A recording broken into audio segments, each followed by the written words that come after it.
Welcome to New York.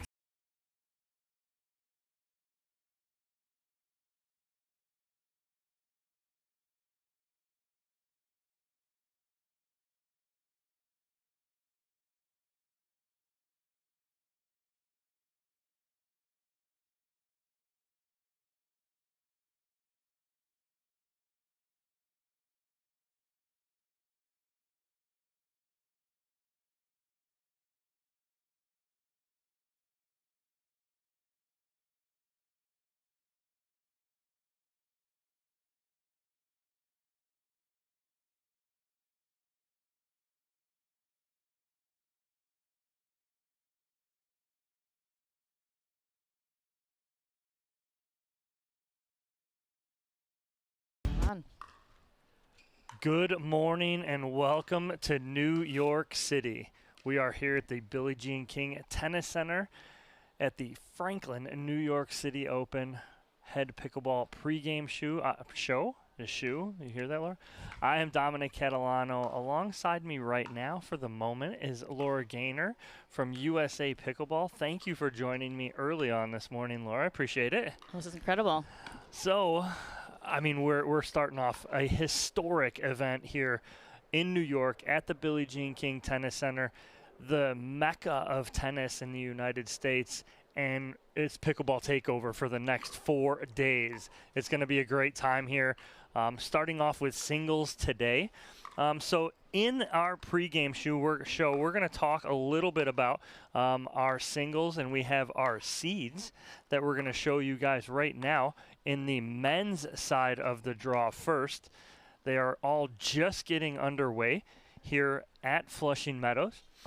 There's some ladies warming up on court. That will not be our next matchup. Our first matchup here on championship court that you guys will get will be John Cincola, who you can see right there is our 3 seed. He'll be taking on Juan Araya, our 19 seed. Going to be definitely a good matchup here.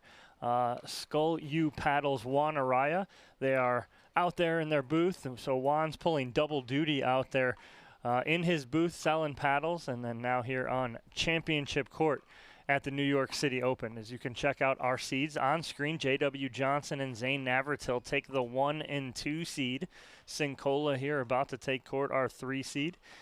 And rounding out the top 4 and 5 are Jack Foster and Dylan Frazier. Jack Foster was just out here on CC1 before we came live and took care of his second round matchup. So Jack is moving on.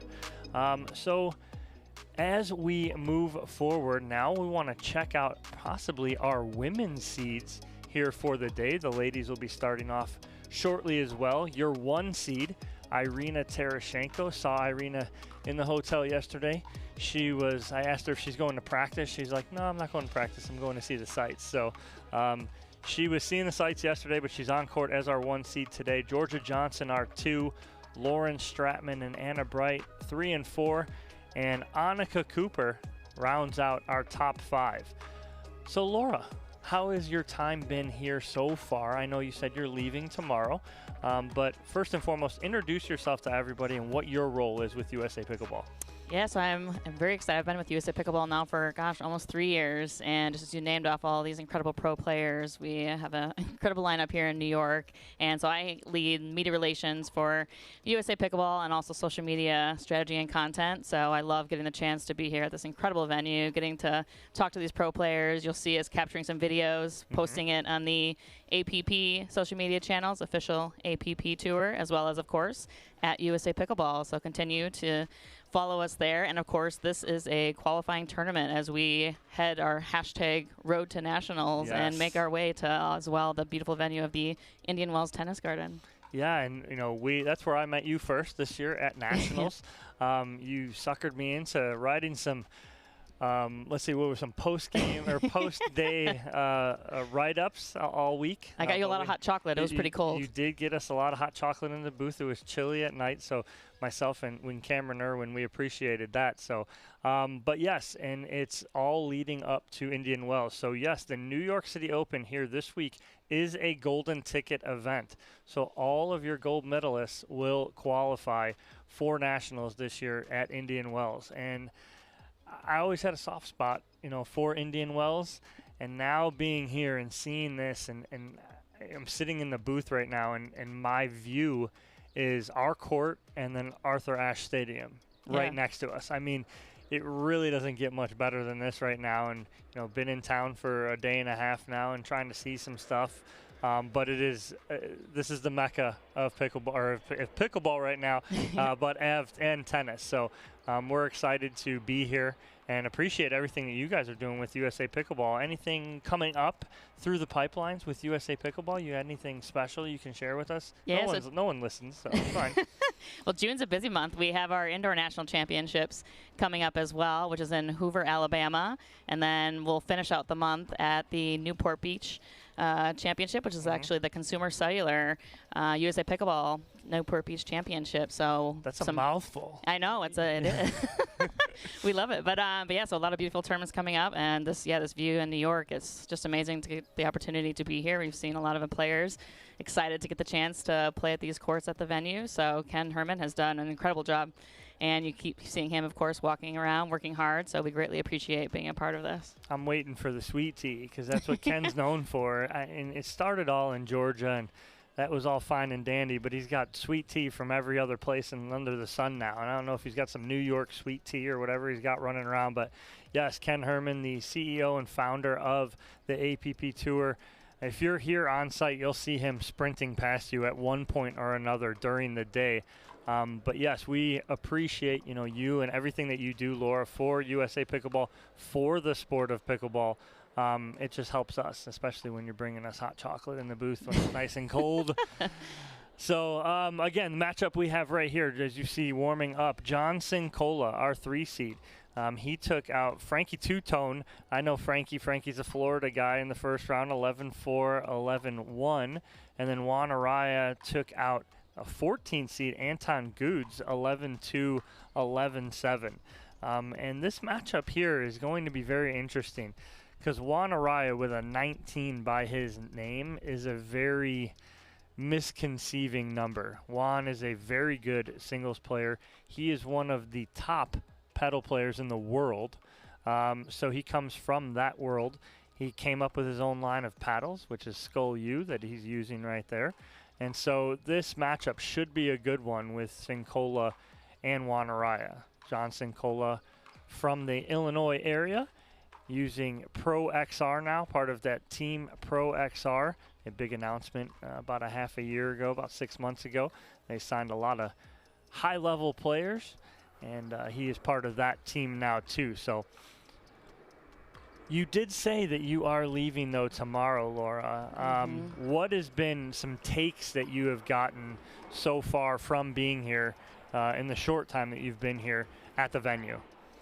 I mean, just seeing the number of courts as you walk in, you go from court to court, you get to see pro and amateurs playing, and it's the excitement. Especially, I always love getting the chance to meet all the amateurs. I'm an amateur player myself. I'm probably a good maybe 3-5. But I mean, it's just, again, the venue, the courts, and the excitement of everybody getting the chance to play. And as we lead to Championship Sunday, I have a dance recital commitment, which is why I'm headed home a little early. But so I always it's not your dance recital, is it? No, I'm only pickleball player. I kind of retired from the dancing, but but yeah. So I mean, just leading into Championship Sunday, this venue, the number of seats here, is going to be great to see that excitement, of course, on the live stream all through Sunday. Well, absolutely. Well, Laura, thank you so much for joining me this morning and coming on and just kind of telling us who you are, and that everyone knows who you are now when you're walking around. If you see her on site today, she's wearing bright red, USA Pickleball. Stop her, bother her. She really doesn't mind. Yeah, we'll actually be giving away, so make sure to follow. Yeah, we have some Selkirk paddles. We'll actually be hiding announcing, so be sure to follow at USA Pickleball. And if you're here at the venue, you might see us carrying around some paddles for you to get the chance to win. So awesome.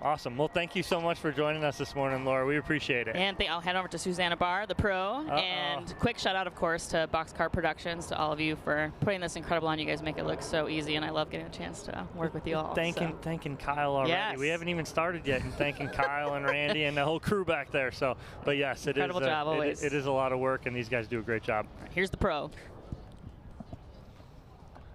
All right, so looks like these guys are just about ready and set to get underway here.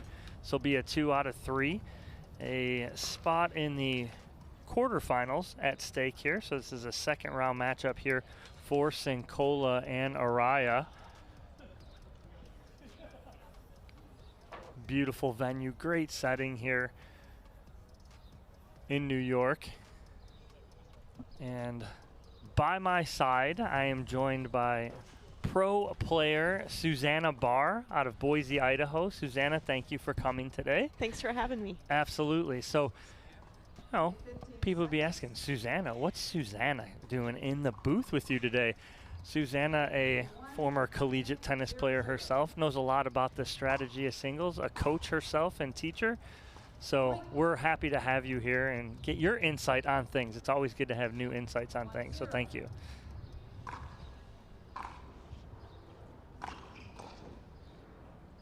Missed punch block there from Araya. Cincola out to a quick 2-0 lead.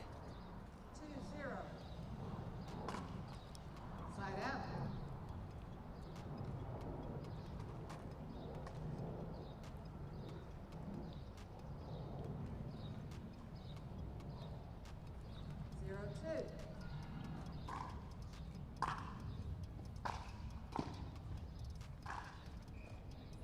Point.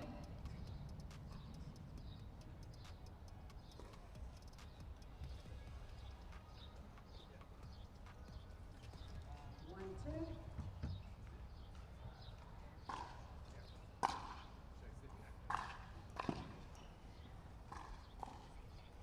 Point. Hey, bud.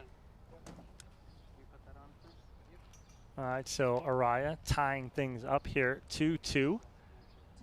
early on in game number 1. Got it?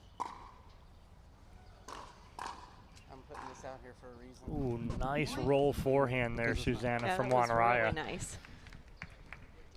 I'm sure. And what Juan does so good is he's very deceptive. He hides that little forehand roll really well. Right on cue, Yeah. right? Nice net roll right there. Yeah, exactly. And you know, when he's doing that, what's he really trying to do? What's he trying to, is he trying to fool John there? 4-2.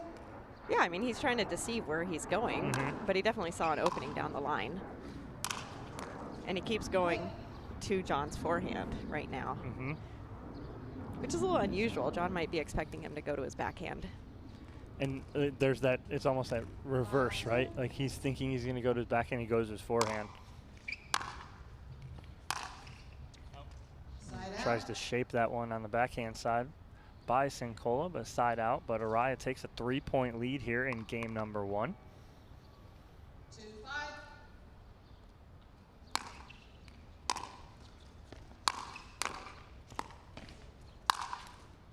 Just misses it, I think, on the sideline. You see it in one? No, good call.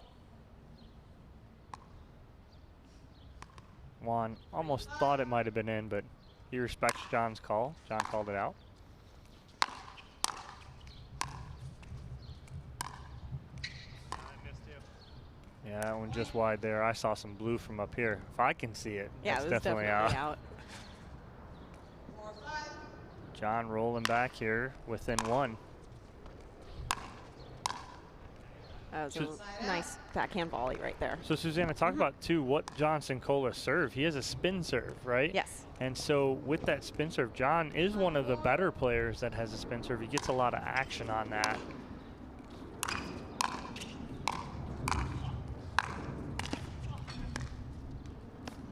Like, how important is that in singles? I mean, you do want to be a little more aggressive on your serve in singles. That is to your benefit to try to put some pressure on the return, give you a chance to get up to the net sooner. But there is also a lot of, you know, we've all had a lot of practice against the spin serves by this stage.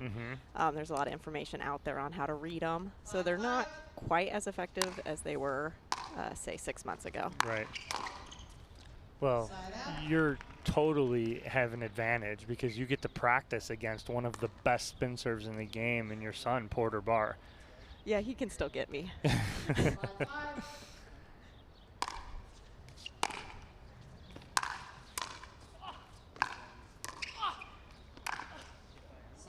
Yeah, Yeah, in fact, I've had some of the pro women ask me, why don't you just play with him? Because none of us can return his serve. Very true. His serve, and even, Morgan has even said it's one of the best in the game, and Morgan has one of the better spin serves in the game. Oh, that is beautiful inside-out forehand there from John Cincola as he goes to the backhand side of Juan Araya, and now John ties it up here at 6. Oh, sorry, 6-5. Side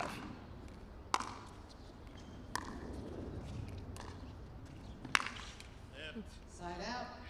And what you guys at home can see too is it's a good vantage point that we're at when Cincola serves. Watch when his ball hits the ground and watch it kick. So it's kicking one way or the other off of that spin. And there's just a tiny bit of breeze as well. It's going to add a little bit extra to that kick. 6-5.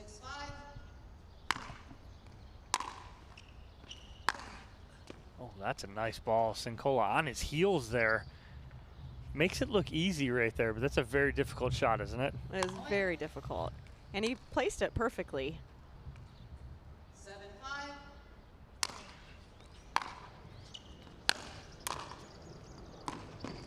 Nice ball there. Good forehand volley from Juan Araya. Again, such an advantage to be able to get to the kitchen line in singles and control that point. Yeah, I was just noticing the same. It seems right now that whichever of these fellows can get to the kitchen line are tending to win that point.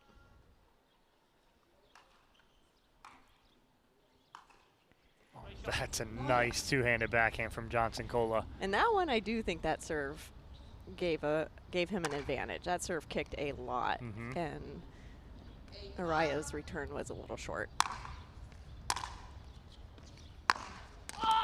Wow, I mean, John is going sideline to sideline beautifully.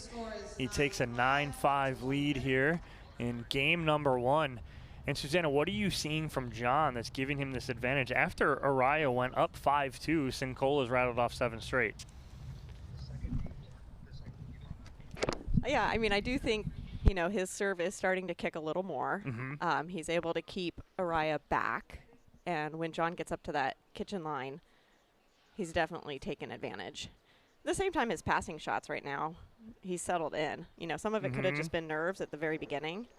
It seems like he's settled in a little bit, and he's hitting his shots.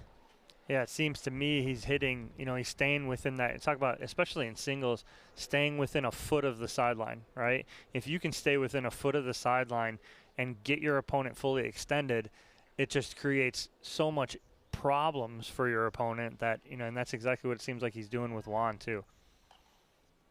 Oh. Wow.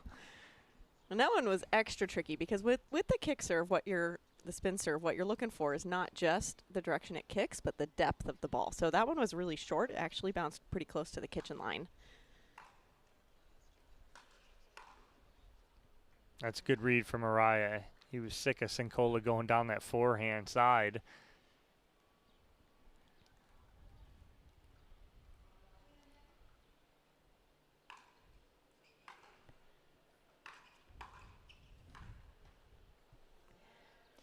And what you see too from, I was going to say from Araya, he hits a very heavy ball, right? So when it's getting to Cincola, it almost seems to be speeding up. But John's done a really good job of neutralizing that. Yeah, I mean, he's just, right now he's reading that Araya's going towards his forehand more, so he's able to just block it. And again, right there, the kick serve or the spin serve causing havoc for Araya. I think Cincola got about 3 points off of that spin serve to end game number 1. We're going to take a quick commercial break. Game 1 going to Cincola, 11-5. When we come back, game number 2 here on Championship Court at the New York City Open.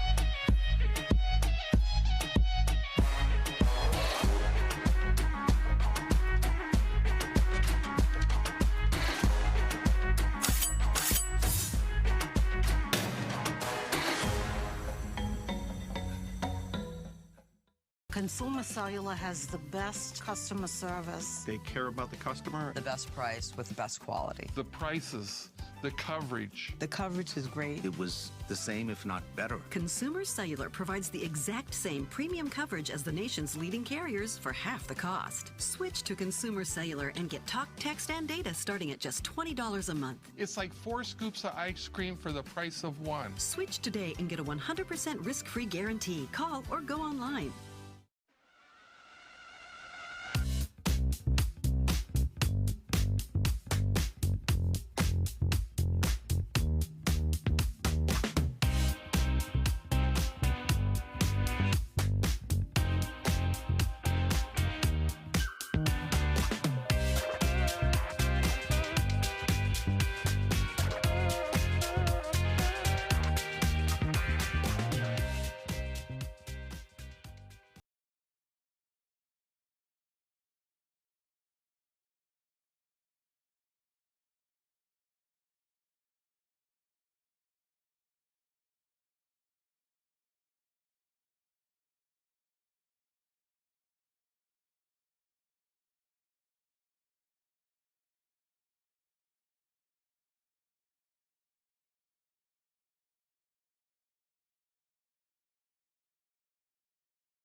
Welcome back to the Franklin APP New York City Open here in Flushing Meadows at the Billie Jean King Tennis Center. Dominic Catalano alongside me, Susanna Barr. We'll keep her in booth as long as we can this morning before she's got to go practice. She's got priorities. Oh, wow. That's a great combo there from Araya. He just kept coming and moving forward. You talk about that too in singles. Being on your toes, moving forward. If you can take that and use that advantage, is huge.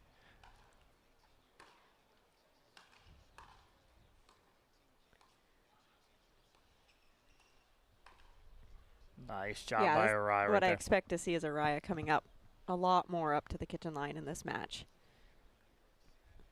Yeah, he's got to make an adjustment, and that seems to be, he's starting off that way, which is good. Just misses. Juan staring up at the pickleball gods. He's getting no love.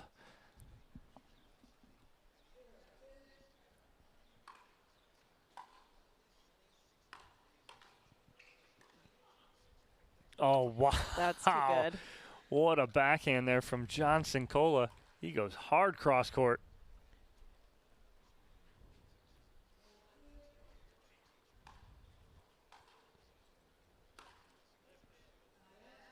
So Cincola gets what he wants there, a short return. And is that one thing you're looking for? It's not a time, you're not looking for the ace. You're looking for a weaker return, right? Absolutely. If you can get a weaker return, you're going to cut down on the amount of time that the returning player has to get to the kitchen line, and it's going to allow you to hit a harder third. Mm-hmm. Yeah, because I've spoken with Morgan about that too, and he's like, it's not always about the aces. It's about getting a weaker return, making his third that much easier, and he can do more with it.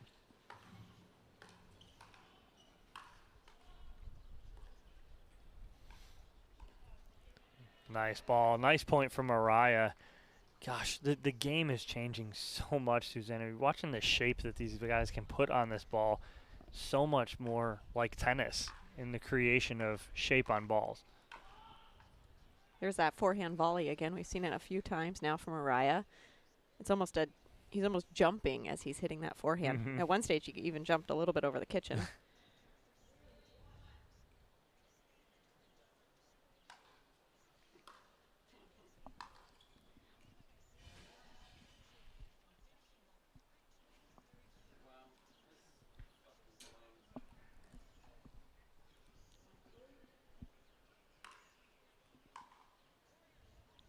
Again, mistake on the serve.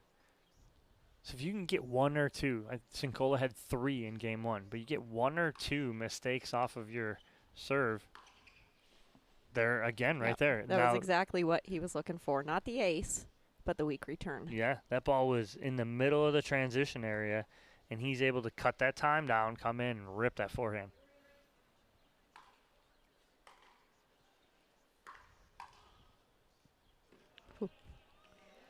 I thought John was going to be able to get there after I clipped the tape. A little net lord love. I mean, there is only one net lord. That's very true. But other That's people very can enjoy the net love as well. Yes, yes. Oh, that's a nice ball. Yeah. And again, and I said it earlier, it's such a heavy ball, right? So when he's hitting that ball, it's a very hard ball. Right, and I think he saw John leaning just slightly to his right and was able to go right down the line behind him.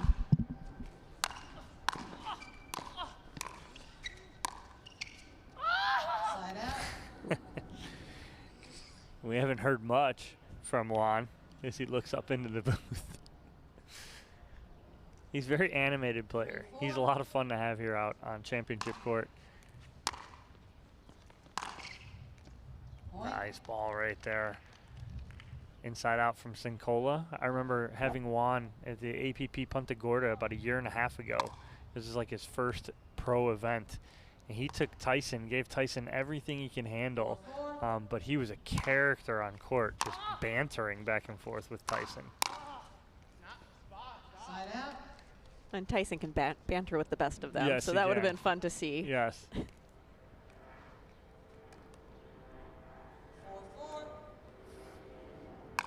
4-4 here. Game 2, Cincola taking game 1.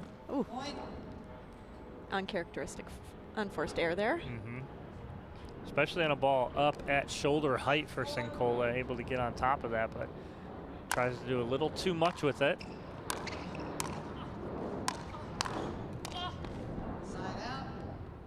You watch Cincola right there just take advantage of the backhand of Araya, never giving him a forehand to hit. 4-5.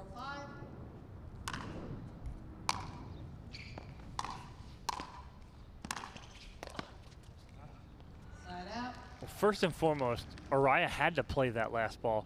Cincola had so much topspin on it, it was coming down. Right, it was curving so much Yeah. that you wouldn't want to risk a ball that's that close. Mm-hmm.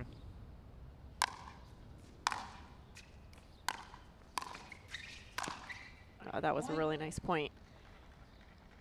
Again, like you said earlier, Susanna, Araya moving forward. When he's moving forward right now, he's gaining a lot of advantage. Yeah, and what's interesting is he isn't just getting up there and planting. He's continuously moving forward as he's volleying.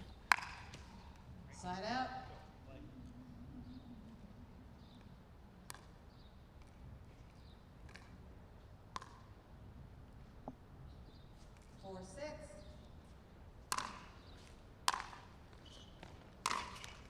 Side out. Players trade side outs on thirds right now. 6-4.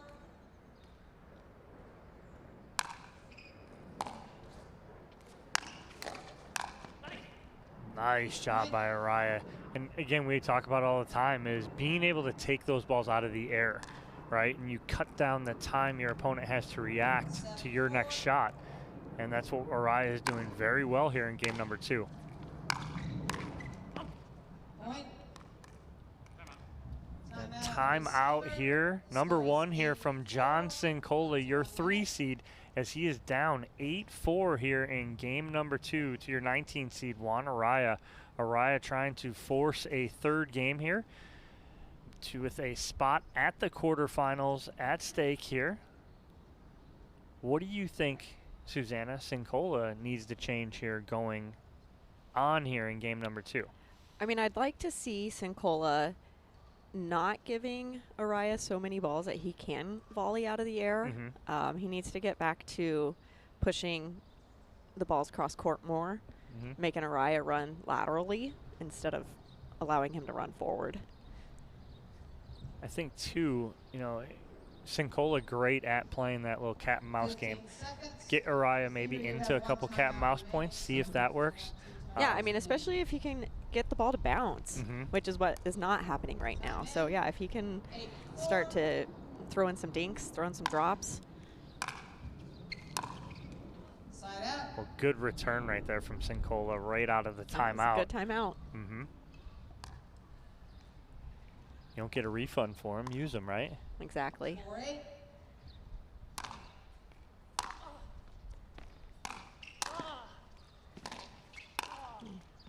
Side out. And that's a tough ball in my opinion. As Cincola runs around that, he ends up on the sideline, and then he goes cross court with that. The whole court's wide open. Exactly. I was kind of wondering about that choice of running around to his forehand side. Side out.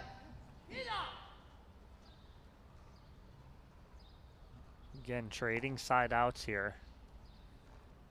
Cincola can't afford to do that right here with Araya within 3 of forcing a game 3.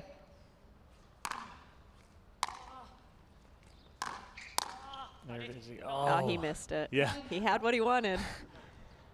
I was just saying as Cincola's hitting that, I'm like, here we go again, but Araya misses it. 5-8.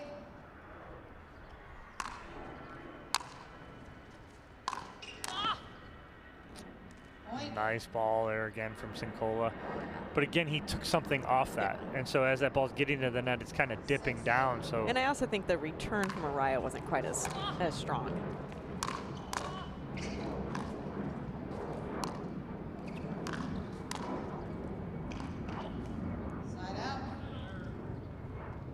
Oh, here, I love it. I love the offensive timeouts, right? So Araya gets Cincola running, even though Cincola gets within 2 now. He was down by 4, now within 2.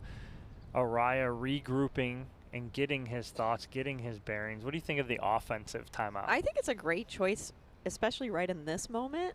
I mean, Araya needs to score another point, and so for him to be able to just slow things down, kind of take a minute to think about how is he going to get that point, how's he going to get up to that kitchen line. I think it's a great choice. Yeah, good choice here from Araya. We'll see if it benefits him coming out of this timeout.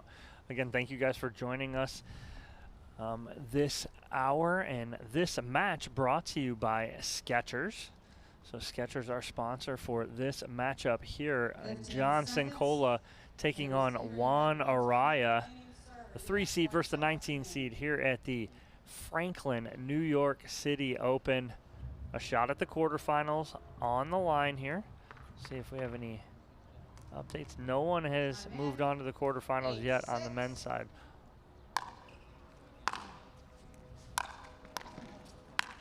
Wow, once again, he got that volley out of the air as he was moving forward. And that seems to be where Araya's really shining right now. Yeah, and watch him move forward right there. Boom, take that out of the air. 9-6. Beautifully done by Araya. Oh, he was no looking that backhand. He keeps looking up here. He wants us to acknowledge him. It's fine. We love you, Juan.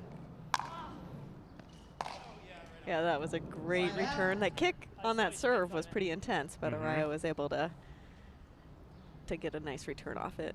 Almost looked like John was anticipating it was going to go out, and then it skips right off the line. John's like, nah, it's right on the line.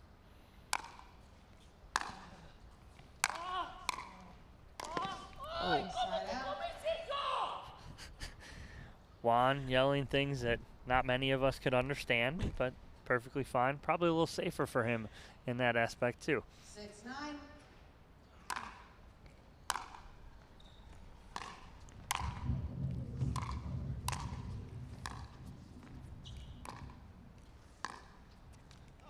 Ooh, that would have been a nice drop by John Cincola. But I really like what Araya is doing right now. He is hitting his returns down the sideline to John's backhand. John is running around them, which is opening up the court. Side out.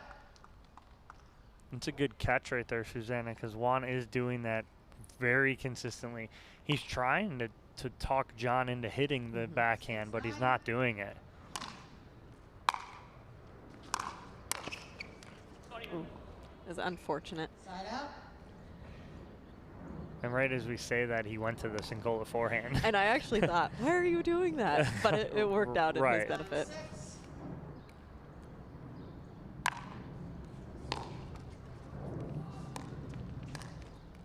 Point.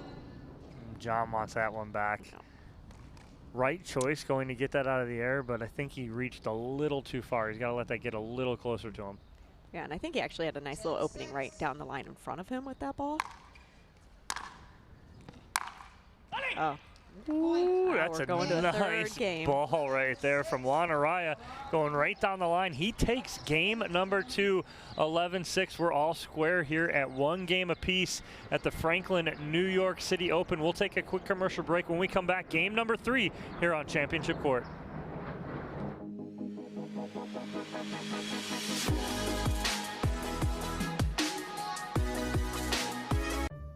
Someone once said, live life while you're young, because when you get older, all you'll have are those stories.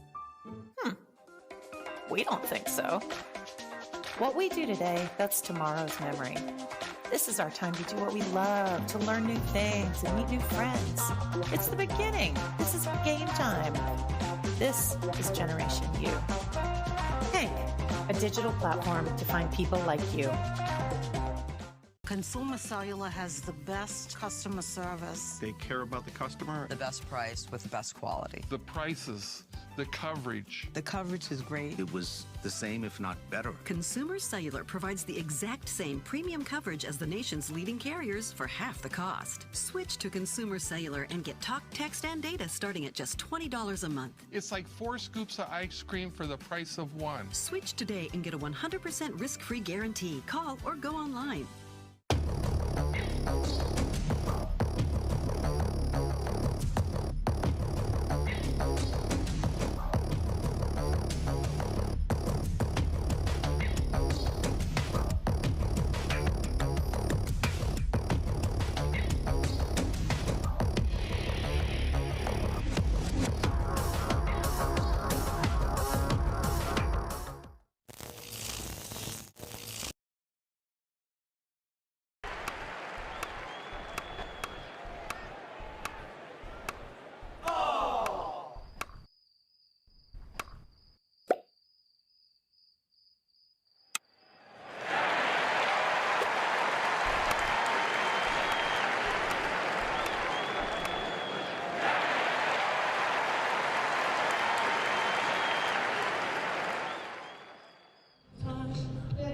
Welcome back here to the APP Franklin New York City Open. We're here on Championship Court. Game number 3 between Juan Araya and John Cincola about to kick off 11-5. Cincola took game 1, rattling off 9 straight. But then Araya made some good adjustments in game 2 and comes back and takes game number 2, 11-6. 1-0.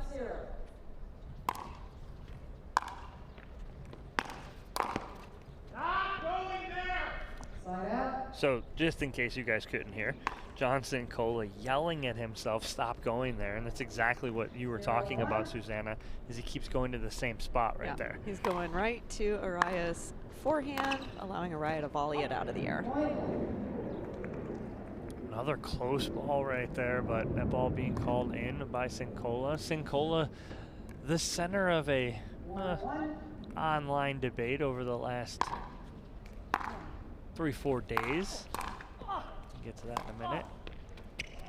But about line calls and how he's seen some stuff and what the sport can do. It's a great topic to talk about, and he even admitted we're far away from doing anything remotely.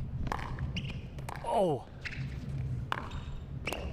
what a ball on the backhand side from Cincola right there. He shaped that like it was a big forehand. Yeah, he got exactly what he wanted. He was in control of that point the entire time.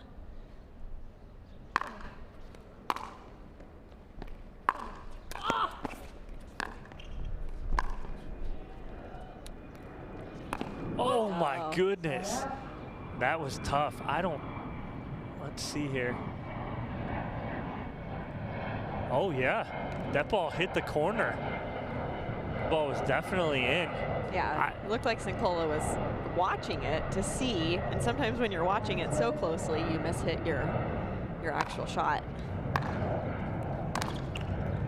He was hoping to be able to call it out. Yeah, that's hopes and dreams right there.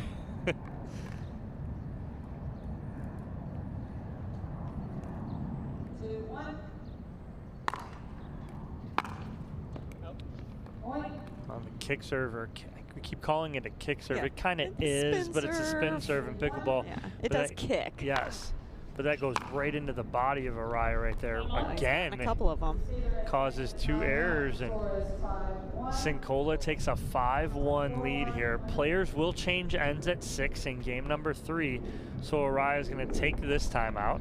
I believe it's 4-1 maybe. We'll check. It'll when be we come interesting back. to see if the sides have any effect at all on the play. It's early in the day, so it's hard to tell if there's a pattern.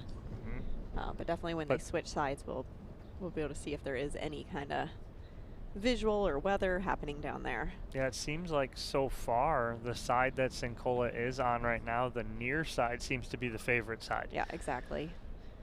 So yeah, so if that's the case, when things like that happen, and it is one side is a easier to play on, or players are preferring it, John's doing exactly what he needs to do. He needs to get as big a lead as he can on the good side, quote unquote, and then kind of try and finish it from the other. Yeah, exactly. If he can get a large lead before he switches to 6, it'll just make quite the challenge for Araya to try to come back. Time in. 4-1.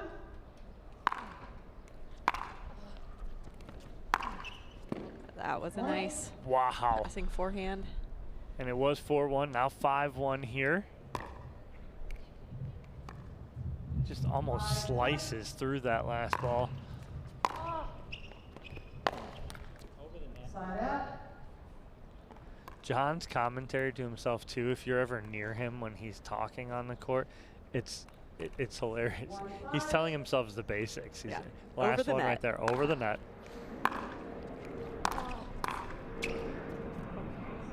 That ball skips away from Araya.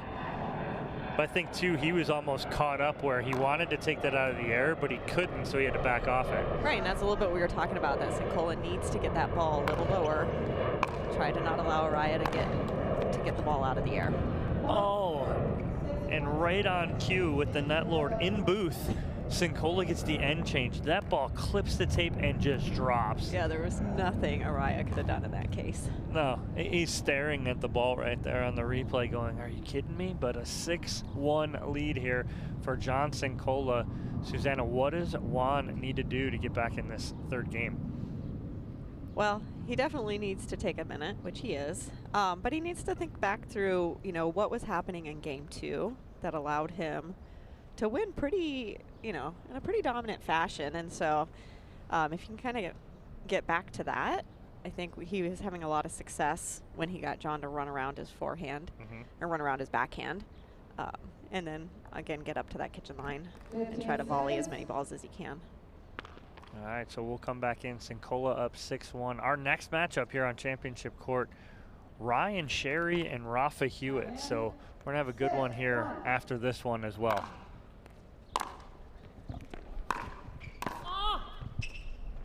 Oh, wow. Now, John's spin hurt him there, right? His spin, Juan returns, John hits that third, but then when Juan cuts that, there's still a ton of spin on that ball, and it kicked away from him. Yeah, definitely. When I've had partners with a spin serve, when I've played with Zane Avitril, sometimes, not often, but sometimes that return can be spinning so much that the third can be a little challenging.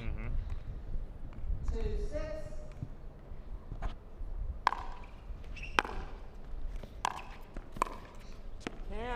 Juan taking some pace off that ball. Almost like a half drop, half drive right there. 3-6.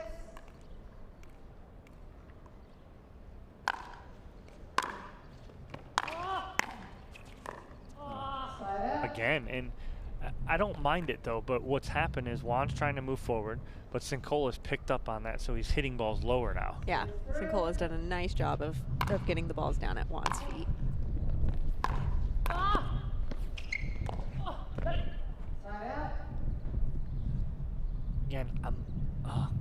Again, I see what John's doing. He's running around that forehand constantly.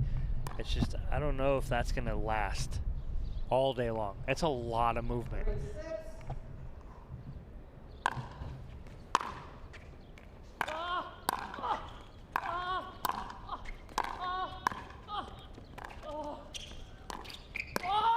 Wow. Wow. What a point from Juan Araya right there. And you can hear him just grunting every point. Yeah, that was incredible. He was holding on to that backhand until he finally was able to get up to that kitchen. And then once again, he got that volley as he was moving forward on his forehand.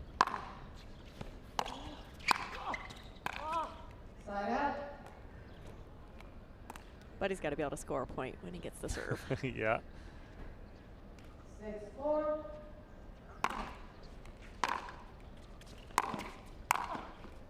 my God! Side out. John not Yeah, once happy again, right it looked there. like that ball might go out, but it definitely stayed in. Yeah, worse, I'm sitting right on that sideline right there that Araya hit. That skipped right off that line.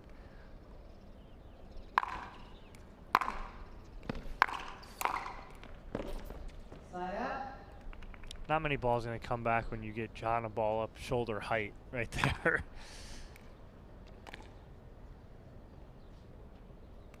6-4.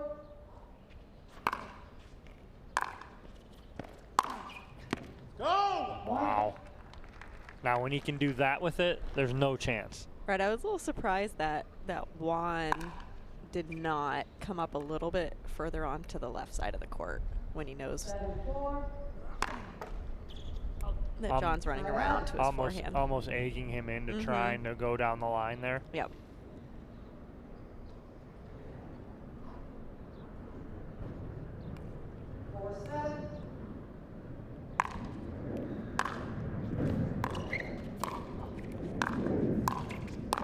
That's exactly what he wants. Yep, that's it right there. But it's interesting that once they've had the side switch, Juan has scored more points than Cincola.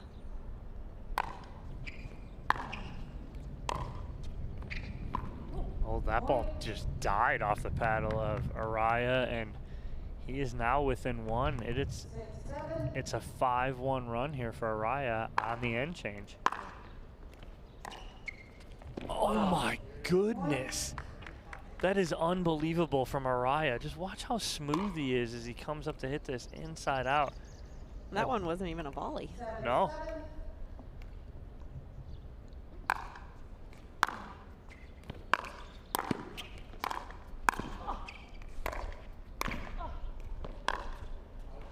He didn't get enough hook on that ball, but Cincola putting pressure on, not able to set up and get that. 7-7. Oh. Point. Yeah, that's a ball that Araya is going to make probably 8 out of 10 times right there. Yeah, but if you did watch it, that one, more than some of the others, was dropping. So it's just a little bit below the net. 8-7.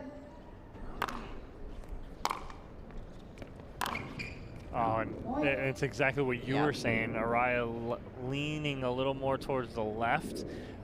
I'd like to see Araya take a timeout right now. It seems like he might be getting a little tired. Oh, that's going to go. My God! I thought that was going to be long. I thought it was going long too. And it caught right on that line. And John very upset because Araya just keeps hitting line after line. 7-9.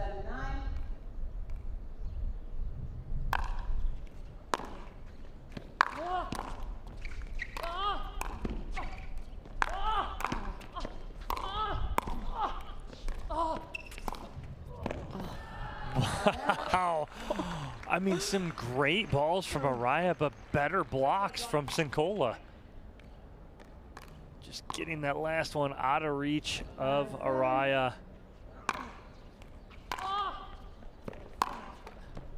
Of course. Side out. That was pretty fortunate. I think Cincola definitely had the angle that he wanted, but when it clipped the net there, it just went out. 7-9.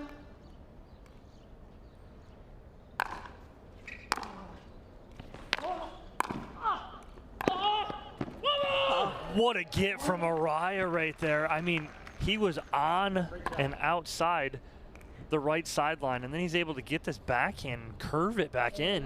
Yeah, that was really impressive.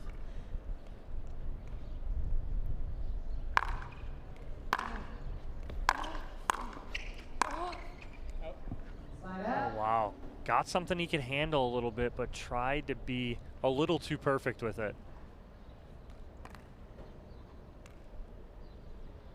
9-8.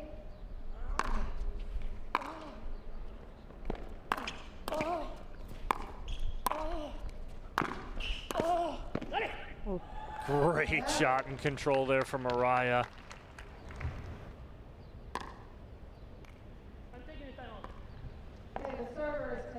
Here we go. Once again, we're taking an offensive timeout. And what better time to do it at 8-9 here in game 3. They've had some grueling points. You had just pointed out Araya looks a little winded.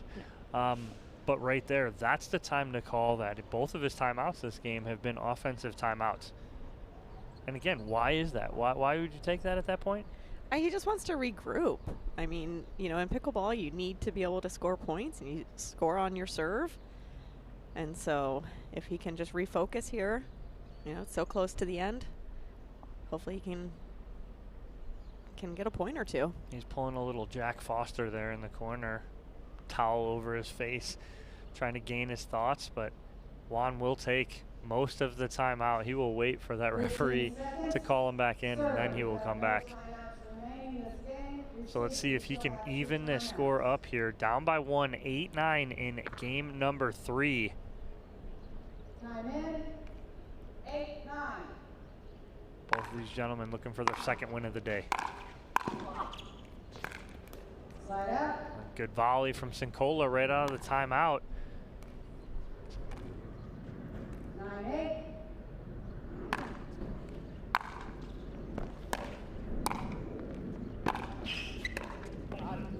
I mean, those balls that Cincola is getting in the deep corner like that, that's unbelievable. He's forcing Araya to hit another ball. Not everybody can be 6'9" like John Cincola and get to that. Big boy out there. Oh. Free point. That's unfortunate at this stage in the match, but I would not count Cincola out yet. It's 9-9.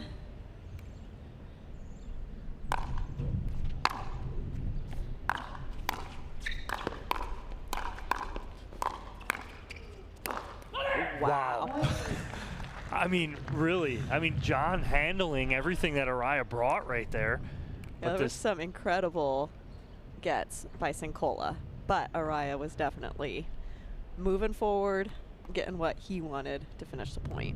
And now it's a match point here for Juan Araya. Game number 3.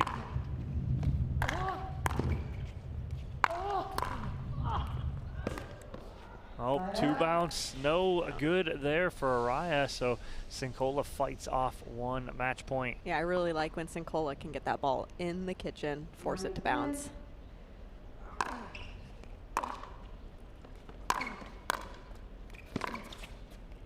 A little wide right there.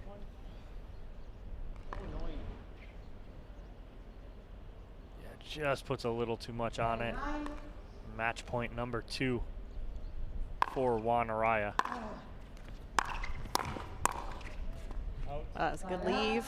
Oh, that's so tough too, because you don't want to end it like that. You leave a ball and then it lands in.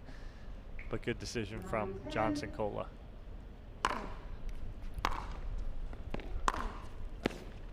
Oh, there's that inside out passing shot right there, and that one Araya leaves in the middle of the court. So he's almost, you see him on his right foot right there on the replay, leaning to his right, thinking Cincola was going to go forehand. Oh. Again, we're right on that line. We saw that ball hooking right away. I mean, that's the return that has been working for Araya. That one just went a little wide. Match point for John Cincola now, and he comes back. Wow. After fighting off 2 match points. John Cincola answers and takes game number 3, 12-10. Congratulations, John Cincola, moving on to the quarterfinals here at the Franklin New York City Open. Scores 11-5, 6-11, 12-10. We're going to take a commercial break. When we come back, our next matchup here on Championship Court, Ryan Sherry, your 8 seed, taking on the 9 seed, Rafa Hewitt. Don't want to miss that one.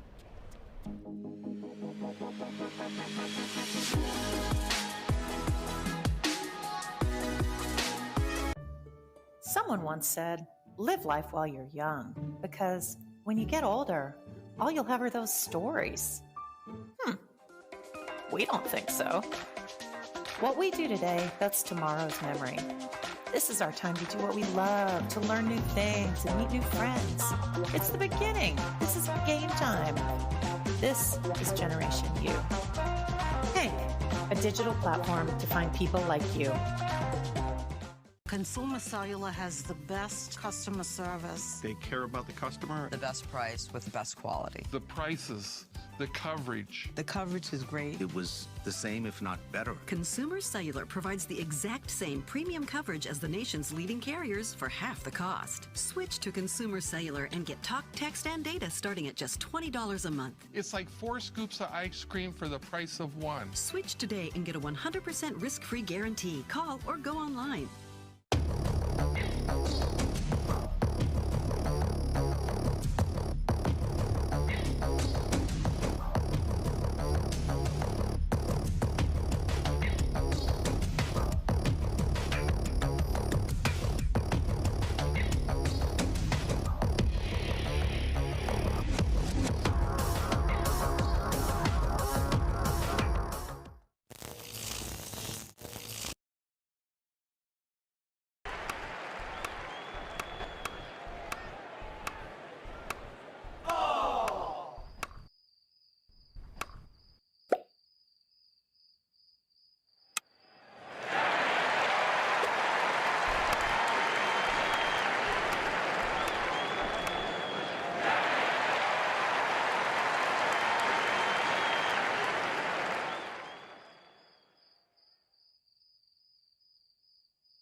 I will dig deep. I will crush this game. Athletes know nutrition drives performance. I will not slow down. Superior Lab supplements help you power up and recover faster. I will never surrender. Superior Labs is a proud sponsor of USA Pickleball.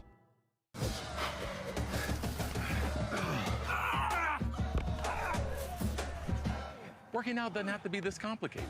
That's why I make walking my workout with Skechers' new Workout Walker. They're loaded with performance and comfort technology, including a carbon-infused plate to add more spring to your step. They're ready for your ultimate walking workout. Just put them on and walk. You guys tired already? I'm still walking. Try Skechers' new Workout Walker. It'd be a lot easier if you just rolled. Fruit, fruit, fruit, fruit, fruit, fruit, fruit, fruit, fruit, fruit, fruit, fruit, fruit, fruit, fruit, fruit,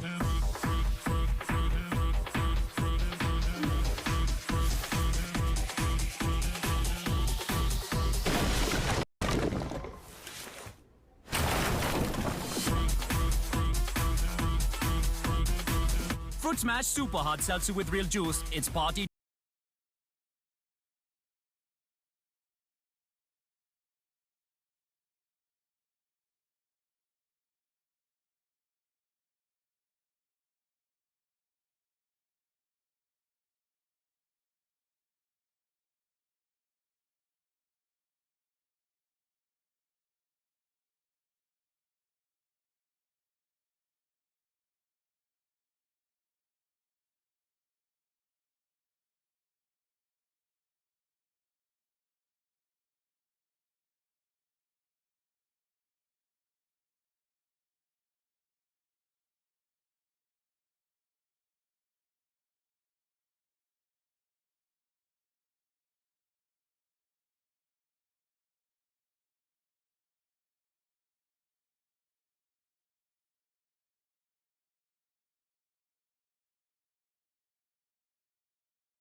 Consumer Cellular has the best customer service. They care about the customer. The best price with the best quality. The prices, the coverage. The coverage is great. It was the same, if not better. Consumer Cellular provides the exact same premium coverage as the nation's leading carriers for half the cost. Switch to Consumer Cellular and get talk, text, and data starting at just $20 a month. It's like 4 scoops of ice cream for the price of 1. Switch today and get a 100% risk-free guarantee. Call or go online.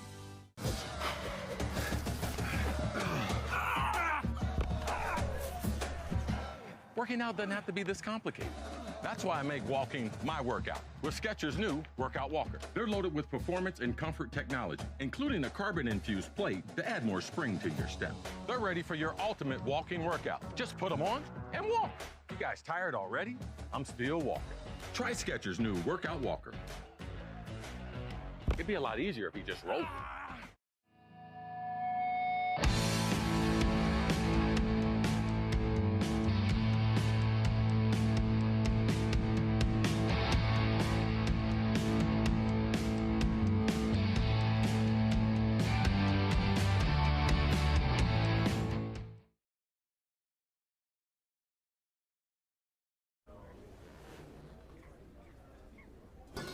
Fruit, fruit, fruit, fruit, and fruit, fruit, fruit, and fruit, and fruit, fruit, fruit, fruit, and fruit, fruit, fruit, and fruit, and fruit, fruit, fruit, and fruit, fruit, fruit,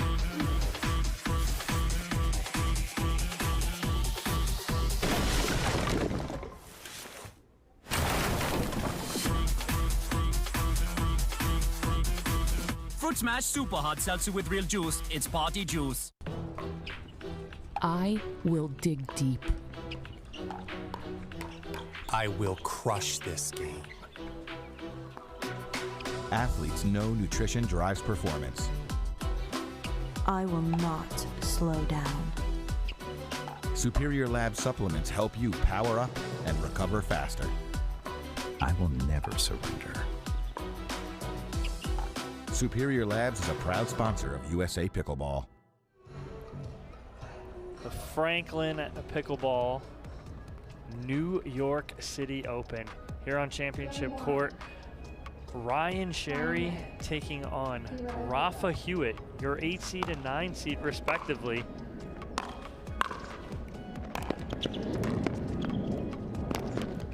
Oh my goodness, Ryan Sherry right off the bat. I mean, using that athleticism.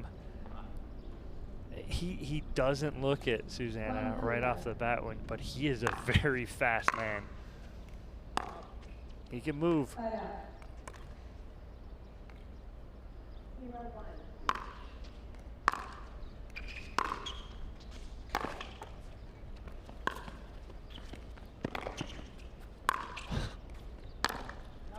Wow, if we're going to get points like this. I mean, really? Both of these guys, 2 great gets right there. Hewitt and Sherry. And it's 1-1.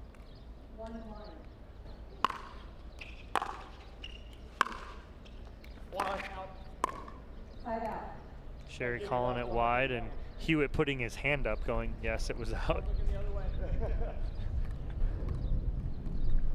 1-1.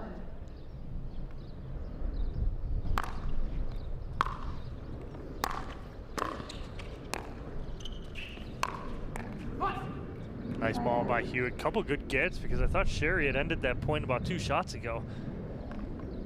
What do you expect out of both of these guys here, Susanna, throughout this match? Well, I do expect it to be a very physical, athletic match. They're both going to be all over the court. And also a lot of intensity from both of these players. Ryan, right off the bat, Sherry, not yelling at our ball boy, but adamantly saying, leave it, I'll get it. And what he's doing, he's taking his time. He's getting the ball himself. He's using that time in between points to catch his breath.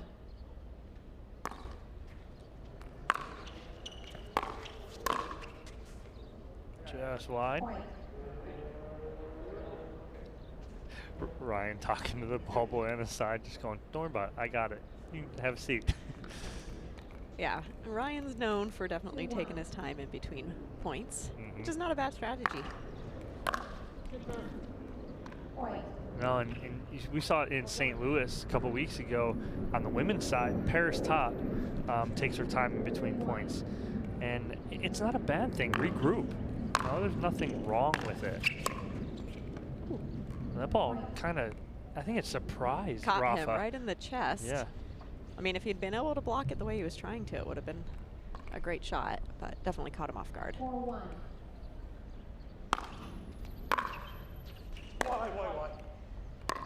Yeah, Hewitt just missing these lines. I mean, we're talking an inch or two out. 5-1. A little miss hit there from Hewitt. Yeah, I'd like to see Hewitt actually slow down just a little bit. Seems like he's rushing his shots. 6-1.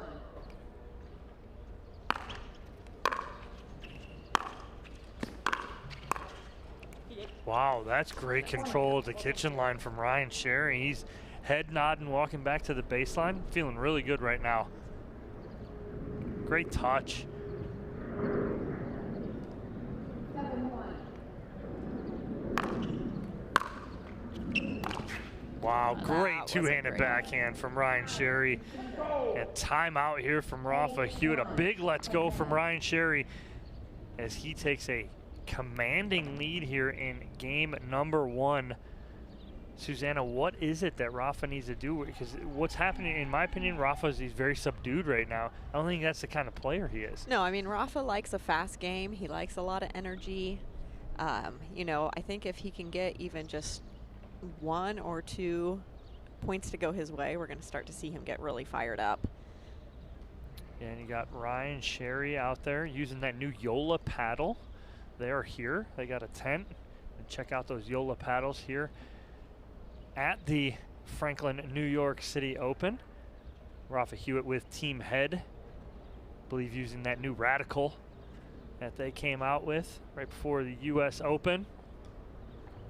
But it is all Ryan Sherry here. 8-1 in game number 1.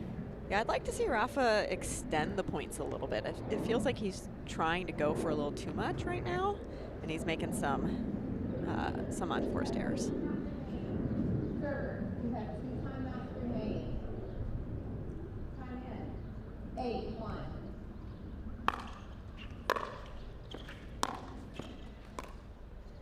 I completely agree with you, Susanna. Let's see Rafa Hewitt get into some cat and mouse with Ryan Sherry. Ryan is not going to want to play the cat and mouse game.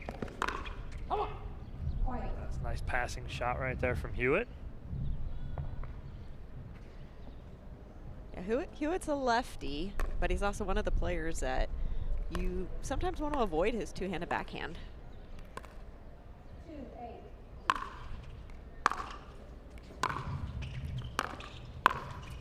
2-8. Again, Hewitt just overcooking that a little bit right there. You talk about that two-handed backhand, Suzanne. We're seeing more and more of it, aren't we? Definitely. Yep, from all players. 8-2. No, rough. Point. Not just, I'd say maybe 3, 4, 5 years ago, it was just the women using it. Right, but a lot of the men are developing it. Yeah. A lot of them are developing it for defense, but then we see some players like Hewitt here who's also using it offensively. Oh, nice job by Hewitt right there. And what he did was not do too much with that last ball. But yes, it almost started as a defensive, and now a lot of these guys are turning it offensive as both of these guys rip that two-handed backhand.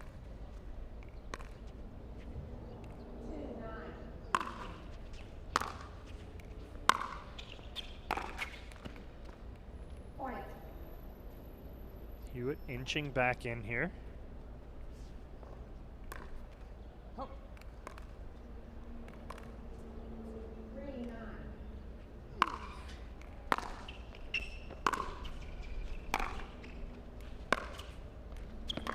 That's the ball that Hewitt needs right there. That's a good adjustment as he runs around the net to get that ball. It's the same shot he's been hitting. He just kept it in. He didn't go for quite as much and was able to win the point. In-game adjustments. Yeah. Come out. Oh, right there, I think that surprised Sherry, because what did Hewitt do? He went right at Ryan. And Ryan was expecting Hewitt to go sideline to sideline. He doesn't, and the timeout here from Sherry after he had a commanding 8-1 lead. And now Hewitt back in this, down by 4. And sometimes it really works in your favor to go right at the player, not give them a lot of space, not allow them to stretch out and catch them off guard. But yeah, I like that strategy too, especially and that's going to doubles, right? Yep. And what happens if I give you a ball that you're able to extend your arms on, right? You're extending, that means you're getting pretty much everything you want. But if I go at your body, it's very hard for you to extend. You're going to more block that and try and play for the next shot. So yes, that's the thing too. Nothing personal, just business. I'm here to win, and if winning going at your body is going to work, I'm going to do it. Receiver, you have 1 timeout remaining. Sir, you have 1 timeout remaining. Time in. 5-9. Nope. Let's go, baby. Right here. Go. Side out. Sherry fired up after the timeout. Good timeout, Terry. 9-5. Point. Can't get the roll right there. No net love. No, it looked like it almost rolled over and rolled back. Yeah. But unfortunate for Hewitt, because Ryan Sherry now, game point, 10-5 here in game number 1.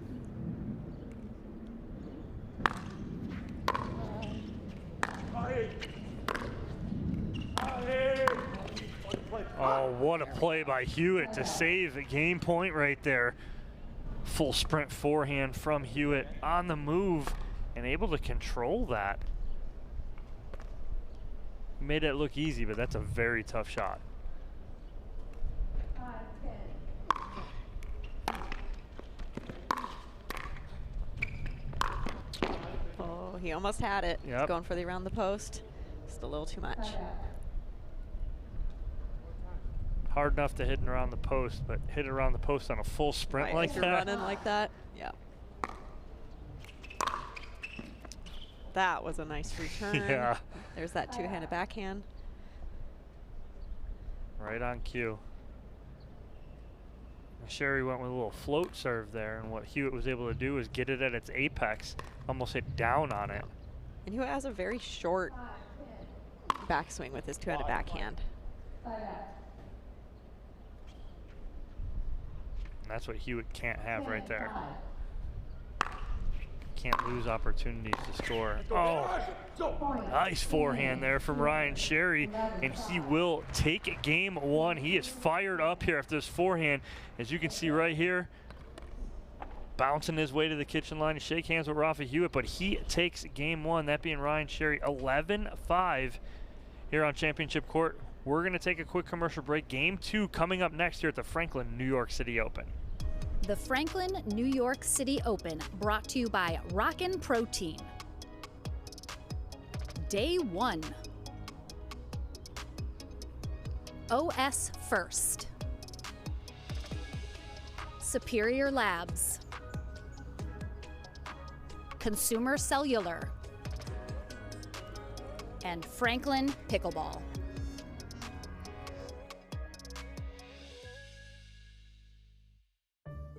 Someone once said, live life while you're young, because when you get older, all you'll have are those stories. We don't think so. What we do today, that's tomorrow's memory. This is our time to do what we love, to learn new things and meet new friends. It's the beginning. This is game time. This is Generation U. Hank, a digital platform to find people like you.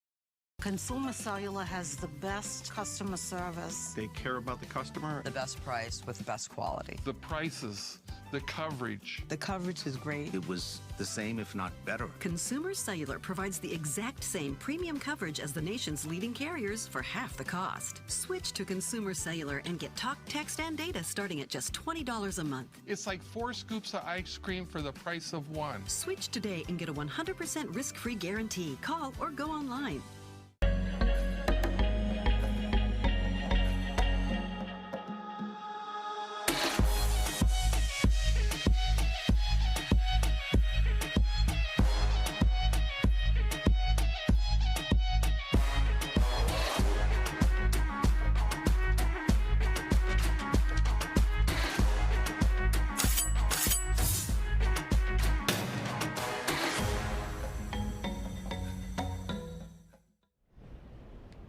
Game number 2 about to get underway here. Rafa Hewitt, Ryan Sherry, your 8 and 9 seeds respectively.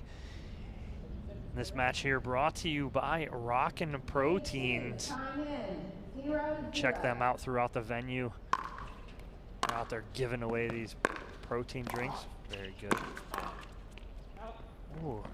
And right there, Susanna, from our last match, right? What Juan Araya did so well, taking balls out of the air, Rafa Hewitt. Yeah, we've seen that from Rafa a few times when he can get up to that kitchen line. Oh. Way out. I don't know if it was way out, but it was definitely out. Yeah. We've Court Mike picks up Sherry saying, oh, it was way out. 0-1.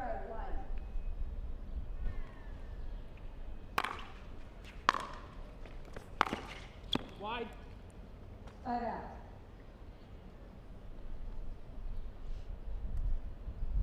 Both of these players do like to take their time between points. 1-0. Oh, wouldn't you? Point.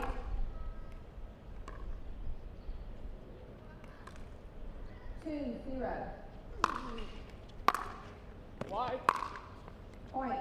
Just a couple unforced errors here from Ryan Sherry to start game number 2, giving Hewitt a quick 3-0 lead. And Susanna, it does seem to be this near side is the favorite. I was just thinking the same, that so far we have seen that the near side seems to be more favorable.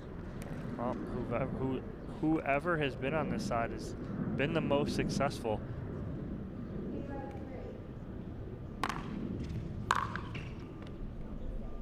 Sorry, Rafa. As soon as I say that, he dumps an easy ball into the net. 1-3.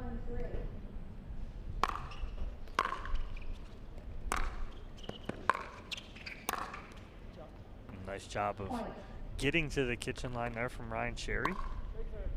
We've seen that be successful too for everyone so far today, Susanna. And I feel like in this match, Sherry has been getting up to the kitchen line more successfully than Hewitt. And it's been paying off. Ooh, that's a great little cat-mouse game up at the kitchen. Hewitt coming out on top, but it looked like Sherry was in control most of that point.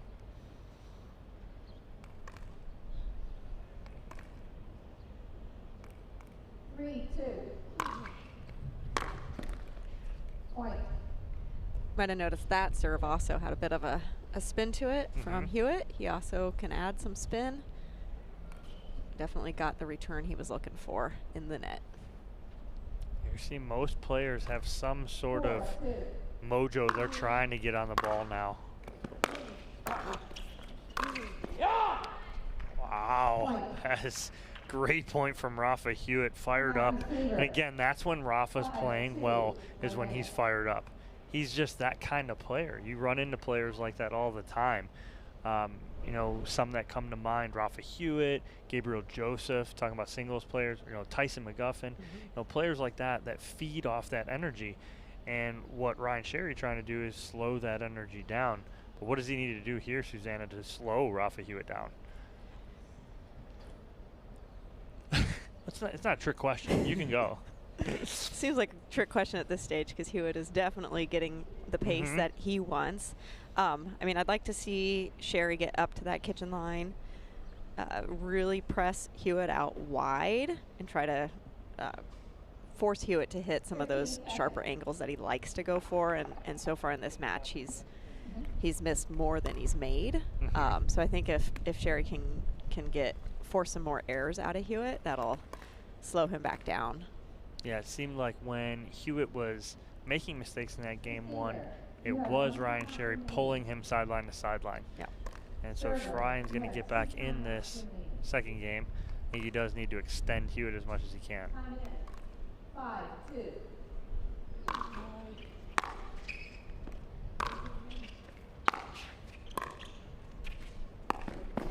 Oh, wow. Great angle from Ryan Sherry. Quick footwork to get from behind the baseline to out of bounds to hit that angle. Beautiful shot. 2-5.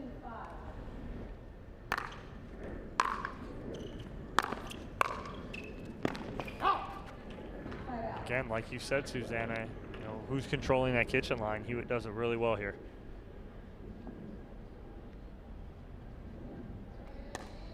It's almost like you know what you're talking about. I also think Hewitt's backhand is in some ways more dangerous than his forehand when he's up at that kitchen line. Oh, there we go. Right on cue, right? He hits that two-hander down the line. It put a lot of pressure on Sherry. But then when he tries to flip the forehand, yeah, it just lifted just a little bit too much. Yeah. Sherry was able to come in and finish the point. 2-5.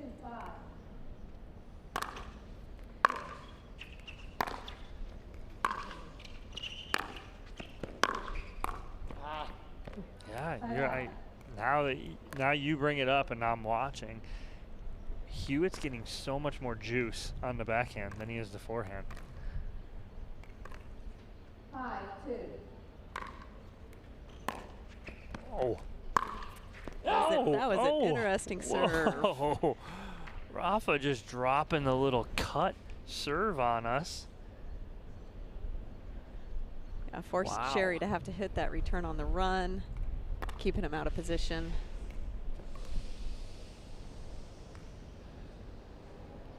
Looks like he can do it again. Oh.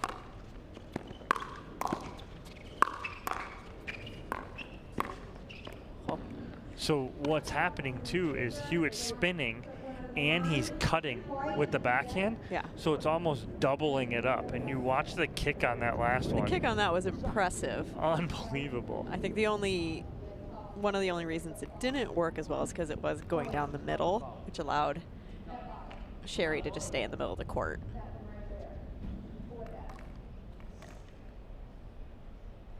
So a foot fault called on Sherry on the last point. So it'll be point to Hewitt.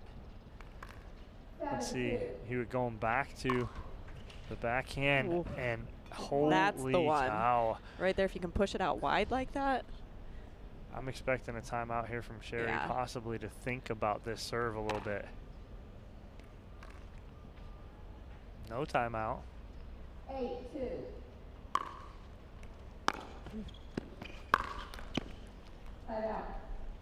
Yeah, that serve's really effective from the left side. From the right side, it keeps Sherry in the middle of the court.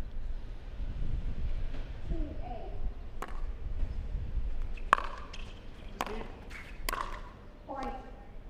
At the same time, Hewitt is still up 8-2. Mm-hmm. 3-8. 8-3 now. 8-3. Yeah.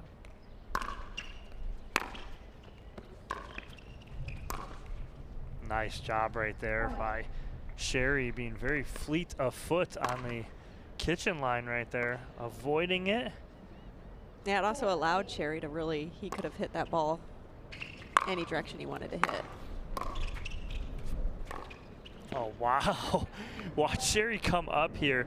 He's almost like deking, going side to side. He got a little bit of it right there on the replay. He's wagging his paddle back and forth, almost trying to fool Rafa It's interesting. Hewitt. You can read a lot from both these players. I like it when Sherry's bouncing. You know he's feeling good. Mm-hmm. And then when Hewitt's loud, you know he's feeling good. Yep. Sherry answers a little bit, gets back within 3 here, but let's see what he can do with the Hewitt spin serve. He's got a little spin on it and a little backhand cut. Going back forehand here, though. Oh.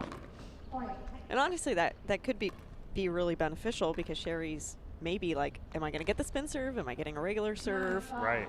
You're forcing a bunch of questions.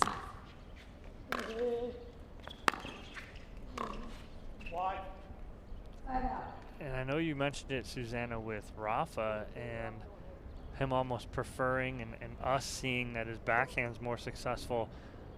I'm seeing it on the other side too. Ryan Sherry, I think his backhand right now is more successful than his forehand. Right, both of them have a very similar backhand. It's a very short swing, very compact.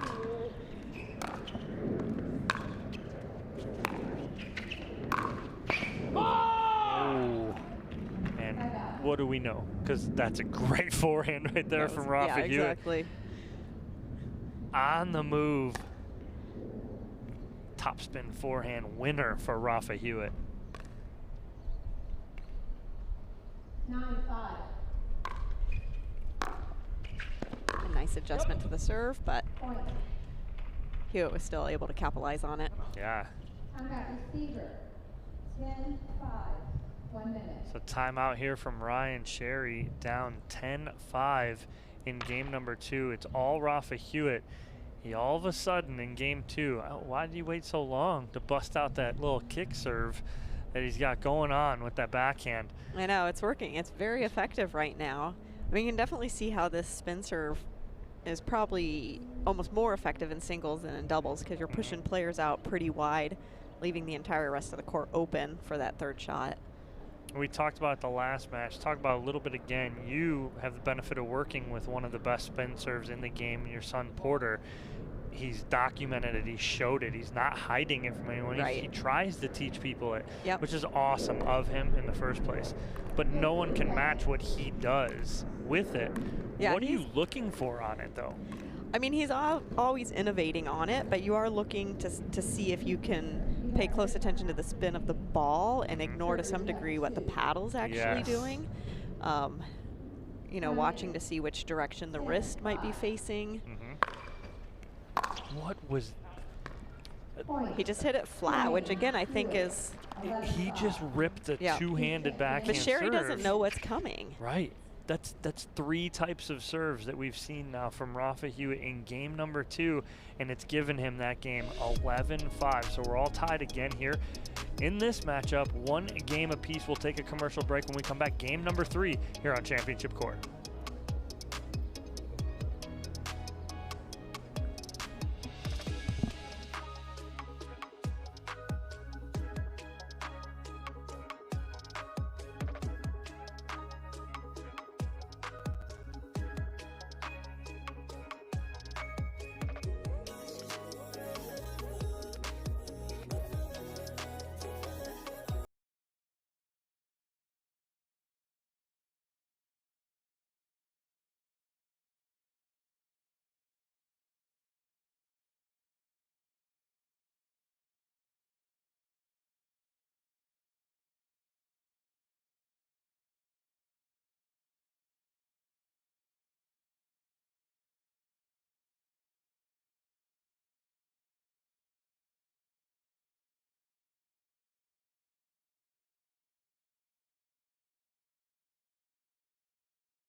I will dig deep. I will crush this game. Athletes know nutrition drives performance. I will not slow down. Superior Lab supplements help you power up and recover faster. I will never surrender. Superior Labs is a proud sponsor of USA Pickleball. Women's pro singles here at the Franklin New York City Open. We got a good one for you here. I mean, it could be, we consider a changing of the guard, but Simone Jardim is going to have other ideas in this matchup. Simone Jardim taking on Anna Bright. Should be a good one here for you on championship court. A spot in the semifinals at stake here. Your 12 seed, Simone Jardim, taking on your 4 seed, Anna Bright. Bright handling Cameron Blackwood easily 0-1 in the first round. Jardim taking down 5 seed Annika Cooper 11-4, 11-5. Anna Bright to serve on, Susanna, what we would say is the good side? So far today, it seems to be playing out that way.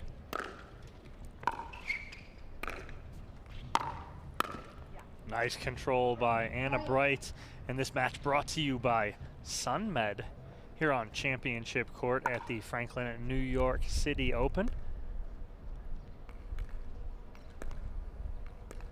1-0.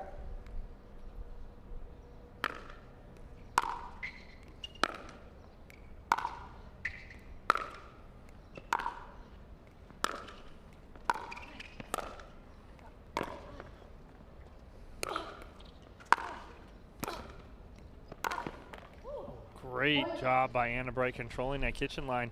Jardim had a couple opportunities there to stay in that point. Just a little too much Anna Bright. Yeah, Anna Bright is very dangerous when she gets up to that kitchen line. She covers it incredibly well. A little long on that third from Bright. Oh, another one with the serve. Her serve, that last one was very in between. 0-2.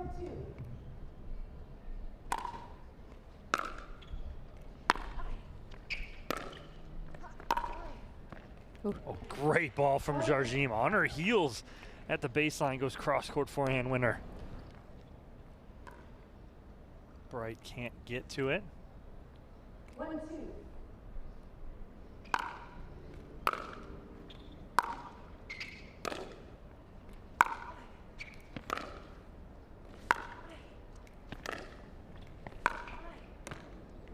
Wow. These ladies just trading backhands right there. Is that what you're seeing? Yeah. Susanna, I mean, what are these two ladies doing here?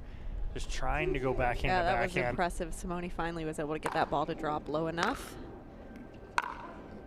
Anna hit it right into the net.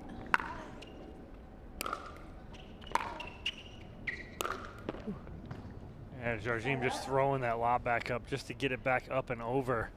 But Bright able to finish on the forehand side. I'd like to see Jardim get up to the kitchen line in one of these points, see what she can do when she gets up there.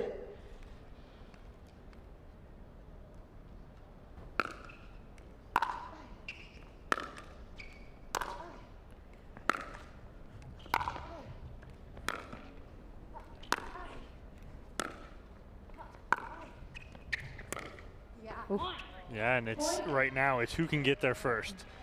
And neither one of them are eager to get to the kitchen line. They're waiting for the right moment. Right, we saw quite a forehand-to-forehand battle there for a while before Anna finally went down the line.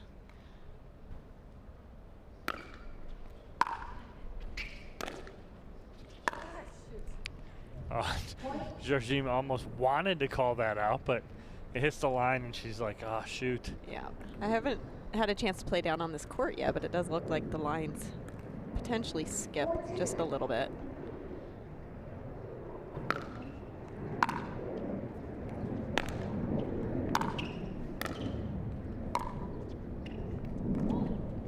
Oh, yeah, right there. And that ball skips off the line, and you hear Anna Bright go, oh. And Jardim immediately goes, yep, that's what happened. Well, I guess as long as it goes on both sides, evens out. 2-4. You getting a little advantage here. Seeing how the lines play, huh? I'm taking some notes. Oh, just misses that. Almost seems to be the wind blowing cross right now, because that cross court right there from Georgine almost got knocked down. 4-2.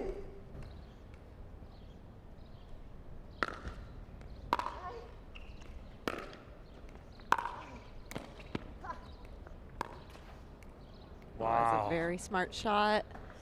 Finally saw Simone get up to that kitchen line. And watch Good her inside out. Yeah, you watch her too. She almost waited so long. She waited for Bright to commit one way or the other, and then just flipped it down the line. 2-4.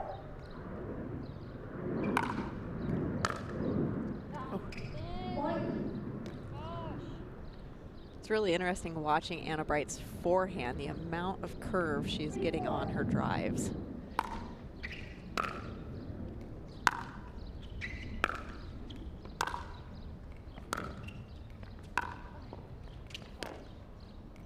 Just wide there from Georgine.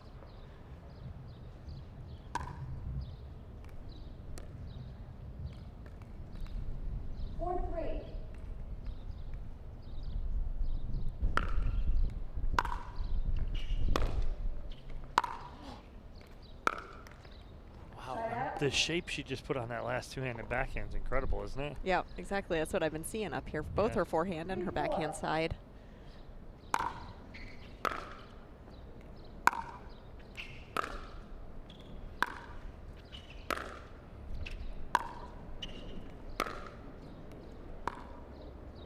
Oh, wow. And that was set up on two-hand backhand, and then Georgine sliced it. Yeah, with her forehand. Right. And so she changed the pace of everything.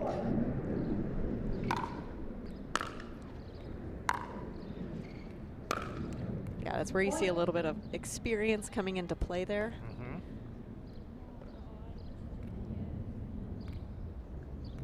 The wily veteran, Simone Georgine. Ooh. That's a big forehand right there from Georgine as she goes up by 2 here in game number 1. You know, almost seemed like a feeling out process to begin for Georgine.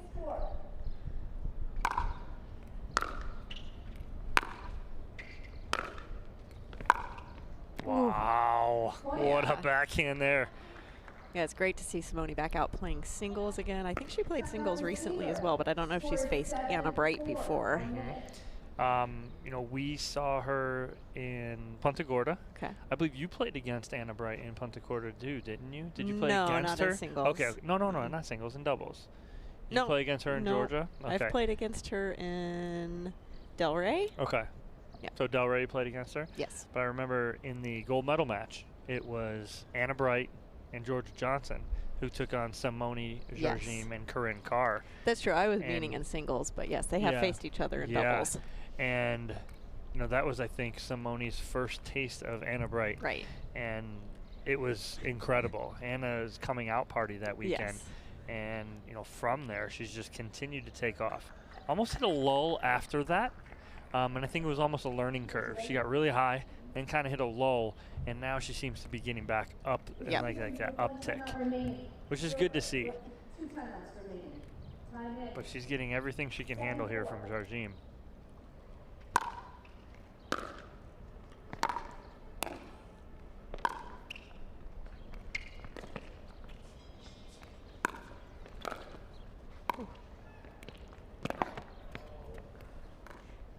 Wow. Just incredible. You go back about 7 shots ago with that lob from Georgine. Unbelievable. From about the transition area, Right. too. I mean, Simone was not up at that kitchen line all the way, but that lob was just perfectly placed.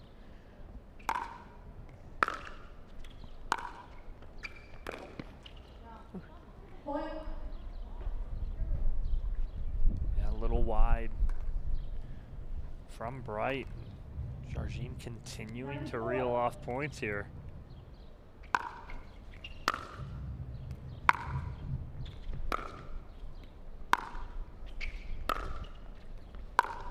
Watch for the cut. Oh no, and Bright changes it up. Just goes a little wide. I was waiting for Jardim to change up the two-handed backhand to the, like a backhand cut for one. And that's where she dropped that little forehand in. But I like that Bright decided to change it up before Simone was able to.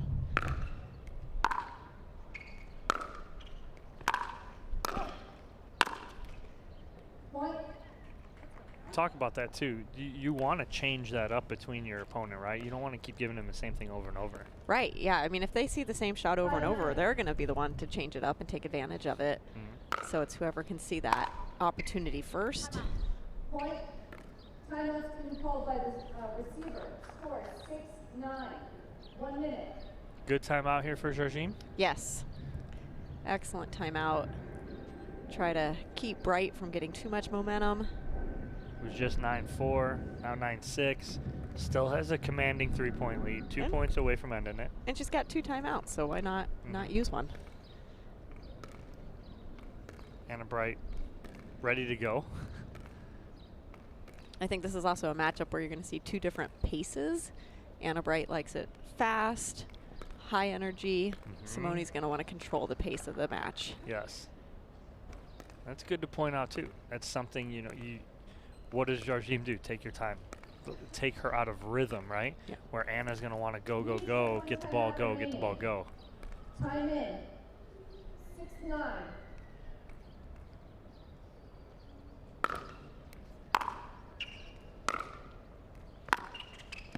Out. Point.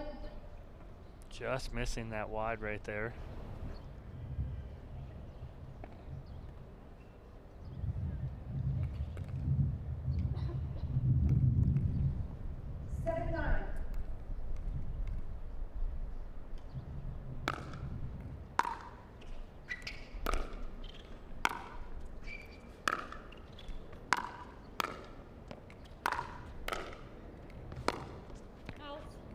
Jardim trying to go cross court with that backhand again, but goes wide, and Anna Bright within 1 here. 8-9.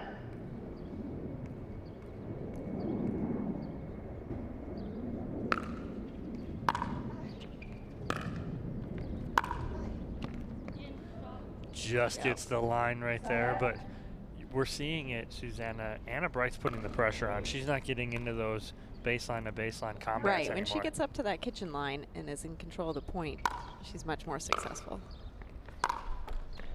Yeah, and she's forcing, you know, Jardim's gone into the net a couple times, trying to be perfect with those balls.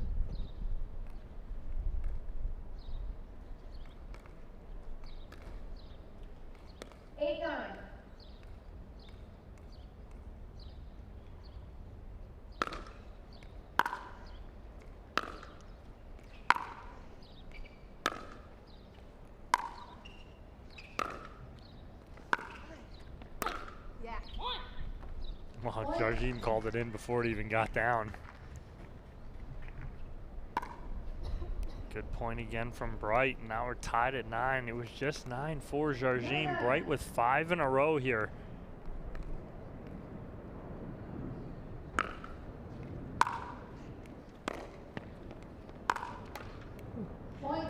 Yeah, we saw Jardim make some adjustments early on, and then since then, now we're seeing Bright make some adjustments. So both players continuously adjusting their game. What's the adjustment that Bright's made so well, though, after being down 9-4? Right, now she's definitely getting up to that kitchen line and reading the ball that Simone is trying to hit. Simone's trying to hit those cross-court drops, and Bright's able to volley them out of the air and cover that kitchen line much better.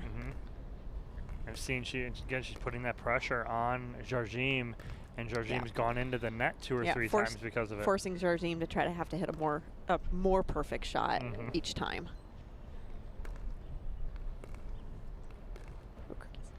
Receiver, you have no timeouts remaining. Server, you have 1 timeout remaining.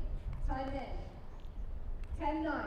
Game point here for Anna Bright, rattling off 6 straight. If she makes it 7, she's got game 1.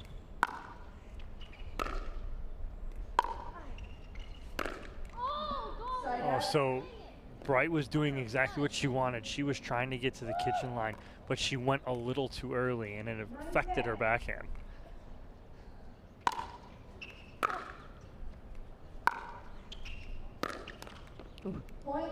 Again, almost a little too soon there.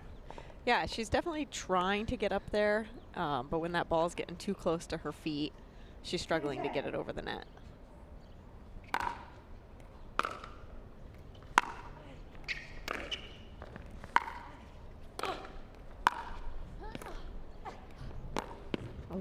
Oh, Jardim was there. Yep.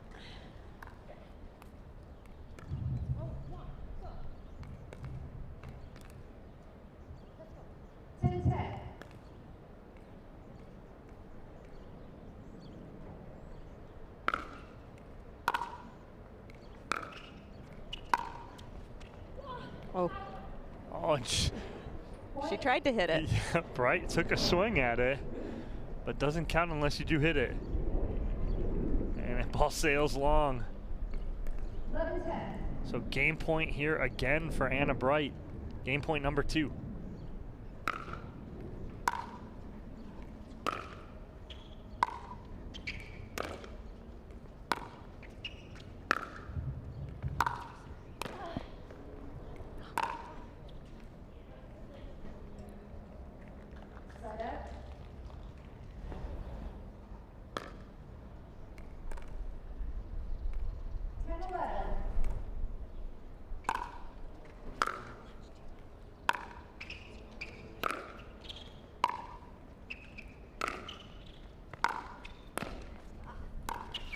Oh, nice job by Jardim. As Bright was shifting back towards the middle, Jardim flips backside, or actually forehand side on her. Yeah, Jardim does a great job of holding her shot and really watching to see what Anna Bright is doing before she hits.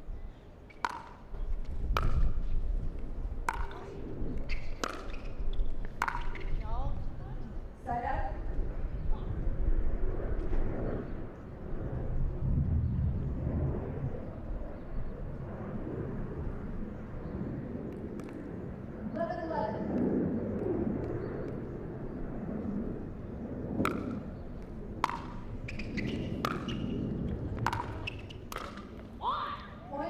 What set that up right there? What set that up? Yeah, I mean, Anna Bright had an incredible backhand and followed it up with a great approach and was completely balanced when she got her forehand volley. But that was my point, is that that was a good setup where she didn't move too early on that backhand. Finally set it up the right way. Yep. And that gives her game number 1, 13-11 here to Anna Bright over Simone Jardim, as Jardim was up 9-4 and in control, and Bright comes back and answers. Game 1 goes to Anna Bright, 13-11. We'll be right back. Game number 2 here on Championship Court at the Franklin New York City Open.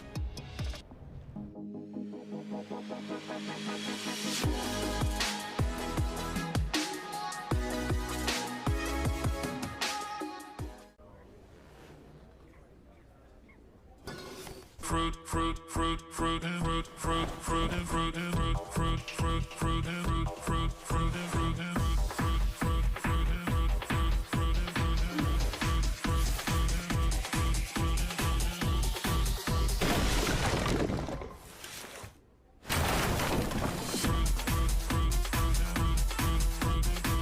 Fruit Smash Super Hot Seltzer with real juice. It's party juice.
Welcome back to Flushing Meadows. We are at the Billie Jean King Tennis Center here in New York City at the New York Open, brought to you by Franklin.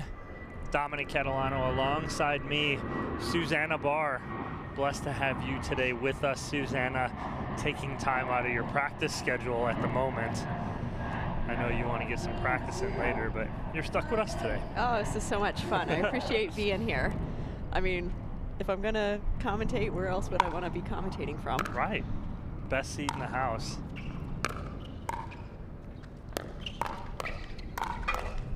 Oh. Wow, a little hands battle there from these ladies. Jardim and Bright going right at each other.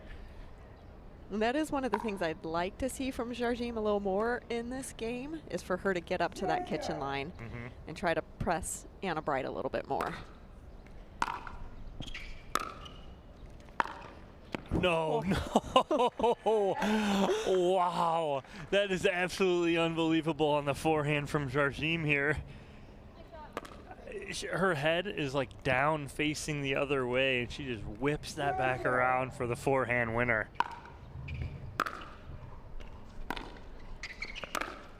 If we were any closer, I think you were trying to throw an elbow at me going, no, did she just do that? That was awesome. 1-0.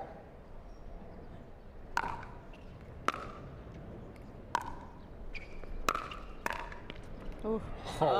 Wow. That's exactly what I want to see. I want to see Simone up at that kitchen line, her dictating the point. She can just do so much with the ball.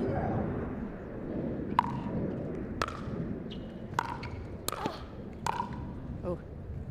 A little overhit there. But a good little run there from Jardim, up 2-0 here.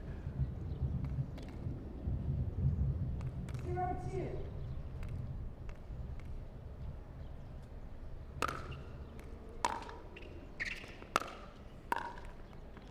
Trying to carve that one too, just a little too much.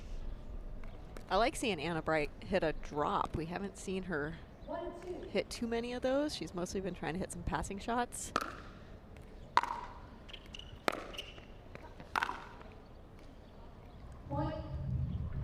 So that shot is there, but Jarjim's got to find the pace on it. If she can drop it a little more, take a little more off it, that is there.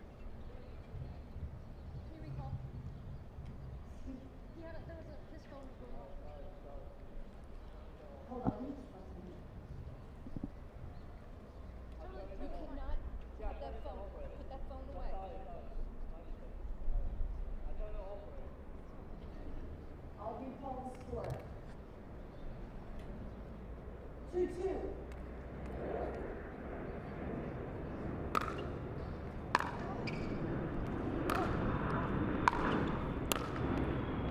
That's good control right there from Jardim, or from Anna Bright on Jardim's ball. Yes, and just like the US Open when it's here, it sounds like a war zone with the airplanes going over. You guys can hear that. Pretty close to LaGuardia Airport. Yes, we're basically on the runway. Again, Bright taking control of the kitchen right there. And Jardim's lead just evaporated. 2-0, great start, and now Bright answers, 4-2.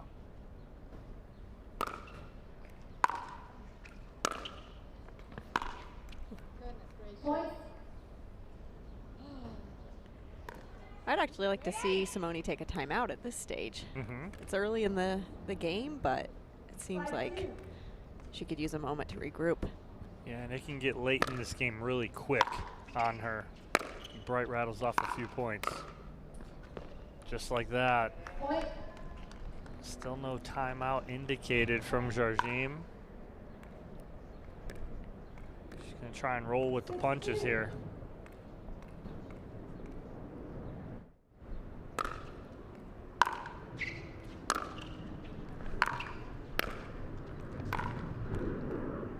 Just missing that right there, but Anna Bright's just so much on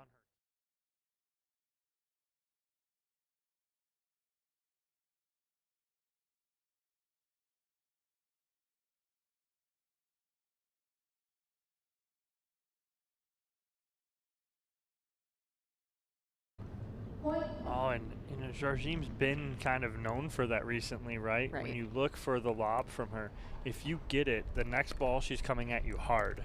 8-2. Just mishit that last ball. Point. And again, we're still not seeing a timeout. Let's see No. if we get one. No, she's just kind of going with it here.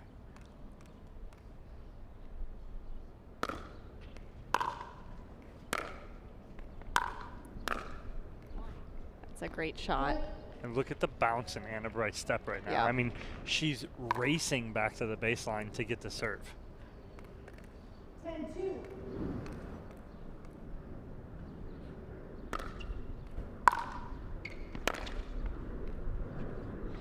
Point. Jarjim's finally getting her side out. We'll see if she can pull anything together. 2-10.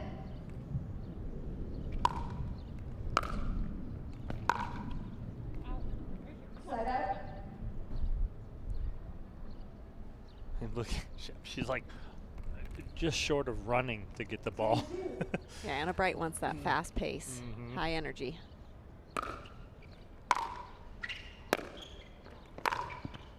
Oh, wow, there it is. And she's laughing at herself right now, Jarjim. Sometimes you just need a shot like that. Yep. Now she only needs about 9 more of those. That's a good serve. Oh, no. Whoa. Oh, no. That's just beautifully done by Simone Jarjim, recognizing the fact that Anna Bright was on her heels on her serve. Right.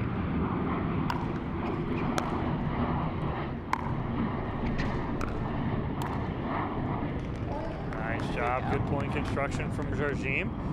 She got it in her here? I mean, you can't ever count her out. No. 4-10.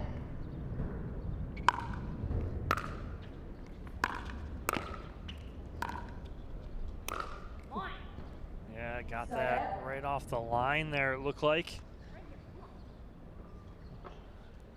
Will be another match point here for Anna Bright.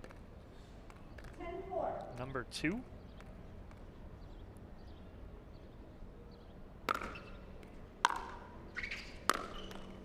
Side out. Sorry. You good. 4-10.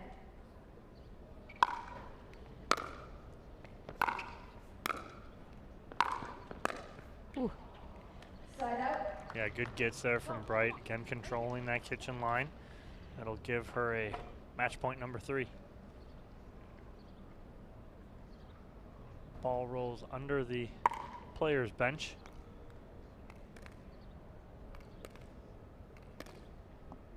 $10-4.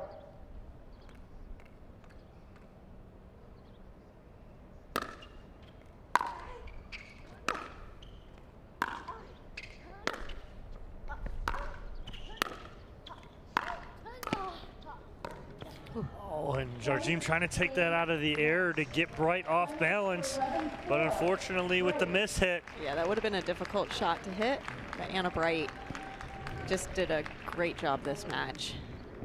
Controlling the points, the pace. Yep, she was in control after going down in game 1. Takes game 1 13-11, game 2 11-4. We'll take a quick commercial break. When we come back, we will be back on court with Anna Bright. Get her thoughts on this matchup here. Don't go anywhere. The Franklin, New York City Open, brought to you by Rockin' Protein. Day 1. OS First. Superior Labs. Consumer Cellular. And Franklin Pickleball.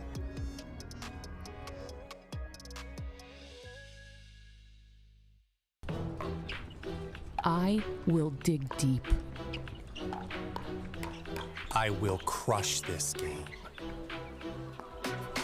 Athletes know nutrition drives performance. I will not slow down. Superior Lab supplements help you power up and recover faster. I will never surrender.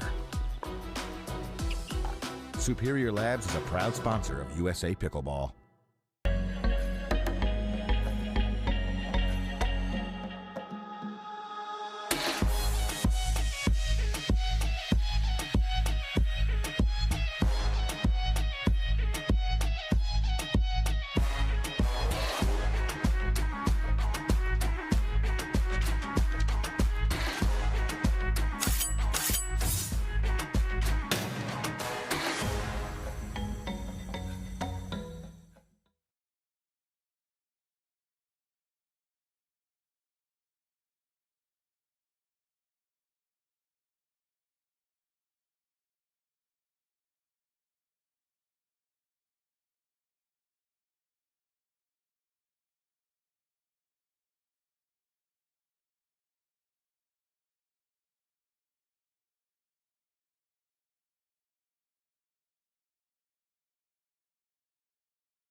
Hiya, my name is Stacy Townsend, and let's learn to play better pickleball with Pickler and USA Pickleball.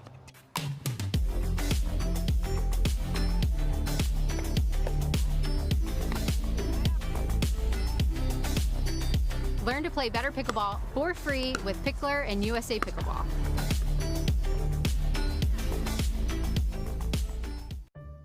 Someone once said, live life while you're young, because when you get older, all you'll have are those stories. We don't think so. What we do today, that's tomorrow's memory. This is our time to do what we love, to learn new things and meet new friends. It's the beginning. This is game time. This is Generation U. Pink, a digital platform to find people like you.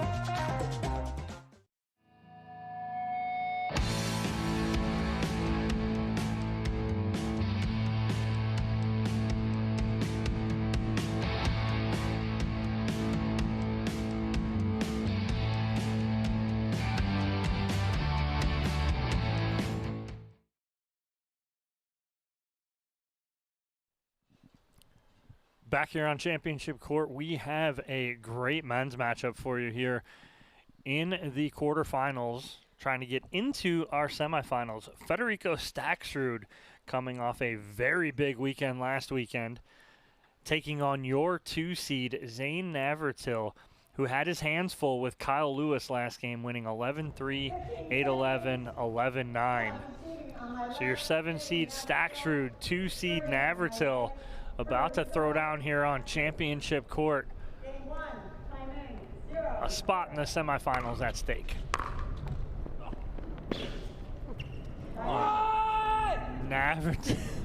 Navratil going straight net lord to start off, and laughing is Staksrud as...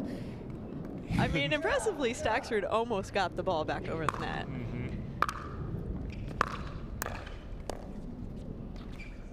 And Navratil jokingly came up to the net with a big come on. Staksrud just not having any of it. But this match brought to you by Day One.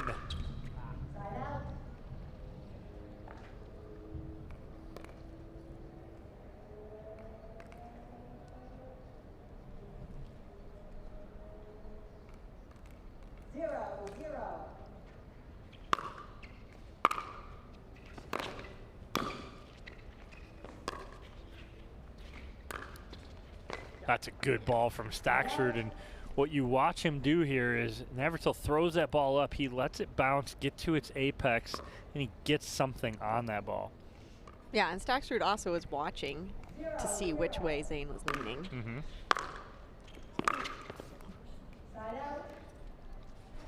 I like the energy Staksrud is bringing, but I do think if he takes his time just a second longer, he's hitting a few in the net right now, but could be some nerves playing here on center court. Just wide. Nice seeing our ball boys in the corners and ladies helping out these players. A lot of space here on the sideline and baseline.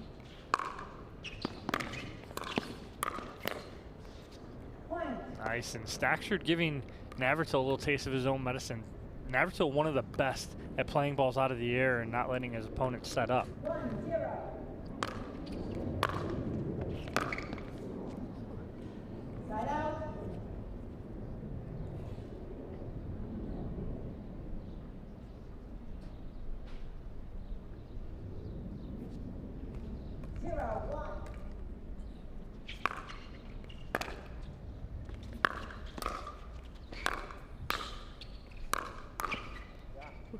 Great athleticism from Stackford right there.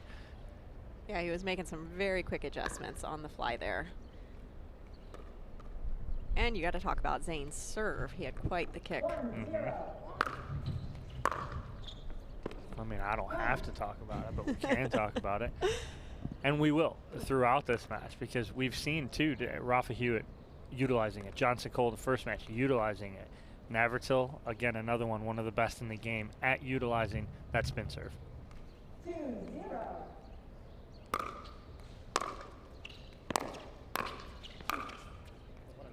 Oh, doubles up on that side, wide open, but overhits it. It opened up for him perfectly. Sometimes you see that and you're like, you want to be perfect right, with sometimes it. when you have too much space, you tend to overhit.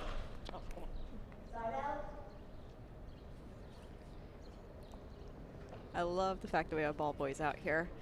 Yeah, hustling. 2-0. Nice, and Stackford takes something off that right there to keep that ball in. We've seen Federico Stackford around now for about 6-7 months, and he has really made a name for himself on the single side of pickleball.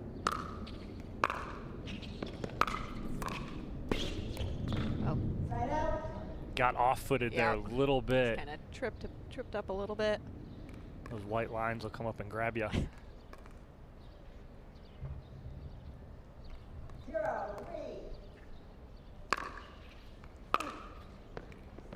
Point.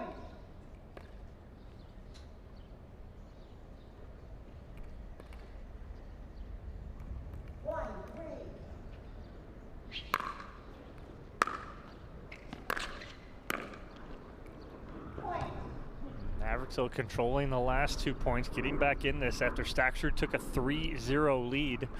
Navratil rattles off 2 straight, within 1 here.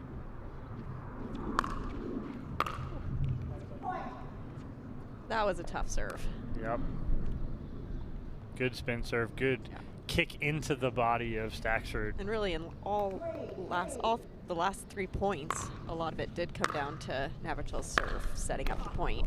Wow, right there too. Big forehand from Navratil and a timeout from Stackford.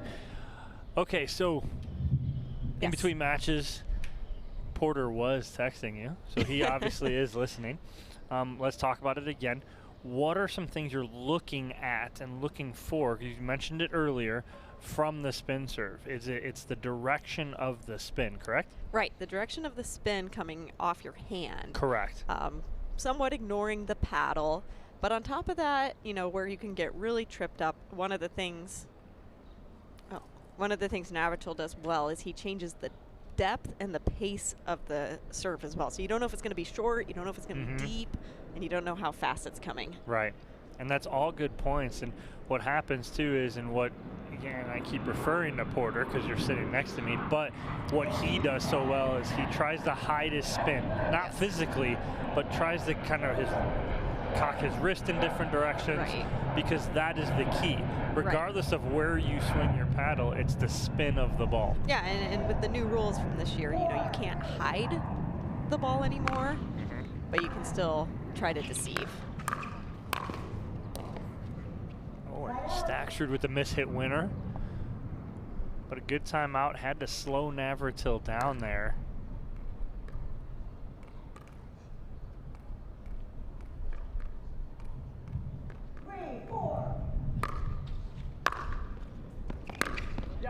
That's a big two-hander right flat down the line. Yeah, we talked about that earlier, just how many of these men are adapting a two-handed backhand in an offensive manner, and it seems to be pretty successful.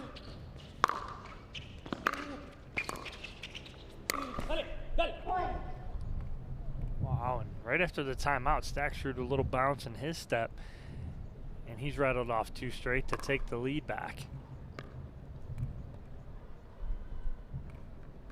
5-4.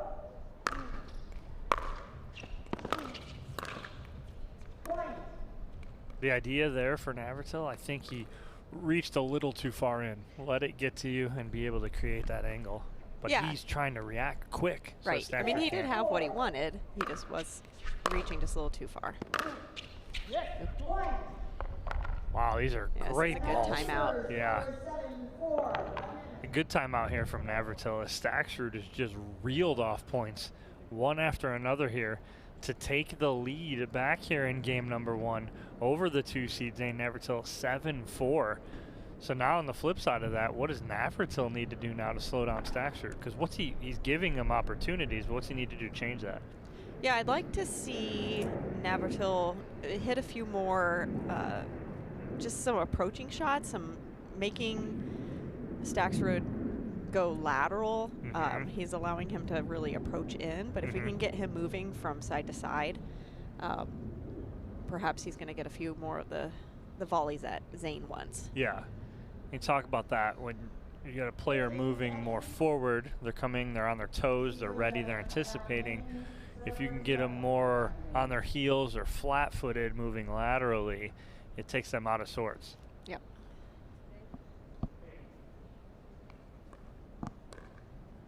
We'll see what Navratil has after this timeout as he is down 7-4 game number 1.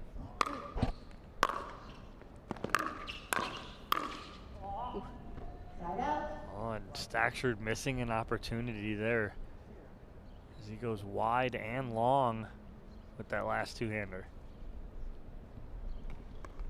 4-7.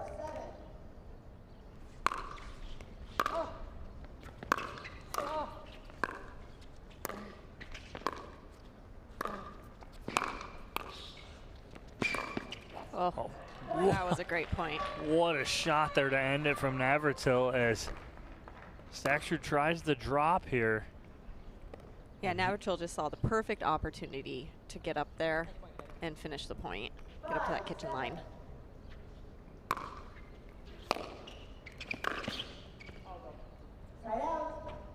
Again, had Staxrud leaning to the right. But unfortunate for Navratil, he overhits that a little bit. 7-5. Side out.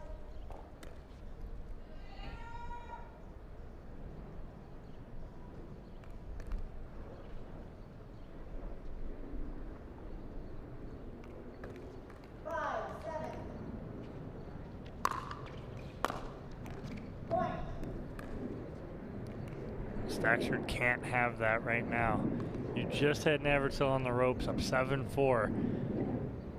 And now Navratil back from within 1 of tying this up.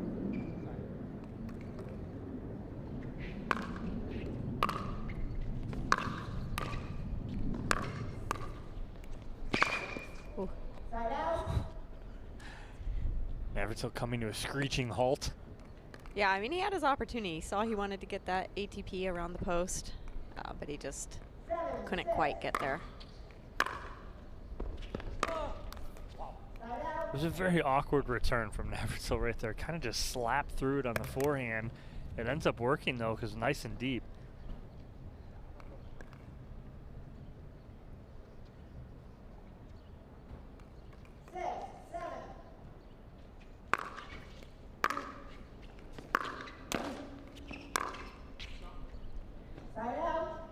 Wide.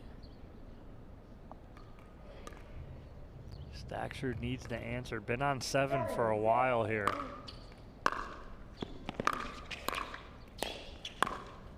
Oh, that was a great volley from Navratil. He was able to just place that right out of the reach of Staxrud.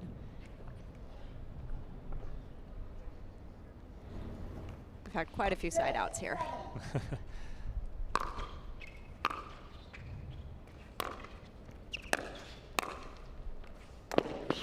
Oh no! Full sprint cross-court forehand from Staxrud. Great shot. Navratil can only clap for that one. 7-6. Yeah, come on. Point. And finally, Staxrud gets off of 7.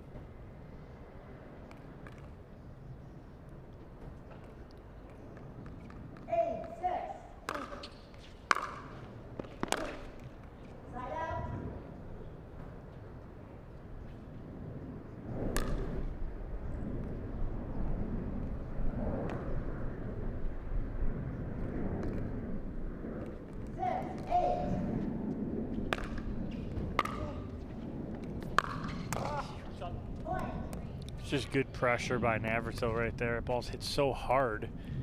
Even if Staxford gets a paddle on it, it's very hard for him to volley that too, full extension. Yeah, Staxford was still moving at that time. Wow. Yeah, there we go. We got an answer. Quite the serve.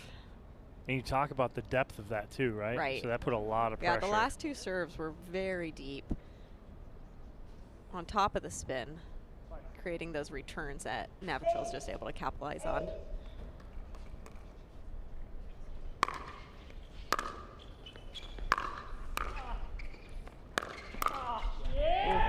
Wow. It's just great leverage from Staxford to be able to pull that ball back across too.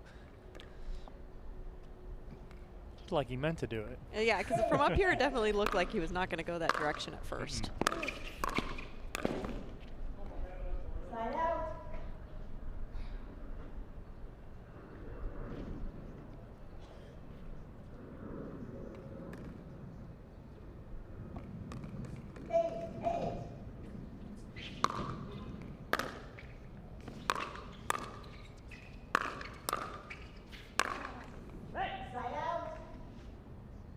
Tough. Navratil trying to win that, you know, from the baseline.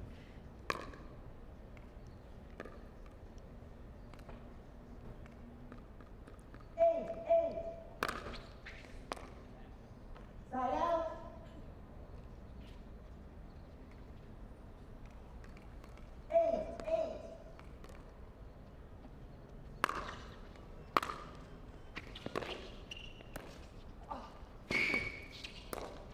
Oh, wow. Wow.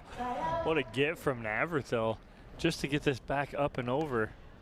Unfortunately, there's not much he can do at that stage. He did get it back, but Staxford was able to hit it wherever he wanted to hit it.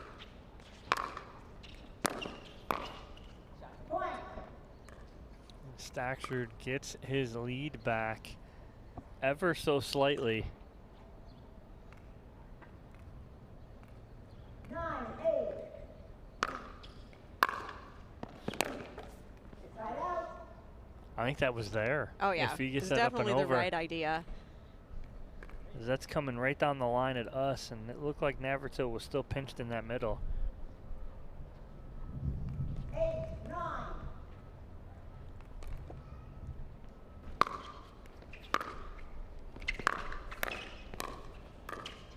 Oh, again, Staxford had what he wanted, just a little wide. And it looked like he almost tried to aim it there instead of being an athlete and just hit it there, right? Right. You've done it a million times. Just be you. Don't try and aim it and place it. Oh.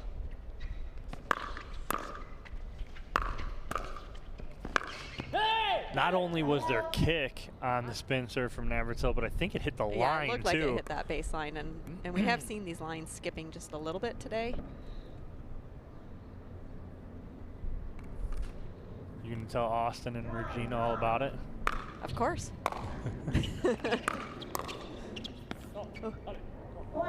And a game point here for Federico Staxrud. And a timeout instantly from Zane Navratil to try and slow the momentum of Staxrud down. But for Staxrud, this is a very important point in my opinion because he had a lead. It got away from him. Navratil came back. Well, now he's got another lead here with an opportunity to end this. And if Navratil can come back and hold this side out, come back, tie it up, just keeps putting more and more pressure on Staxford. Right, you never want to give Navratil the opportunity to serve, to get the third shot that he wants. He's always a dangerous player, so. You've had some success playing with Zane, have you not? I have. He is a wonderful partner to play with. You guys took a gold medal in Chicago and a bronze medal in Legacy, correct? Yes, yeah, we've medaled each time we've played together. Looking forward to getting to play with him some more in the future. Are you? Yep. What are you guys playing next? We'll be back here in New Jersey. Oh, very nice. Before that, Game point here for Staxrud, and Navratil overhits the forehand volley. And he will take game number 1, 11-9. Battles back, handles everything Navratil had, you know, as an answer, but Staxrud takes game 1, 11-9. We'll take a break. When we come back, game 2 here at the Franklin New York City Open.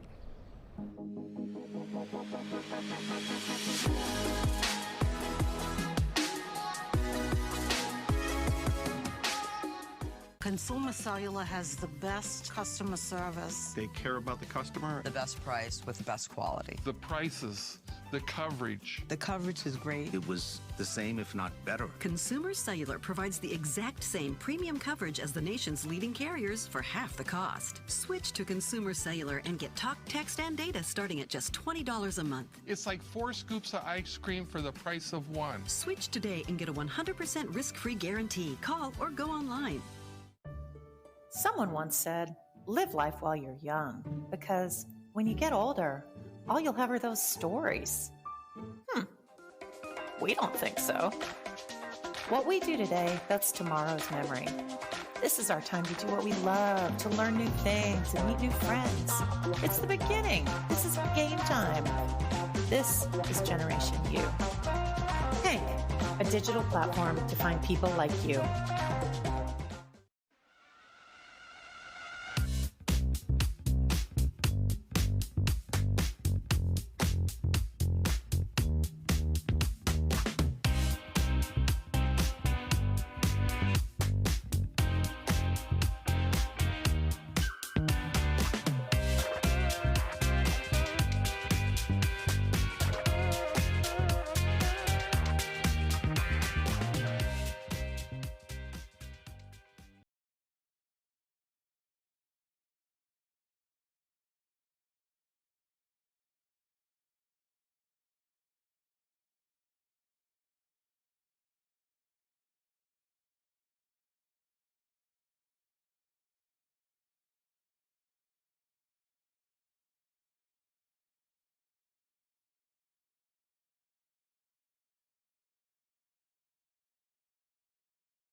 Here we are back here on court 17 at the Billie Jean King Tennis Center. Beautiful setup here. You can see our sponsors flashing on the Rolex Jumbotron. We are about to start game 2. Federico Staxrud taking game 1 over Zane Navratil, 11-9. Navratil gonna have to have an answer. He came back after he was down, but could not finish. 1-0.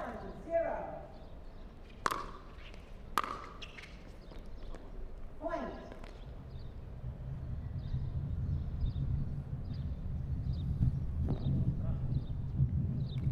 2.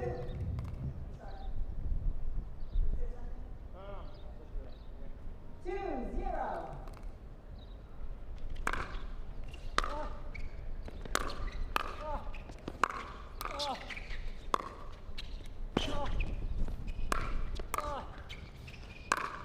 Wow. After all that, I think Navratil's upset with himself because he gave up on what was working. I think he goes a couple more to that backhand side, he'll get something. Yeah, he had a couple incredible shots. One of them, he was almost jumping and moving at the same time as he hit it. He does hit some awkward and annoying shots at times. I think you need to be careful about what you're saying there. I don't think Navratil has ever been called awkward and annoying. Hey. Oh, his serve has been called very annoying. Annoying at perhaps, times. but yes, it's not awkward. No. Oh, his serve? Absolutely not.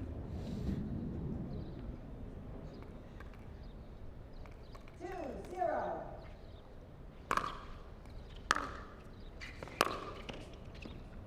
A little long there on the two-hander from Navratil. Our next matchup here on Championship Court will be Salome Devidze and Paris Todd in the semifinal matchup on the women's side. Oh, nice That's ball. a really nice two-handed backhand there. Salome Devidze taking out Rosie Johansson, 12-10, 8-11, 11-5, and Paris Todd having a battle with Lauren Stratman, 11-8, 9-11, 11-9. Yeah, everyone's come out to play today. Yeah.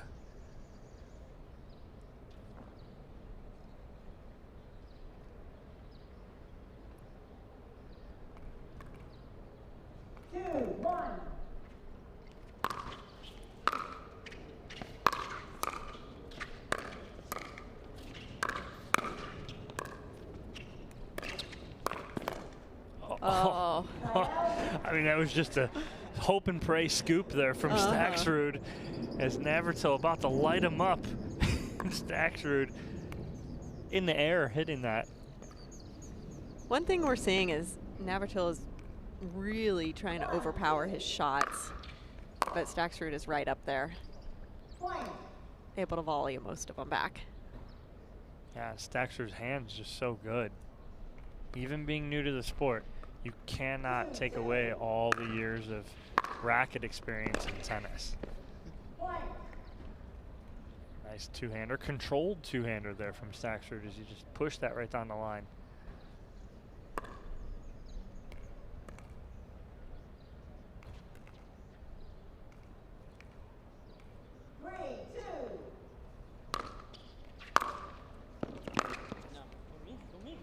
Tried to double up in the same spot there. Well, he's gotten a couple of them in this game, but that one just went a little wide.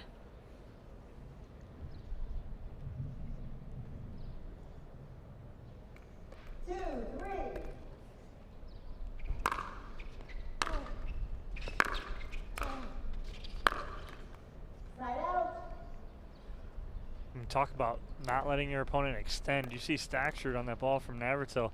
Staxrud really slid to get that to his forehand so he could extend and put something on that. Yeah, he does a great job of sliding away from the ball to be able to hit it where he wants to hit it. Right on cue, right there.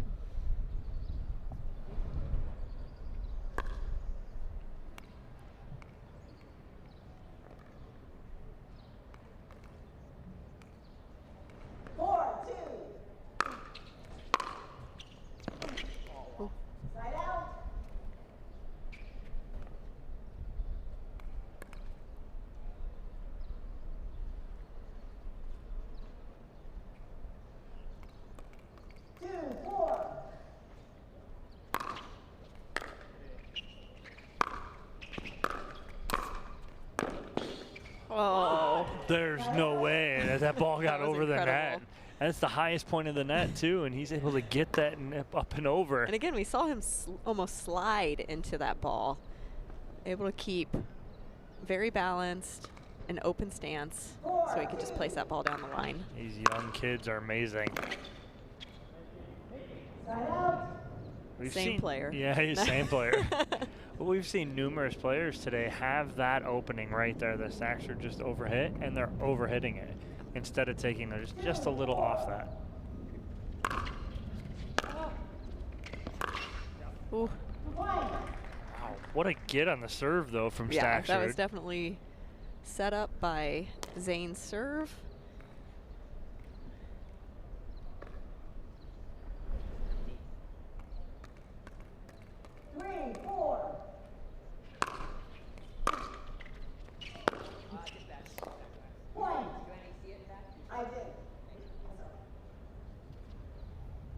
Return just deep.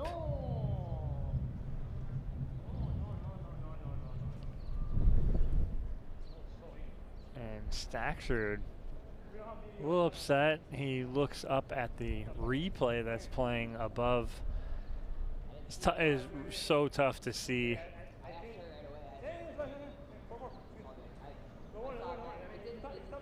From our angle too, and the camera we had on it, it's so far away. It's tough to see.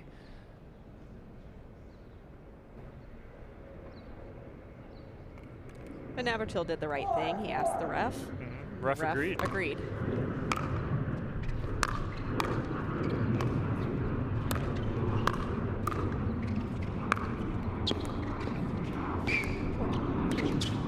Wow. A couple lat cords there.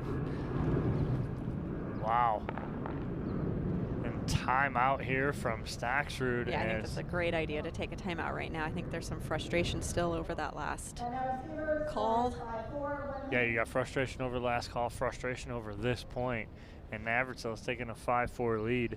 Let's Suzanne also talk about, you know, you being a former college tennis player yourself from DePaul University a couple years ago.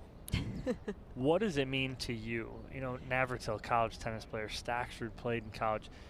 These players that have never had maybe an opportunity to be here, or they were here and they were watching the U.S. Open. What does it mean to you to walk into a place like this and being able to compete here? I mean, it's absolutely incredible, right? This is like the dream location in the United States. You know, we all grew up watching all our favorite players play here. Some people have been able to be here before. Some of us, this is our first time. But it's definitely an opportunity that I'll never forget, for sure. Yeah, it's kind of neat to be here. I did the tour yesterday, Arthur Ashe, the locker room. I'm taking selfies with the mural of Agassi because he was my guy when I was a kid growing up. Loved watching him. Collected all his shoes. Not his actual shoes, but you know what I mean. I mean, if you could get an actual shoe from Agassi, I mean, I'd take it. I would take it too. I'd definitely take it. So Navarcle on the serve there, gets another point, takes a 2-point lead.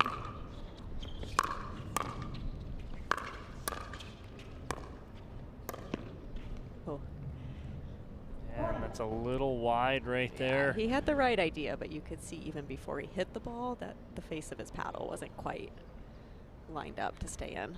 Yeah, he kind of jabbed at it too. 7-4.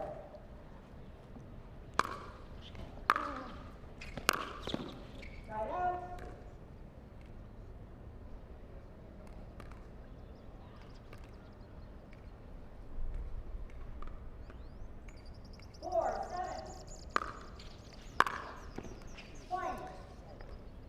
Much needed point there for Staxrud as he'd been stuck on 4 for a while. 5-7. Point.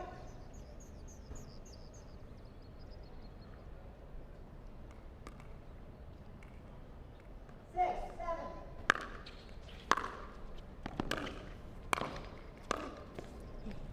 Right out. Staxrud right there trying to play that quick so that Navarcle can't set back up, but that's tough off a short hop. Yeah, very tough. And I like seeing Navarcle right now is coming up to the net. He's taking control of some of the points.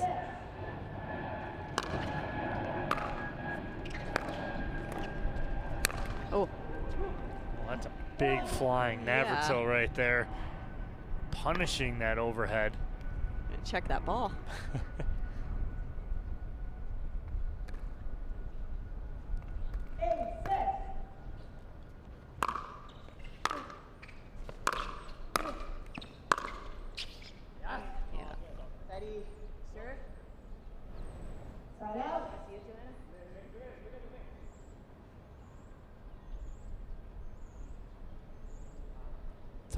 Tough to see from our angle too.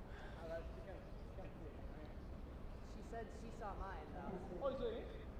No, not that it was. Oh, you saw? I did not see Navarcle disagrees with what Staxrud saw. Again, tough from our angle.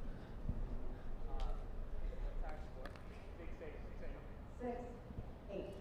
Yeah, tough to see from it's our really angle. hard to tell. 6-8. Point. And just like the last time, this might be a good time for a timeout. You have a little frustration over line calls. Got to be able to shake it off. 7-8. Big serve from Staxrud, set that whole point up right there. Navarcle hits a short return. You see here, Staxrud able to attack that third. And all tied up here. At 8, game 2. Staxrud trying to end it in 2.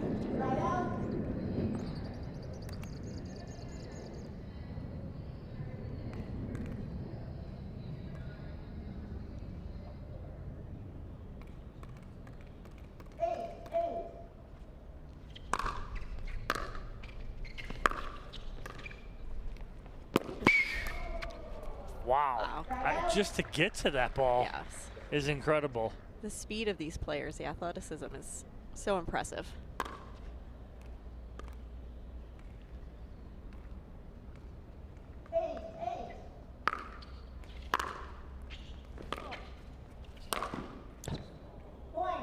The miss hit there, and I think Stackford even thought that ball was going to go out, but it doesn't. He plays it. Gives Navratil an overhead that he just overhits.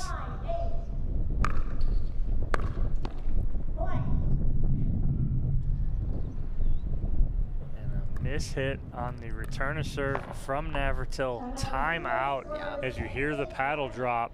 There's also a little bit of wind picking up right now too, and I'm wondering if that affected Zane's return. Yeah, we can see it through the stadium here as the wind's picking up, like you said, Susanna. We'll take a look at our bracket up to date right now. Julian Arnold moving on to the semifinals. He takes out John Cincola 7-9. J.W. Johnson has moved on over Rafa Hewitt by a score of 7-0. And then Jake Kusmider takes out James Ignatowicz 11-2, 8-11, 11-5. Those two right there, 12 and 13 seeds, again, fooling people. Ignatowicz, a tennis player at Vanderbilt, very good player, big boy. And Kusmider also, very good athletic kid. He's moving on to play J.W. Johnson. Semifinal set on the women's side.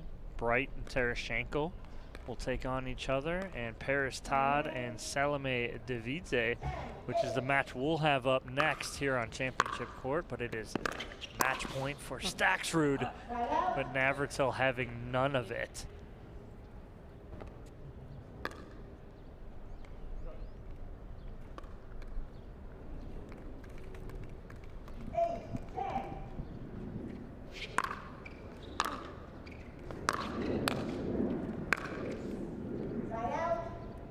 Navratil trying to go body up there, maybe, instead of trying to get down the lines.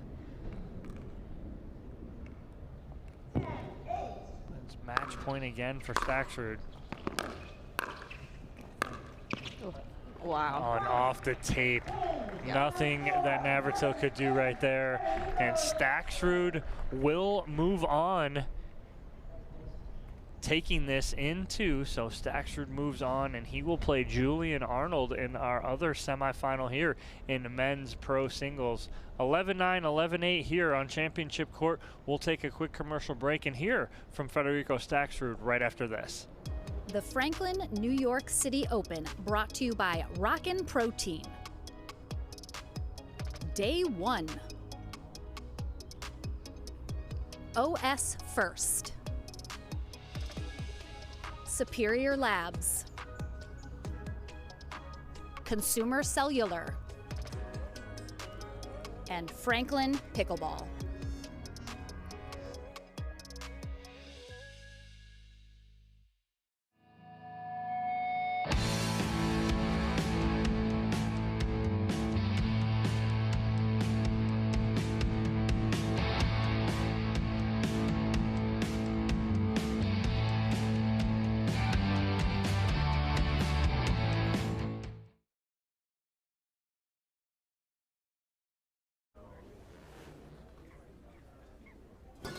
Fruit, fruit, fruit, fruit, and fruit, fruit, fruit, and fruit, and fruit, fruit, fruit, fruit, and fruit, fruit, fruit, and fruit, and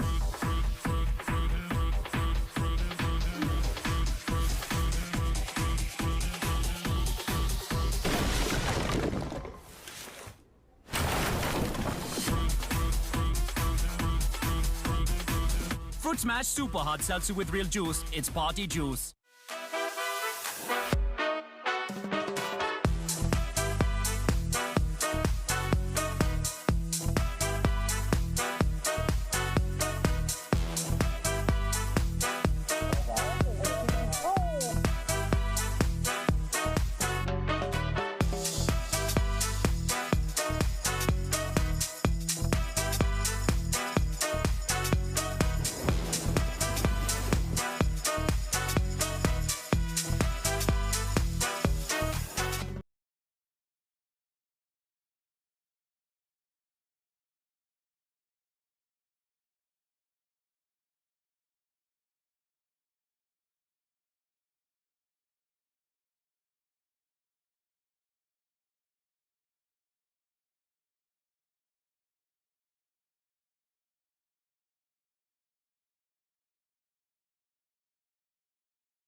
I will dig deep. I will crush this game. Athletes know nutrition drives performance. I will not slow down. Superior Lab supplements help you power up and recover faster. I will never surrender. Superior Labs is a proud sponsor of USA Pickleball. Scene is championship court number 1 here. Women's pro singles semifinals. Paris Todd taking on Salome Devidze, your 6 and 7 seeds here on championship court at the APP Franklin New York City Open. Melody Woodsum and Marsha Frezzo, our first and second referees here on court. Dominic Catalano alongside Susanna Barr, a tear shedding down her eye as this is her last match with us of the day, but it's been great having you. Oh, it's been so much fun. Thanks for having me. A little long there from Todd. I like seeing her trying to approach, though. I'm expecting to see a lot of ground strokes in this match today.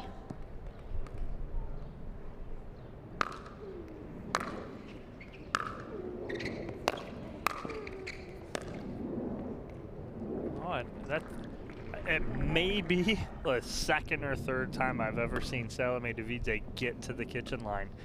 Trying to make something happen there. I like it.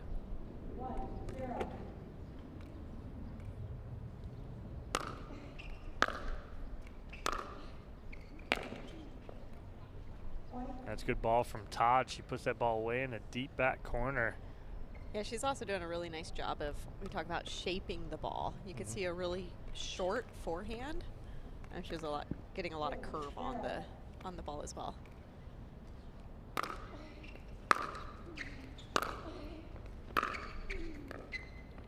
Wow, what a ball there from Devidze, going to Todd's backhand with a little drop shot from the back corner. Right down at the feet. Very difficult to pick up. 0-2.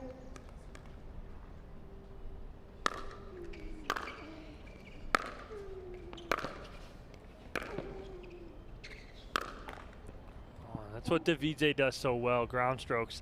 And you see how she pulled Todd so deep and off the side, creating an opening, having Paris Todd hit that ball in full sprint.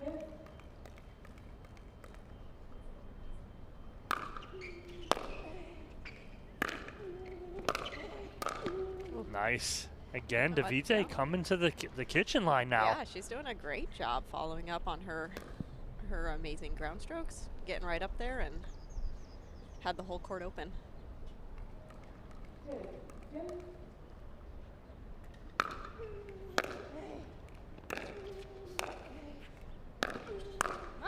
And that's what Todd's gonna have to do to win this match, is control that kitchen line whenever the opportunity strikes.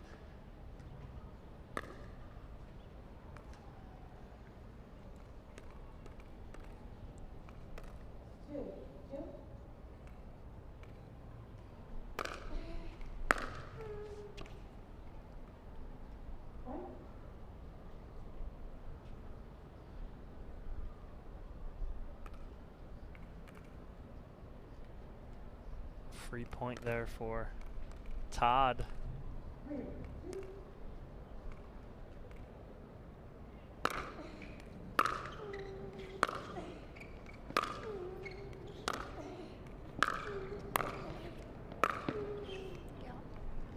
That's exactly what we need to see from Todd.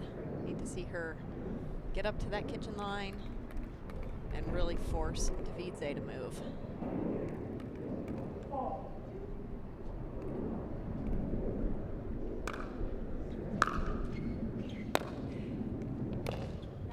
Nice ball there from Todd. I thought I'd see her come in right there, but she didn't. But ends up being a beautiful ball in the back corner again on Devidze.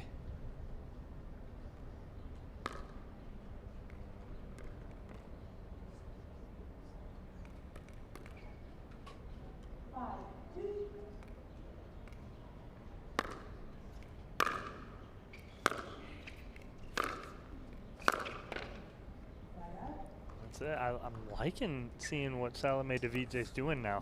Finally starting to step up and come in a little bit. She has had some success, though, playing her game and what she was used to. But now I think she's adding this. Yeah, I think both players are relatively new, but they've both had quite a bit of success already playing at that baseline. But it is exciting to see that as they're maturing in their pickleball game, you know, they are really starting to approach, which is, you know, one of the big differences in pickleball from tennis.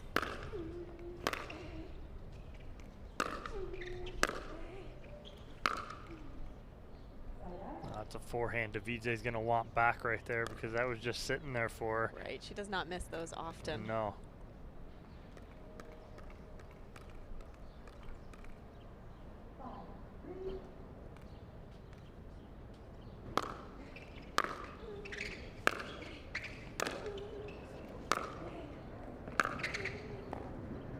Ooh, wow. Once again, we saw that drop shot there from Devidze right at Todd's feet. Todd's just not able to pick that up. I mean, I thought Todd had complete control at that point when she put that ball down the line in the corner.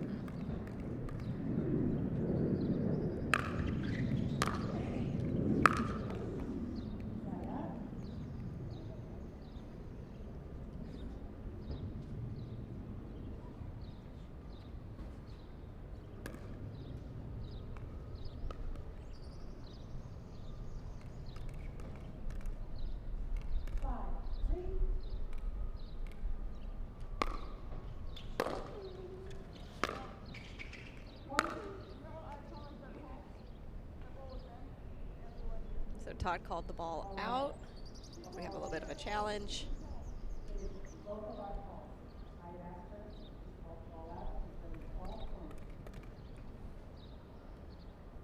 So Devidze, yep, asking the ref. Confirming the ball was out. Oh,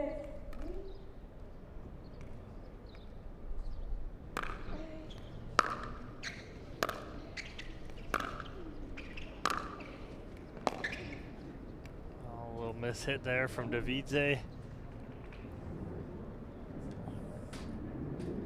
I think some of that mishit came from the fact that Todd was once again approaching up to that kitchen line, forcing Devidze to have to hit an even better shot.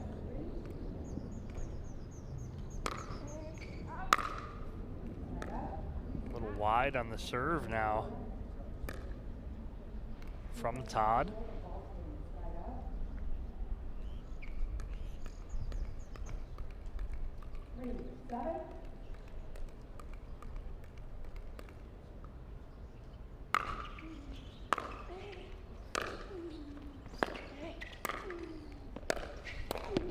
Wow, that's just good control of the kitchen line from Devidze. As athletic as Paris Todd is, could not get that last one.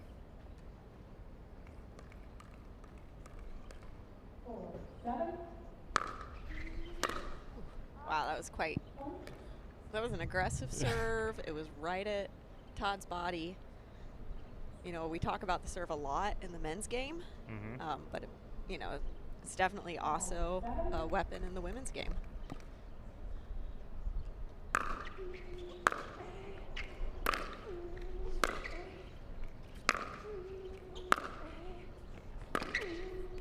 Oh, it's too good from Devidze. Now Todd coming in and thinking she's got the angle, and Devidze just goes right down the line. A timeout here from Paris Todd as Devidze right back in this at 6-7. What are you seeing the differences, though, there from Devidze now as it was opposed to early in this match? Yeah, I mean, Devidze's playing with a little more confidence now. I do like when she is getting up to that kitchen line. It seems like either of the players, when they've gotten to the kitchen line, have actually won the majority of the points. But Devidze's serve is also putting a lot of pressure on that return from Todd. Yeah, and she's taking advantage fully here and is right back in this with serve. Down by 1, 6-7. We've seen a little difference from Paris Todd watching her in recent tournaments. She's playing a little quicker today. right now at least. Usually she takes her time a little more at the baseline, especially when she gets served. She'll turn, kind of regroup. She tends to take her time between points. Between points, okay. right. And so now it seems to be that she is moving a little quicker, right? Not taking as much time. And I think Devidze also takes a little bit of time in between points, so.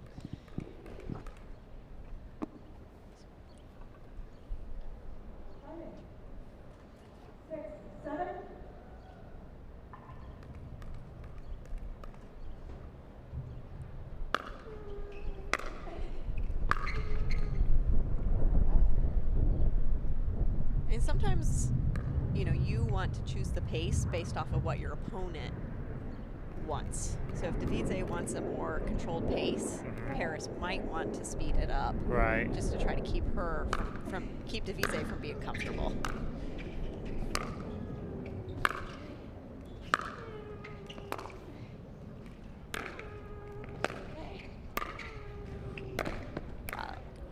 Oh.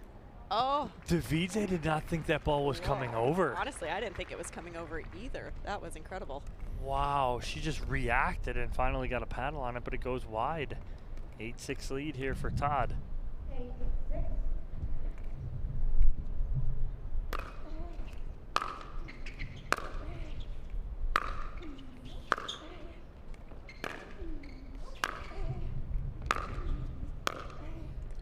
Oh, and Todd does a good job taking that ball out of the air. We talked about that earlier, taking that ball early. Yeah, but I think Todd's timing was not the best for approaching at that moment. It did look like in that point, both of them were going to be staying back for quite a while. Todd knew she wanted to try to get up, but she didn't pick quite the right moment. Watch, Devidze has one of those open stance serves, right? She's facing completely where she's going with this ball. You watch her when she sets up. Open stance here. And just uses her trunk to rotate.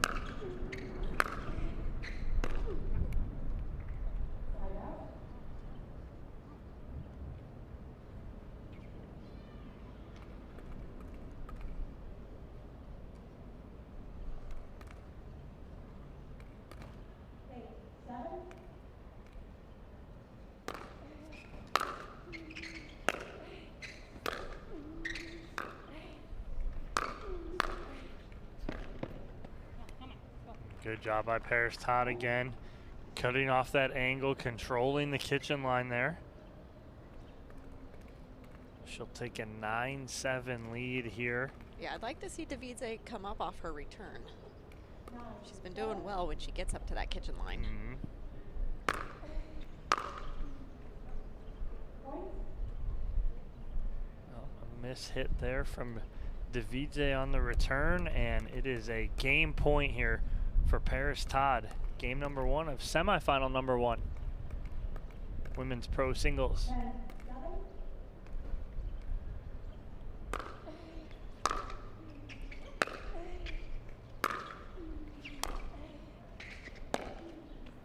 Nice approach there from Paris Todd, the cut backhand. And that'll be game 1 to Paris Todd by a score of 11-7 here on Championship Court. Your 6th seed over your 7th seed in game 1, semifinal number 1. We'll take a commercial break when we come back at the Franklin New York City Open game 2. Don't go anywhere.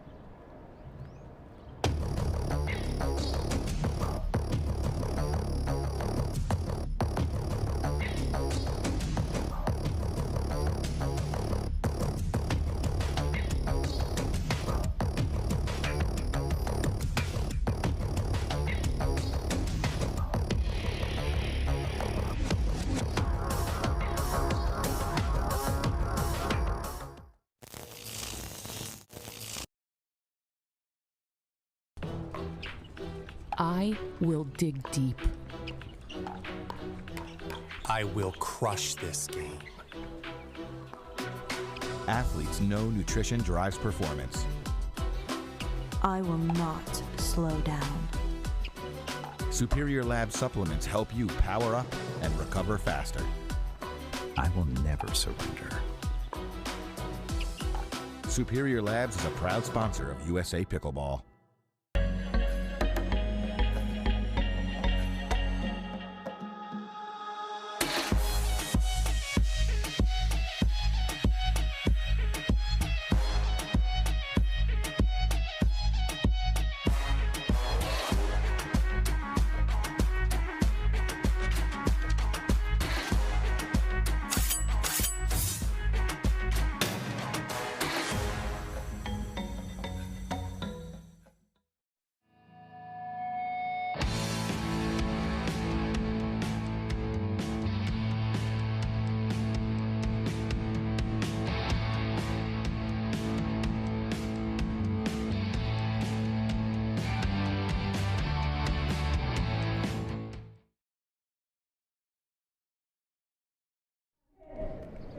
And there's Kyle Yates sitting courtside, watching some matches here on Championship Court as game number 2 underway here. Salome Devidze, Paris Todd. Todd taking game 1, 11-7. Devidze trying to answer here. Oh, here goes Devidze's drop backhand.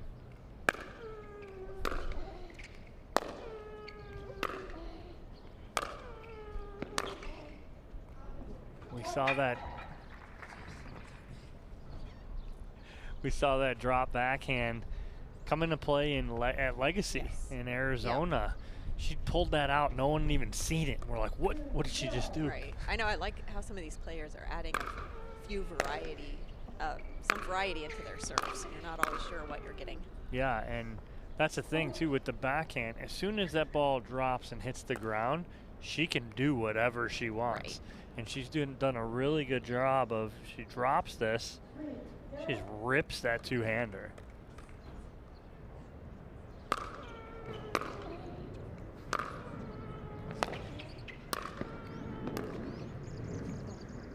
There we go, we saw Devidze approach the kitchen line again and take control of the point. She's been having a lot of success when she does it. She still isn't fully comfortable. She's not coming up as often as she could.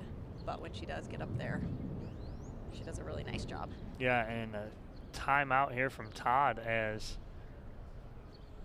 Devidze has jumped out to a 4-0 lead, and there's Kyle Yates again in center court, kind of hanging out, chilling, watching some matches here. He's up on the Jumbotron, noticed himself, so he's enjoying himself.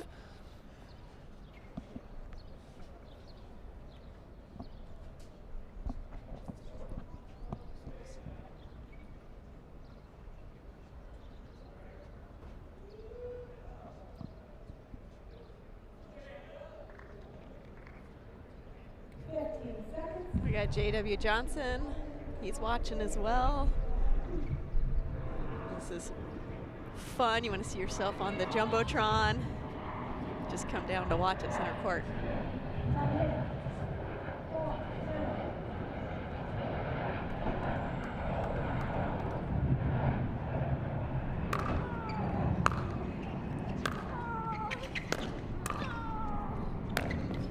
Oh. That was a great shot by Paris Todd. Devidze had her on the run, but Todd was able to just put that forehand right down the line.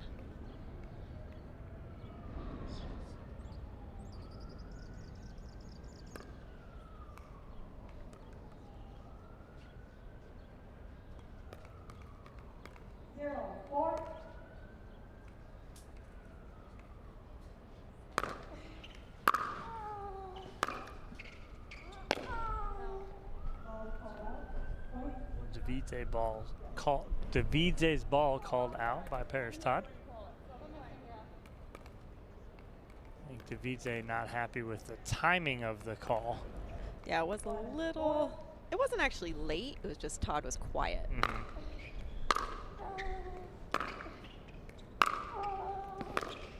That is a great ball from Devidze.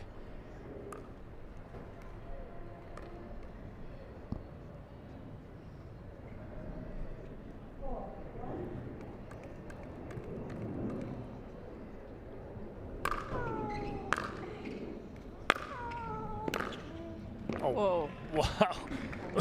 We've seen a few of those today. It takes something off that and kind of roll that cross court. Yeah. Call it like a drop drive.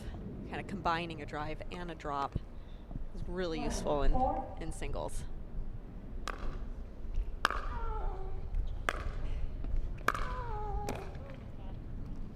Miss hit there. It was one of those few moments where you see that Todd isn't fully comfortable up at that kitchen line yet, but as she plays more and more, we're going to see her up there covering that line really well.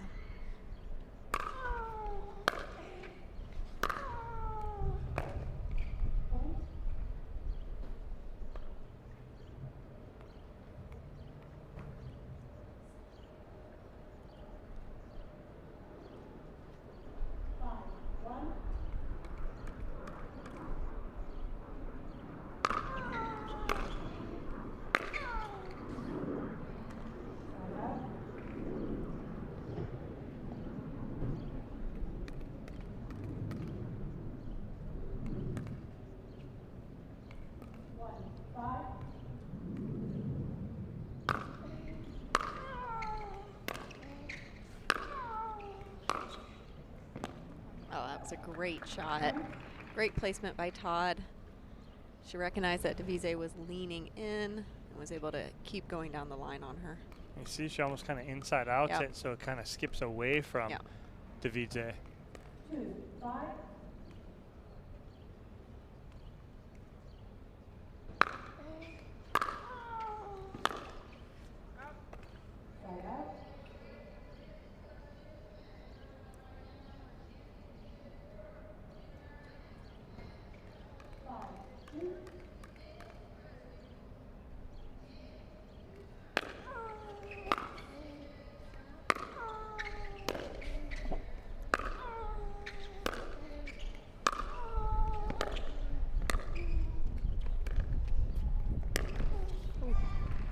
That's a tough ball. Todd created that mistake there from Devidze because she kept it so nice and low. Yeah, it's one of the first times we've seen them almost start to get into some cat and mouse. Saw Todd up there, and instead of just ripping the ball, she placed it really well. Whoa. See the movement on that ball. That was impressive. Ooh. That was unbelievable, the movement on that ball from Todd. And then she came to the kitchen and then backed up. And then hits this winner.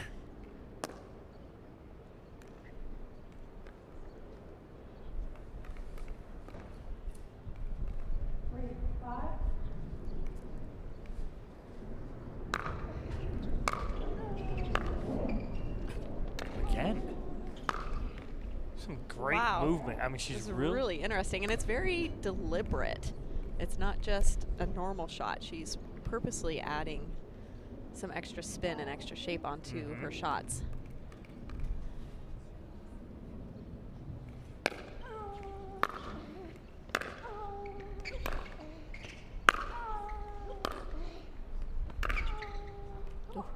Yeah, that drop, that's well inside the line right there. Beautiful shot from Devidze.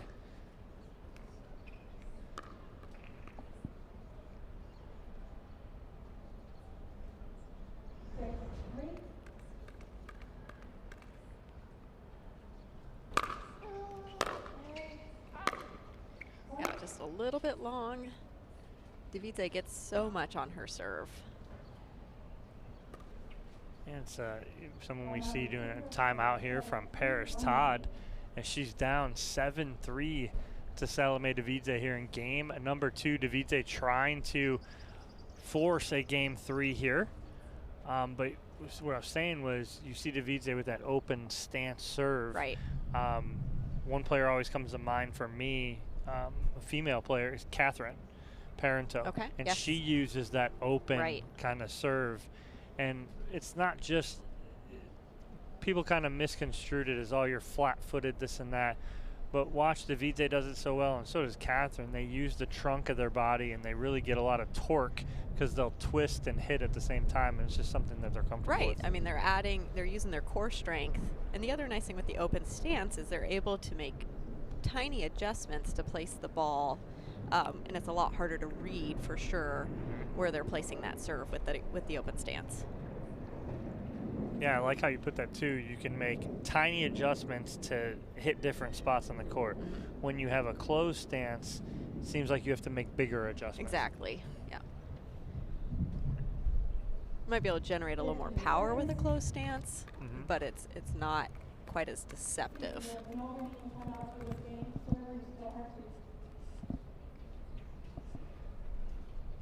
Timeout here from Paris Todd as they come back in down by 4. We'll see if Paris has any answer here for Devidze in game number 2.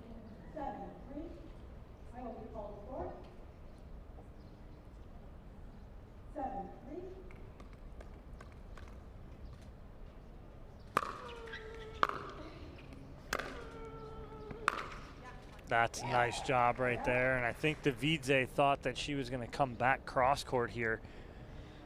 Yeah, I think it was a combination. She might have thought that. I also think she was a little bit late approaching, and so she wasn't fully up at that kitchen line ready to make adjustments.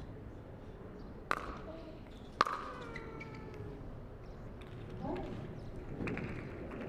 little long on the return there.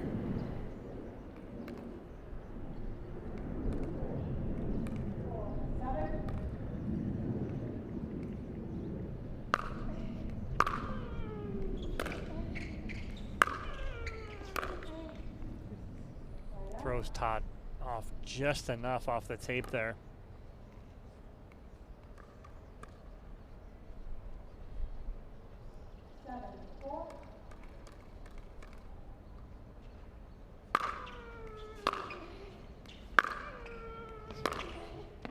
Nice ball from Todd down the line. Oh, you can hear Devidze talking to herself down there. Yeah, not happy with how she played that last point.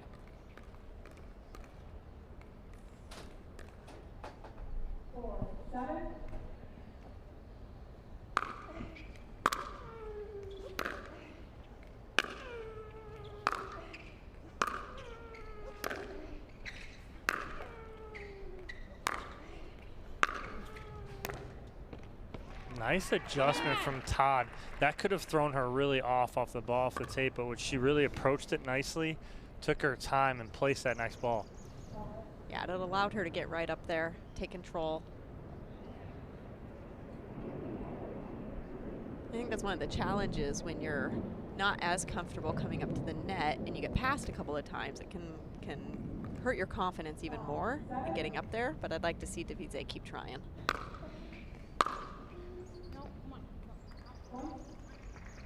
Todd getting right back in this now, within 1.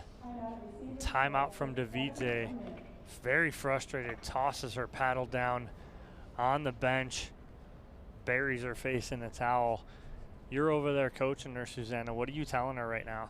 Well, first off, take a couple breaths, which she is doing. But I think she needs to go back to the strategy that was working at the beginning of this match, which is where she was approaching, reading that ball. I feel like if she could try to get Paris on the run, she's had a little more success as well. Yeah, I agree. She has had Paris on the run a few times when she's controlled the kitchen line. So if she can do that, I think she'd get right back in this, get that lead. But I think she's hesitating and her timing's just slightly off as to when to approach. Yeah. And so as you can see on screen, we have our 2 semifinals. Irina Tereshchenko and Anna Bright, and Paris Todd and Salome Devidze here on championship court. Winners of those matches will end up in the winner bracket final, trying to make it to the gold medal match on Championship Sunday.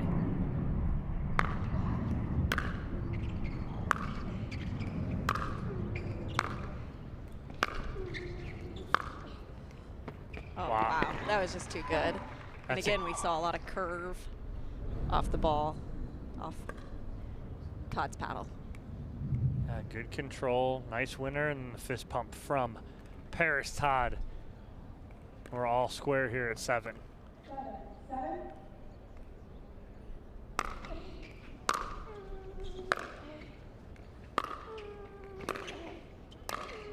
we go. That's the approach we want to see. A little bit earlier, she was set, she was ready, and she was able to hit that volley wherever she wanted to hit it.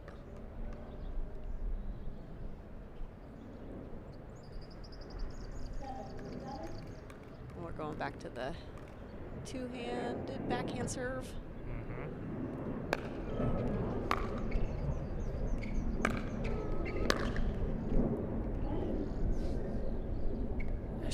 She really rips that two-handed backhand serve.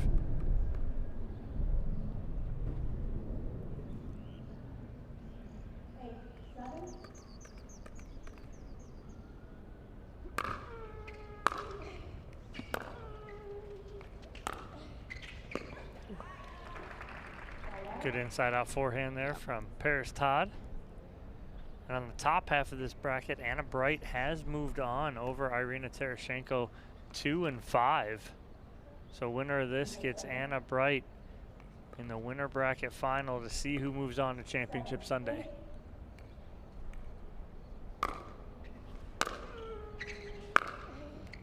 Wow, again, the shape on that ball. Yeah. Watch her rip this forehand.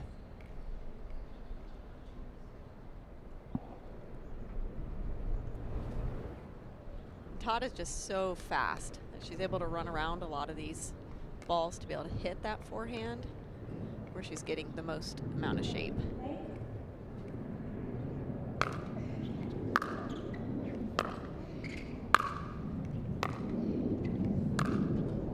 Ooh. That ball is... Todd's not sure what she wants to call it. Called in. Yep. Yep. And that's the right call. Mm-hmm. Yeah, ball drops right in that corner. She wanted to call it out, couldn't do it.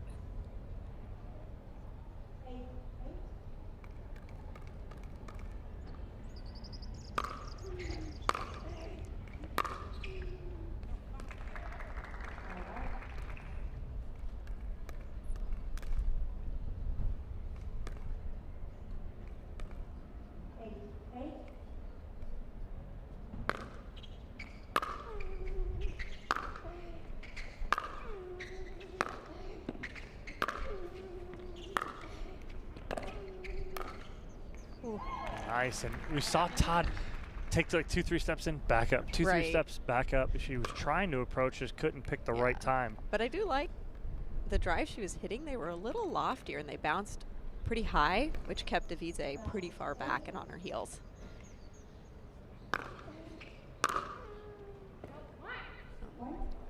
And it will be a... Let's see if we're going to get a timeout. No timeout, so it is match point here for Paris Todd.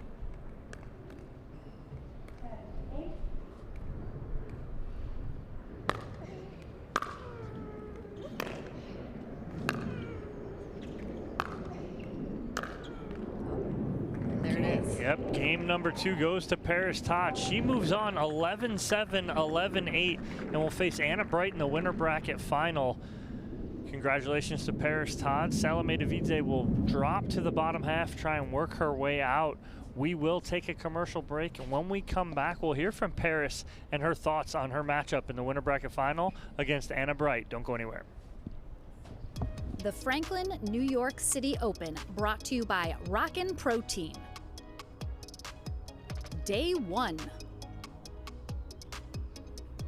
OS First.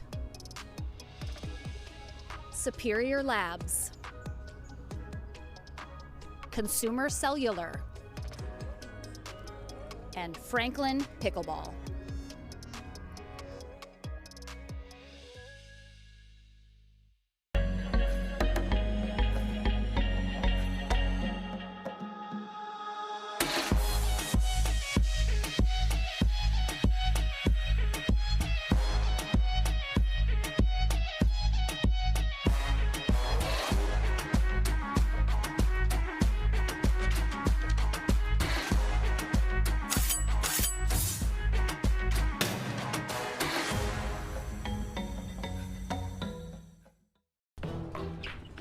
I will dig deep. I will crush this game. Athletes know nutrition drives performance. I will not slow down. Superior Lab supplements help you power up and recover faster. I will never surrender. Superior Labs is a proud sponsor of USA Pickleball. Consumer Cellular has the best customer service. They care about the customer. The best price with the best quality. The prices, the coverage. The coverage is great. It was the same, if not better. Consumer Cellular provides the exact same premium coverage as the nation's leading carriers for half the cost. Switch to Consumer Cellular and get talk, text, and data starting at just $20 a month. It's like 4 scoops of ice cream for the price of 1. Switch today and get a 100% risk-free guarantee. Call or go online.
Consumer Cellular has the best customer service. They care about the customer. The best price with the best quality. The prices, the coverage. The coverage is great. It was the same, if not better. Consumer Cellular provides the exact same premium coverage as the nation's leading carriers for half the cost. Switch to Consumer Cellular and get talk, text, and data starting at just $20 a month. It's like 4 scoops of ice cream for the price of 1. Switch today and get a 100% risk-free guarantee. Call or go online.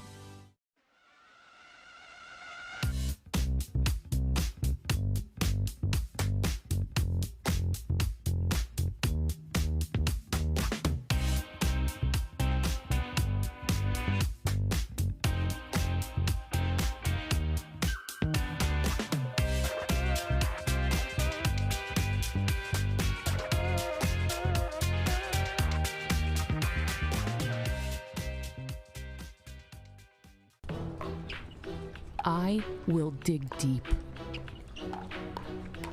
I will crush this game. Athletes know nutrition drives performance. I will not slow down. Superior Lab supplements help you power up and recover faster. I will never surrender. Superior Labs is a proud sponsor of USA Pickleball.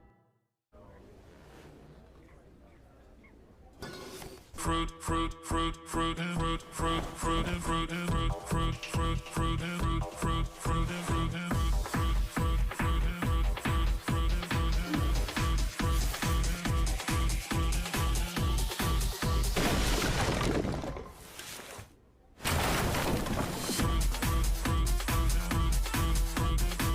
Fruit Smash Super Hot Seltzer with real juice. It's party juice.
Back here on championship court, Jake Kusmider taking on J.W. Johnson, your 1 seed here at the Franklin New York City Open.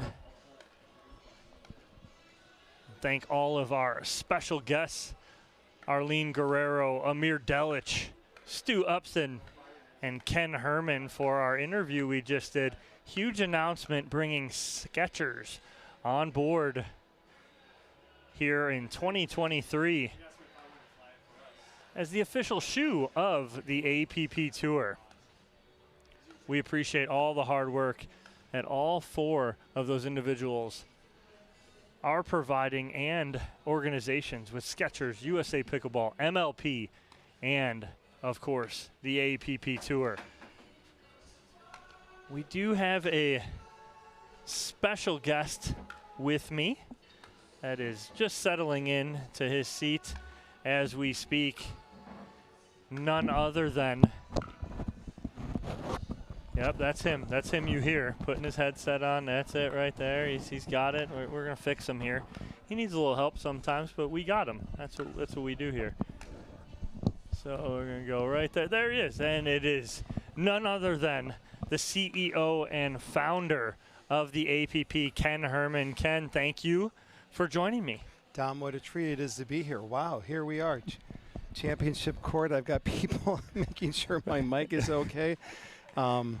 Two great American players we've got here ready to duke it up, and just get off of that court. We had a little announcement on Skechers, didn't we? That was absolutely amazing. You had been talking to me a little bit about it in St. Louis, and it was very hard to keep quiet after you tell me stuff like that, Ken. And we got a lot of people that like to listen. But no, that is an absolute amazing announcement. And, you know, for anyone who didn't see that interview we just did about 5-10 minutes ago, you know, what does that mean for, you know, the APP in general with Skechers coming on board? Well, as I said down there when we talked about it on the stadium court, I look at the stadium court and I'm seeing so many non-endemic sponsors that are coming into the sport. That's exciting. I've always been very careful to surround myself around quality people, quality companies. And, you know, as I said earlier, Skechers is really a family brand. And the whole goal of the APP has always been to grow this tour, but also to have a pathway of success. A pathway of success, whether you're an aspiring junior, a next-gen player, as we're going to see a couple of next-gen players out here right now, a pro player, a senior pro player, or even a super senior pro player. You know, being associated with Skechers is just going to continue to add just a great value and credibility. But here we've got a great match out here. And Jake Kusmider, newer to the scene over the past 6, 7, 8, 9 months. But Jake, a big left-handed player. J.W. Johnson needs no introduction. So I first met Jake back in 2021 at the Delray Beach Open. He came in from Charleston. I saw this young man play.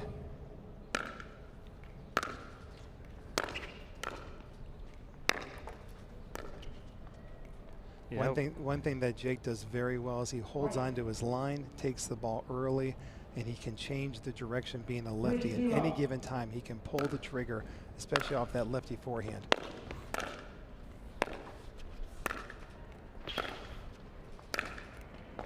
I mean, full splits over there on the sideline there from Kusmider. Wow. You and I do that, Ken, we're not getting up. We're not getting up. We're not even getting down to begin with. That's very true. So this is going to be a good test for JW. He's had the last couple weeks off, had a tough final, losing in the U.S. Open finals. Went to St. Louis APP, lost a tough 3-set match against Zane Navratil. Took last week off. We've got a little bit of wind out here, and you know, you get those elements with the wind and the lefty, you know, he's gonna have to play a very focused match. Both players are very talented. And what do you think of Kusmider's little backhand? It's not really big, but he hits it hard. It's more wrist than anything when he gets at that baseline.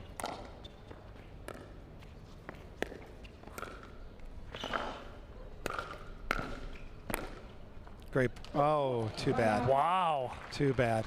So you're right about that. He has a very compact stroke, but where this helps him in pickleball is it enables him to shorten his backswing, and then he's always looking to move forward. How can he get to the net? How can he cut down the reaction time of JW or his opponent? So it works for him well in that retrospect. And we talk about that too, moving forward, being on the balls of your feet, being on your toes, keeping that pressure on. Kusmider does a very good job of that. 0-3.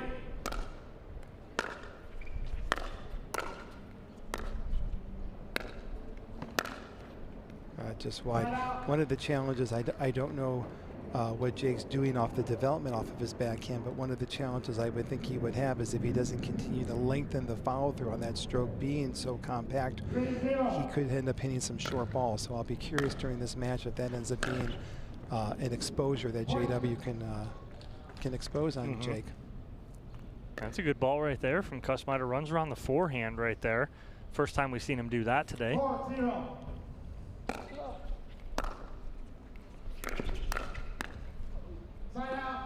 And we have seen that this side, the near side on your screen, has been the side the players prefer today. Most games have been won from this side, so there is some wind down there. When we got down on court, did our interview, you can tell. One thing JW does very well is he's always looking to move forward, keeps his paddle up on his volleys to the height of the ball. And when he's got an attackable ball, very seldom does he not put that ball away.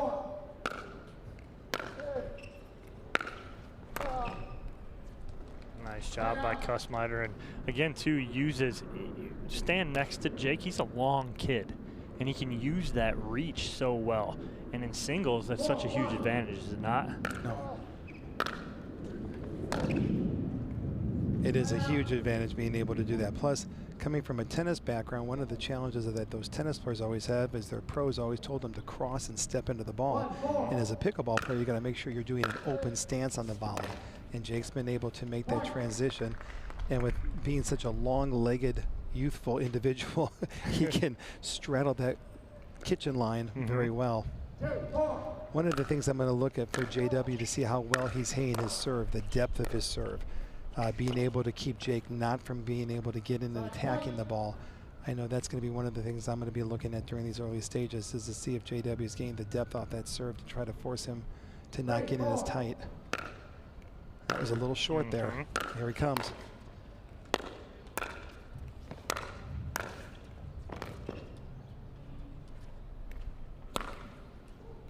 He almost missed that, did Kusmider. It's close.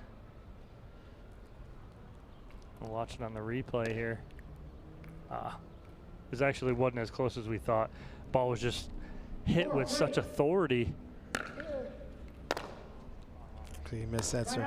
A lot of time, Dom, I get asked with all the tour stops, you know, what are these players like? What is JW like in life? What is Jake like? And I will tell you that I have found Jake to be a very polite man, very well spoken, a true competitor, and really gives everything 110% when he's out there playing. He's a great ambassador for our sport.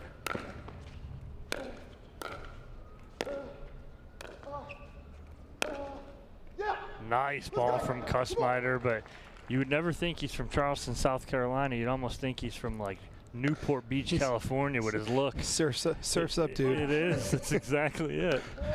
He keeps putting that lemon juice in that hair.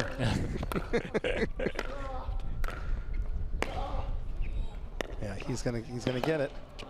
Oh, unbelievable get from Kusmider. Ends up on his backside. Here it is, a close-up of it. No, he never hit.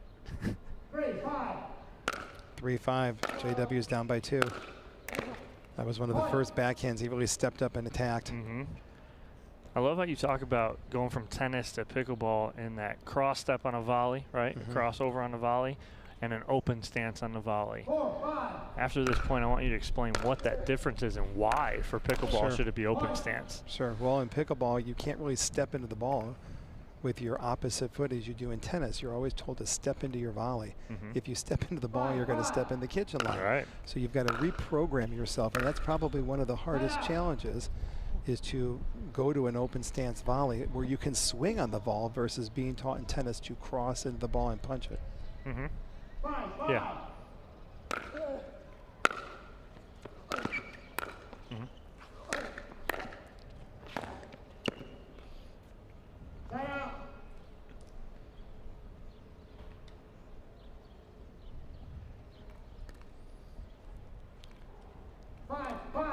So all of a sudden, J.W. Johnson right back in this match. A long return from Kusmider. In talking about JW's backhands, one of the things that he's made a big improvement on the last 12 months is he's taking his right foot on his backhand and opening up his foot at a 90-degree angle, which is allowing him to get more body weight into the ball versus before where he was a little bit more crossed at a 45-degree angle. So he's opening up his hits and really getting more hip and core rotation into that ball. And now he's really driving that ball very effectively. It really has become a weapon, that backhand of his. And now, Ken, just to have you, we got a couple, minutes in between timeouts and whatnot. When you walk in here, and you see this, we've talked about it, privately, you and I. What does this mean? Talking about what we have on one of our next tournaments, the Consumer Cellular USA Pickleball Championships, coming up at the end of June, beginning of July. So you can hold that up to your phone, up to the screen right now, scan it today, and you can sign up right now. But kind of leading into that, Ken, when you walk in here, you're at the Billie Jean King Tennis Center. You've been here a bunch before. But what does it mean to you to walk in here and then all of a sudden see a pickleball court sitting right here? It's amazing. Everyone kept saying, well, I guess you're going to tape the courts. No, USTA actually allowed us to paint the courts and convert these courts. So, so that was just an honor and a privilege. No, it's a big deal. I think this is continuing to build the bridge between tennis and pickleball. Both sports can live together. And it was a lengthy 16, 18-month process to continue to work with the USTA Board of Directors, the senior staff here at USTA, and then also USAPA's involvement with putting this event together. 15 seconds. All right, so JW's got a little momentum right now. I'll be real curious to see what Jake's going to do to kind of take this momentum away a little bit. Well, he called the timeout, first step. Let's see what he can do here out of the timeout. What's that, Ben?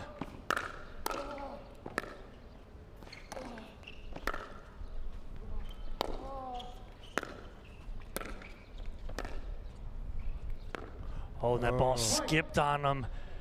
Well, I think it slid off the line. These courts were just freshly painted. Yeah.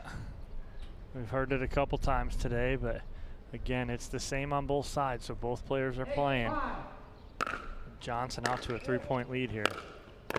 There's that improved backhand with that foot open and him taking that ball out in front of him. He takes it on the rise, which means that Jake's got less time to get into that line.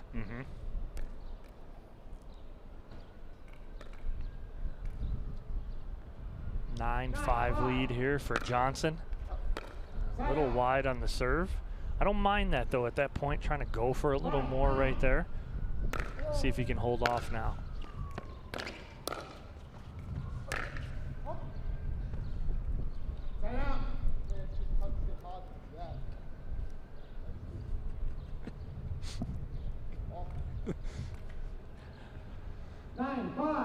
Quick side out for Johnson.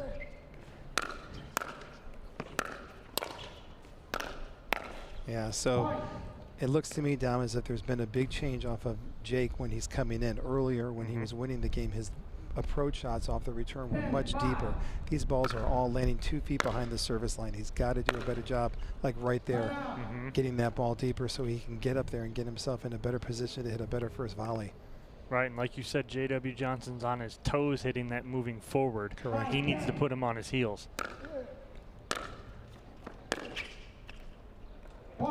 Johnson slipped on the line. Yeah, and line guy came up and grabbed him. But a freebie there for Kusmider. See if he can get a couple more here. Put a little pressure on Johnson here in game number 1. 10-6.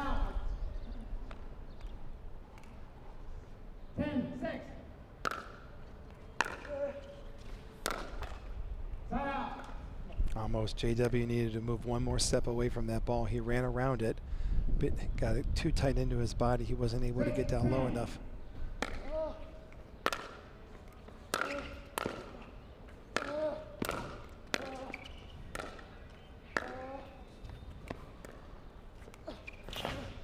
That's a nice drop there from Johnson. Good choice at the right time, especially for someone who's as athletic as Kusmider to get there. But Johnson made a right decision, right time. Game point number 3, and unforced error from Kusmider will do it for Johnson in game number 1. 11-6 here. A shot at the winner bracket final on the line. We'll take a quick commercial break. When we come back, I'll be back with Ken Herman here at the New York City Open, brought to you by Franklin.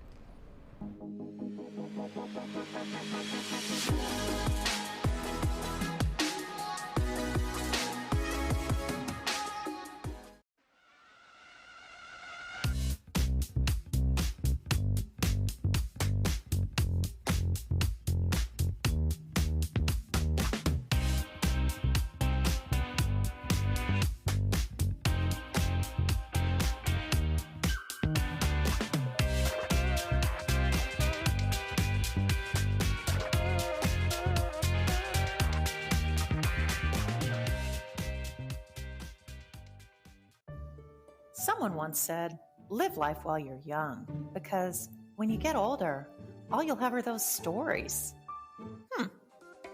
We don't think so. What we do today, that's tomorrow's memory. This is our time to do what we love, to learn new things and meet new friends. It's the beginning. This is game time. This is Generation U. Hank, a digital platform to find people like you.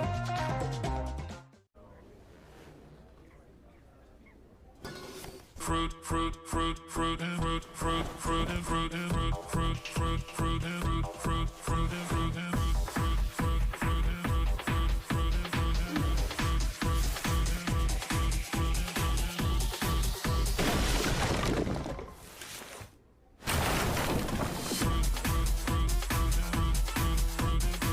Fruit Smash Super Hot Seltzer with real juice. It's party juice.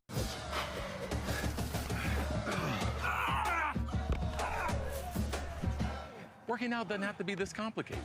That's why I make walking my workout with Skechers' new Workout Walker. They're loaded with performance and comfort technology, including a carbon-infused plate to add more spring to your step. They're ready for your ultimate walking workout. Just put them on and walk. You guys tired already? I'm still walking. Try Skechers' new Workout Walker. It'd be a lot easier if he just rolled. Back here on championship court at the Franklin at New York City Open. The brainchild of CEO and founder Ken Herman. It's all come to fruition here this weekend. Oh, that almost able to get in around the post from JW. Well, I'm going to be curious to see what Jake's going to do here. He's got to get a little bit more depth on his approach shots.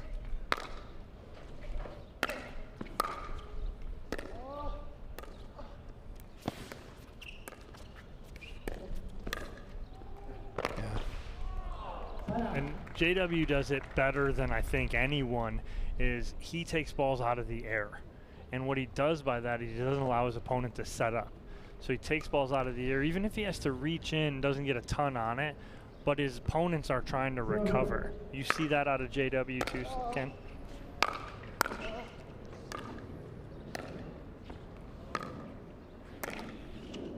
Oh.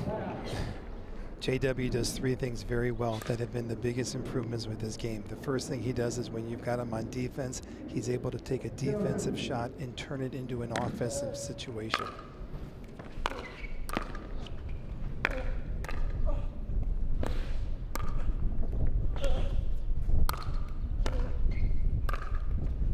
He does that both on the ground and also, as we saw up at the net. JW has also improved his volleys, tenfold. He's taken the ball earlier, giving his opponents less time to react.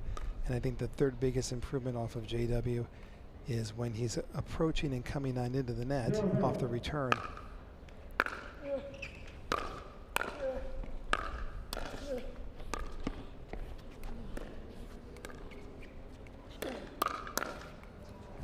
When he's approaching and off of the net on his return, he's mixing up his target spots on the court where he's wanting to go. If he's playing against an opponent that hits the ball really well on the run, he'll take more balls down the middle. If he plays against somebody that doesn't move as well, he's taking more balls to the corner, and it's that good depth of the return that's setting him up to hit a more effective first volley. Right there, right there, he didn't move his feet. He got jammed on the ball, and he knows it. But that's not a bad play for Jake. No. That's not a bad play for Jake to try to take the angle off and to try to jam JW in some balls, especially being a lefty. There you go. That's a nice inside-out forehand there from Kusmider. Jake had a little streak there during the first game, I felt, where he was taking too many balls as a backhand that were coming down the middle of the court. He's got a huge lefty forehand, and any ball down the middle of the court, he's got to take control of the offense with that forehand of his. We saw that opposite this morning when we were watching Rafa Hewitt play Ryan Sherry. Both of those players prefer to hit their backhand when they want to hit winners. And they were going to each other's forehands and were finding success. So it was almost just the opposite.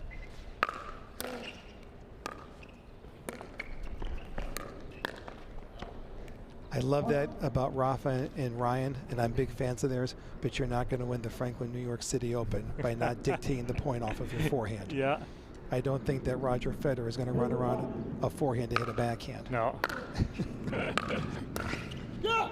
Especially in singles, at least. Yeah, you're right. Solid volley from Jake there. Great follow through. Nice form. It's kind of got that Goran Ivanisevic look going on now, you know? He does.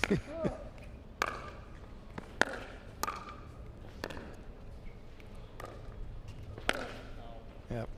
Yeah, just trying to do a little too much right there. Of course, in a couple of days, we've got the MLP draft taking place here. We've invited Steve Kuhn and the MLP into our home this weekend to welcome them and to do the draft. These players are all excited to see who's going to be in, who's not going to be in. Yeah, it's going to be a lot of fun. That'll be here on site. Yep. So that's going to be a lot of fun on Saturday night. Break one. Now, what does it mean? And talk about MLP a little bit. You know, we had Amir Delic down there with us. Sure. The man's done a lot in the game of tennis, and now he's getting into pickleball with MLP as a special advisor, a founding member. What does that mean to have someone like that? And also, you know, one of his buddies, James Blake, along in MLP. What does that mean for the sport of pickleball, Ken? Well, well, first off, what does it mean for Steve Kuhn in his organization? I think he's just, again, trying to surround himself around quality people and the people that he wants to be associated with. So that speaks volumes of Steve's decision-making process with who he's bringing a part of his team. But as we're seeing, you know, influential people come into the sport of pickleball, it's terrific. He's got a great insight on the sport. Major League Pickleball, it's a terrific, fun-filled atmosphere. It's completely different vibe for the players. It's not the pressure of the tour. There is pressure, of course. You don't want to leave your teammates down. But I think it's a great break to go from the tour to MLP and back and forth. It's a nice mental break as well for the players. Well, that opening pass that JW just hit there, if you go back, you can see how he opened up his foot on his backhand to take that ball earlier, and then just came up a little bit wide on that last attempt. 1-4. 1-4.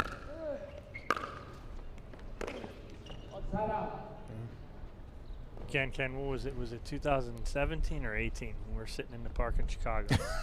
When was it? Was it 17 or 18? Was it 18? I think it was 2018. Was it 18? Naperville, Illinois. Nike Park. I know. Well, you, Lauren, Kyle, we've got a great team that we've all been together here for a good years and a good lot of years to come. Yeah, I mean, but think of that, you know, in those conversations we had underneath that canopy at Nike Park. Yep. And you telling me about what you're thinking about this. Did you ever think we'd be here? No, never. I had a vision of bringing it here. Yeah. But then to actually get here is quite the feat. So very humbled with all the people that have helped along the way. Taping cords twice because they came up because of the rain. Yeah. All right. Well, there's the last couple of points Jake has played. Yeah, I hope he goes back and watches this. He's not moving his feet right now. He missed a backhand passing shot because he didn't get up to that ball. And that last point, he was about 7 feet behind the baseline.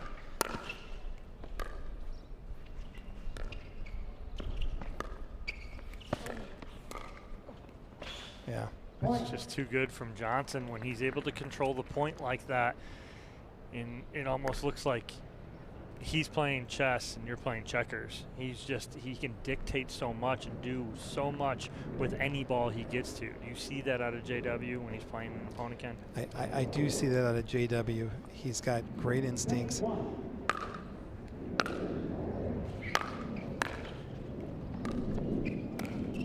And the other thing that JW has going for himself is he has played a ton of matches. You improve your skills, you improve your fitness, you improve your mental toughness the old-fashioned way, spending time on court in tournament preparation. And JW has been placed in situations, I don't think anybody has seen this young man play more matches than myself or maybe you, but he has been placed in situations that he's starting to learn how to win if he's not at 100%. And that's a sign of a true champion. I remember seeing him when he would play mixed doubles with his mom.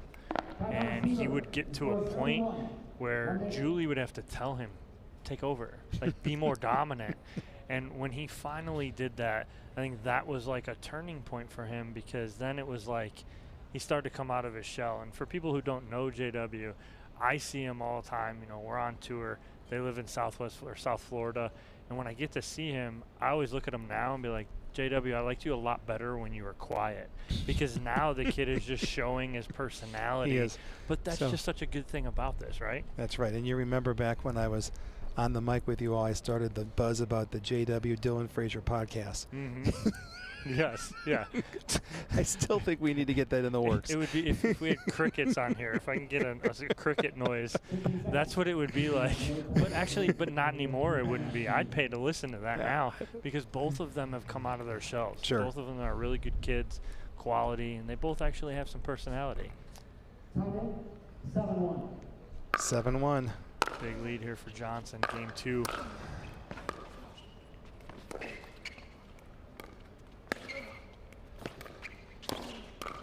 Yep. Yep. Even when he's off balance, Ken, he really seems like he isn't. Does that make, if that makes sense? You're right. Now, Jake misplayed a bad point that time. He came in for his opening volley and he volleyed the ball across court.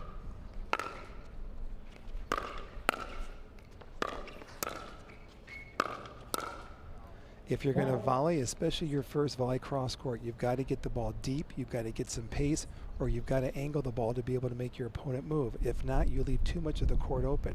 So within one bad choice that Jake made off that opening cross court volley, he was on defense the entire time.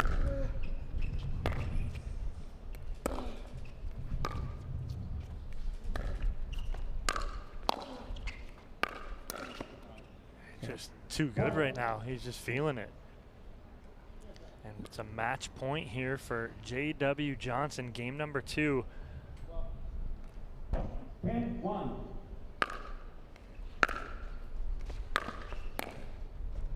Clean match. Yep, very clean from J.W. Johnson over Jake Kusmider. 11-6, 11-1, punching his ticket to the winner bracket final. Well, Ken, thank you so much for joining me. I appreciate all your insights, everything that you're doing for the sport, giving all of us an opportunity to be here in this booth.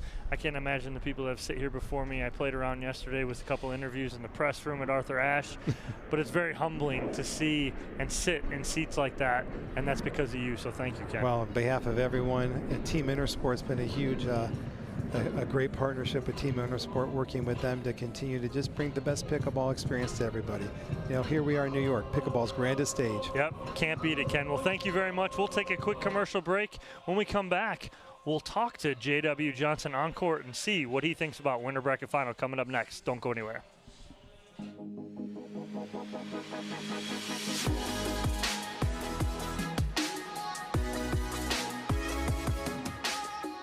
Consumer Cellular has the best customer service. They care about the customer. The best price with the best quality. The prices, the coverage. The coverage is great. It was the same, if not better. Consumer Cellular provides the exact same premium coverage as the nation's leading carriers for half the cost. Switch to Consumer Cellular and get talk, text, and data starting at just $20 a month. It's like 4 scoops of ice cream for the price of 1. Switch today and get a 100% risk-free guarantee. Call or go online.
I will dig deep.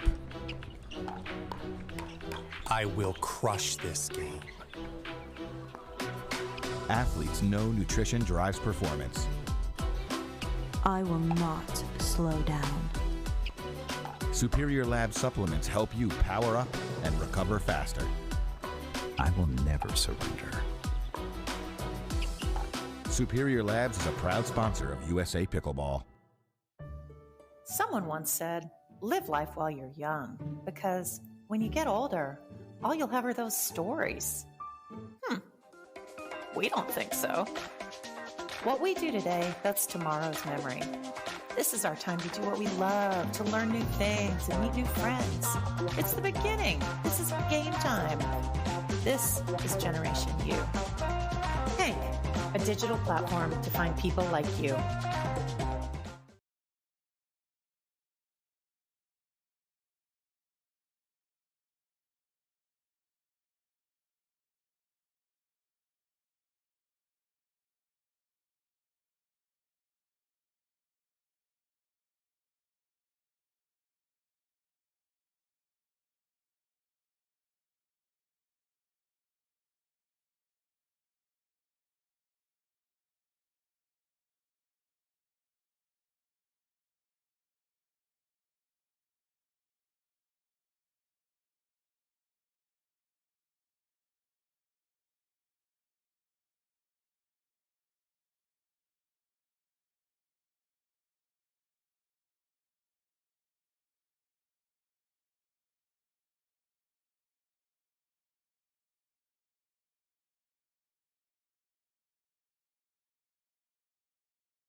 Men's pro single winner bracket final here on championship court at the Franklin New York City Open. Your 1 seed J.W. Johnson taking on your 7 seed Federico Staxrud. Both of these gentlemen playing great matches last match. Staxrud beating Zane Navratil, and then moving on and taking out Julian Arnold. J.W. Johnson taking down Jake Kusmider in his last match, played very clean. Should be a good matchup here in the winner bracket final, just like the ladies just had. The winner of this match moves on to Championship Sunday.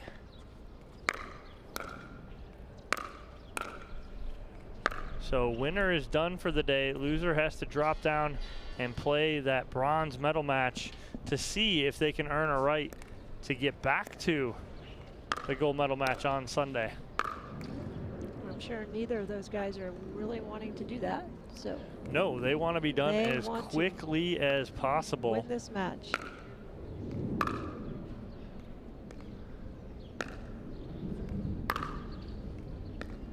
So these players finishing up their warm-up. 1 minute left to warm up. Linda, what are you expecting out of this match? You know J.W. Johnson pretty well. I've seen him. How much have you seen Federico, though? That's the question. Well, I haven't seen a lot of Federico, although I did see him on the other side of the net one time. Oh, yeah? Remember in the King of the Court? Oh, yeah. We did. Yeah, we did. I got a win over him. Yeah? And I have a win over J.W. Johnson. Oh, gosh. When was that? When he was 12? No, it was at that doesn't count. The U.S. Open, mixed split age. I played Rob Cassidy against J.W. and his mom, Julie. And we somehow won that match. All right. Okay. I think it was maybe just a little bit of a letdown that they had lost their match before. And it was a backdraw match. But I'm going to take it any way I can get it. Hey, take it. Warm up over for these gentlemen as they are just about ready to go. Pro singles winners bracket final match. On my right, I have Federico Staxrud, and serving will be J.W. Johnson. 2 out of 3 to 11. This is game number 1. Time is in. 0-0. Point. Tough start on the block for Staxrud. 1-0.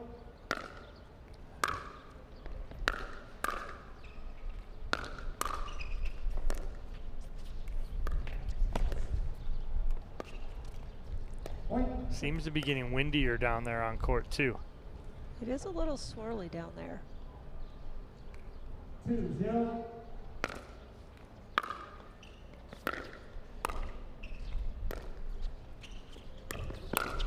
Wow, what a good read from Johnson.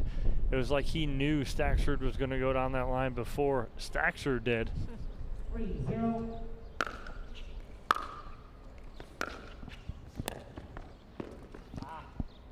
One observation I have about JW that I think is making him so good right now is that he's been playing a little longer singles than some of these young guys that are just coming up. Yeah.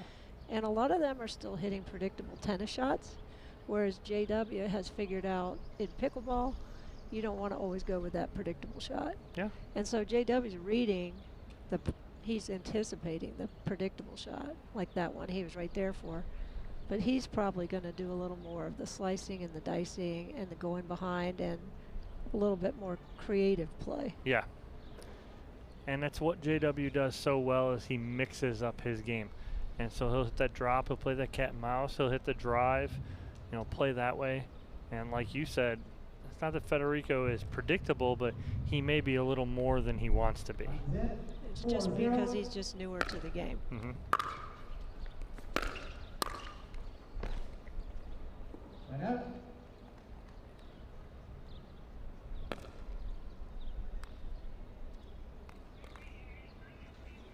Zero, 4.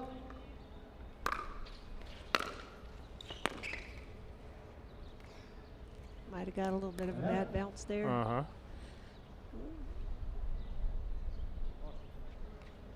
4-0. Wow. Oh, nice big two-hander there from J.W. Johnson, but again, short, compact, easy. I say big, not meaning big swing. He kept it very compact.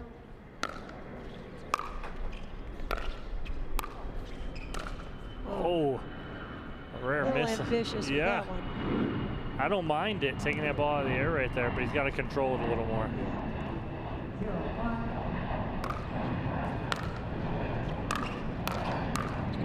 See, JW was where he hit that one before he hit it again. Just great anticipation by the youngster Johnson.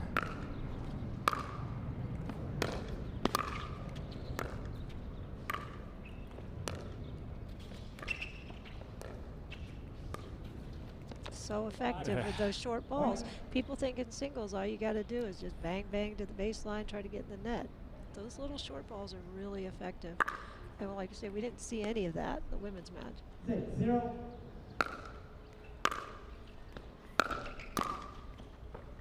And I asked Paris in the interview, I'm like, from up where we were, it just looked like you didn't miss. Like you played so clean. She's like, I felt really good.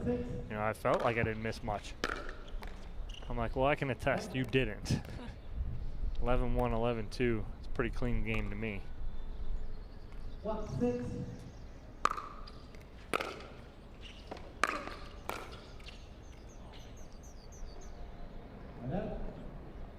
You know when it skips that they can't call it out. 6-1. Oh, geez.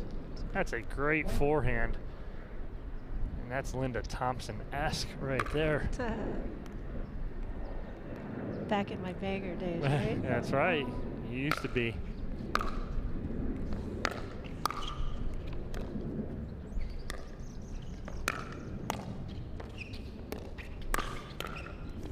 Wow, too good. The way he can carve a backhand is like no other. Does it so well, able to control it. JW always looks on balance. 8-1.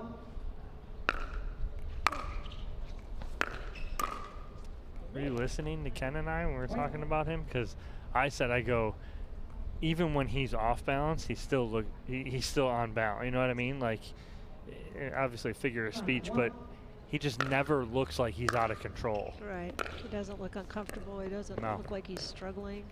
Just looks like he's kind of knows exactly what he's going to do. Like, that was a great, almost a great get.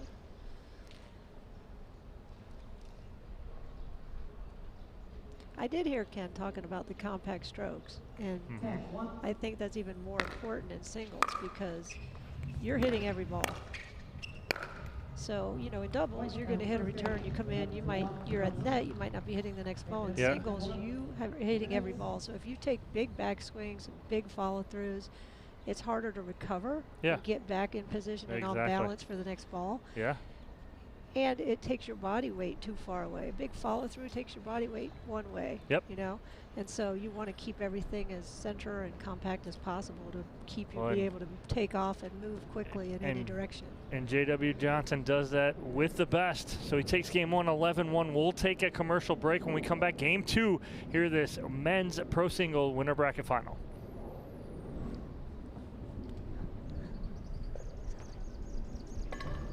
Someone once said, live life while you're young, because when you get older, all you'll have are those stories. We don't think so. What we do today, that's tomorrow's memory. This is our time to do what we love, to learn new things and meet new friends. It's the beginning. This is game time. This is Generation U. Hank, a digital platform to find people like you.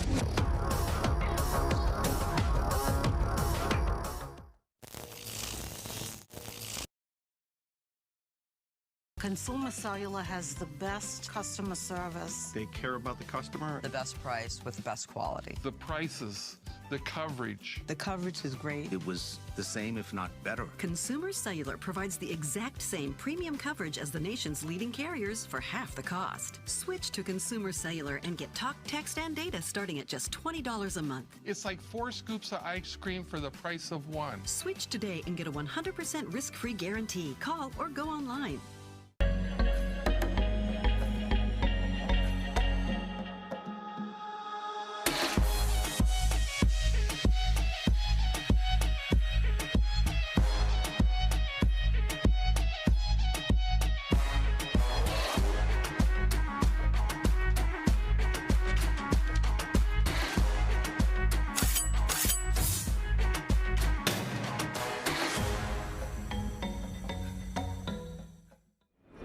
Let's see if Federico Staxrud has an answer for J.W. Johnson here in this second game.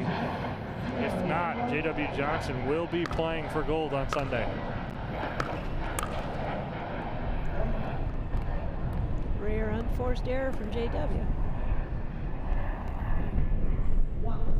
This winter bracket final brought to you by OS First. OS First socks, compression sleeves, all your needs. 2-0.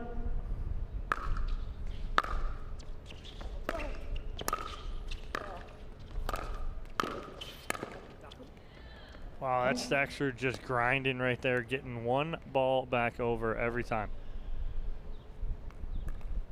3-0.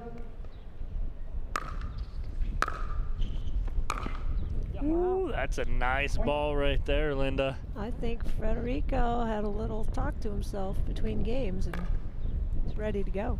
Well, he did have a talk over there with Simone Jardim. If I'm going to take advice from somebody in singles, I might as well take it from one of the best that played. That would be a good source right and there. Federico is down in our area, so Yes. he is down in Southwest Florida by us. Yep. I can say us because you are a full-time Southwest Well, Florida. not full-time pretty much. yet, but pretty much. Pretty much. You and Andy are down there more than you're in Columbus. It's only because we don't have a house in Columbus right now. Well, Federico Staxford down in that area too. I know he does get to play with and talks with Simone a lot. And she's kind of helping him along. Ooh, just misses that. I know he plays a lot of singles with another young up-and-coming player, CJ Klinger. Yes, he who does. People saw in Cincinnati last week. I think he might have got a bronze in singles a couple weeks ago. I believe CJ did get a bronze in Cincinnati. He did. That is confirmed. Lauren McLaughlin gives me the thumbs up. She is next to us. She says, yes, he did. Oh, that is a little speed up to the body there. That's a rarity that you're not going to get J.W. Johnson to get that back. That is self-defense right there. That was. 4-1.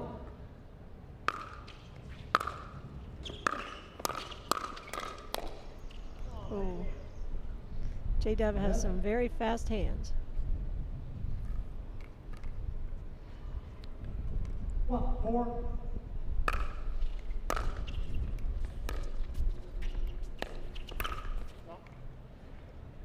Okay.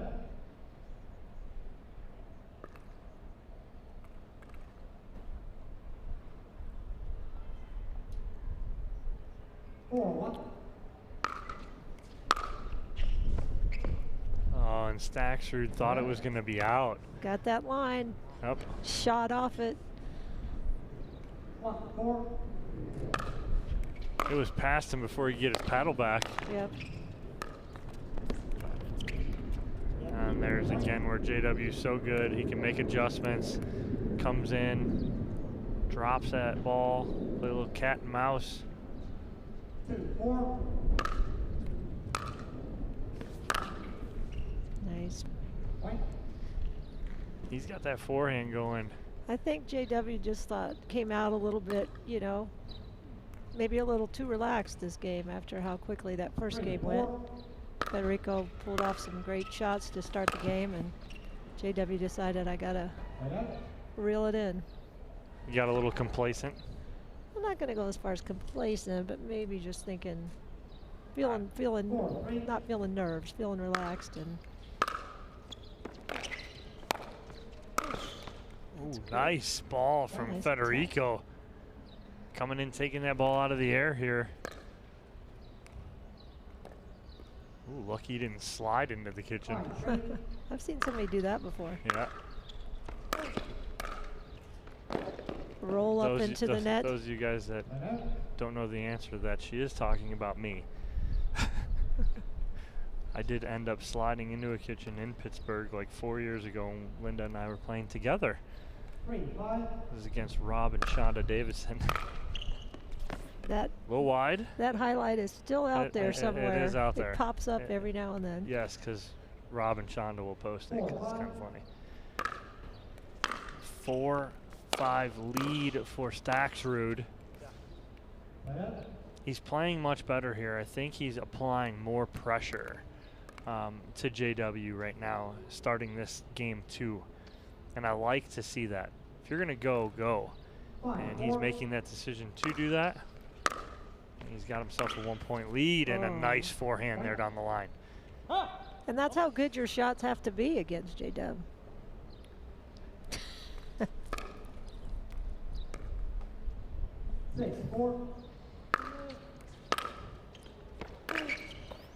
Ooh, just misses that sideline right there.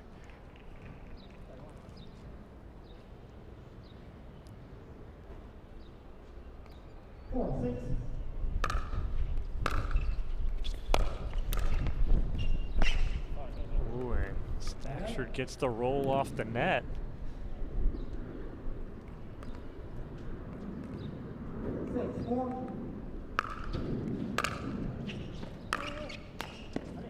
He's gone to that spot a few times here, Linda. What does JW need to do to kind of counter that? Yeah, I've noticed that's gone. He's kind of setting up like he's going to go cross court. I think JW's reading his body, and at the last minute he's pulling it down the line. Sometimes, you know, if you watch somebody set up, their hips rotate a little bit more when they're going to go a certain way. And I think JW's reading that, but then he's changing it on him at the last second. Another good drop there. JW slowing the game down right there at that moment. Love this timeout here from Staxford. Still up by 2, sensing JW get a little momentum on that last ball. Calls the timeout right away. But what's the difference here for Staxford from game 1 to game 2? I feel like he looks more confident. I mean, he came out and he won the first 3 points. He went right at his body on a couple of balls and got results and has hit some good winners. I think he all of a sudden believes he can win this game. And so he's picking up his pace, and he seems to be looking like, walking like he's gonna take it.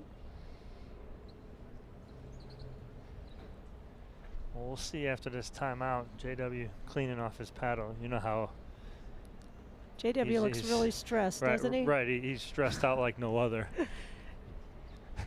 Yeah, he's extremely stressed as he sits on the park bench, basically. Yeah. That he just, it's another walk in the park for him right now.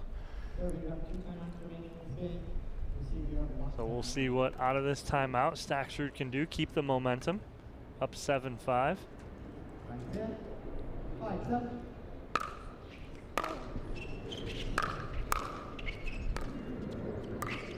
That's nice. Again, him reaching in to take that ball out of the air. Yep. I love that. Takes a lot of time away from JW.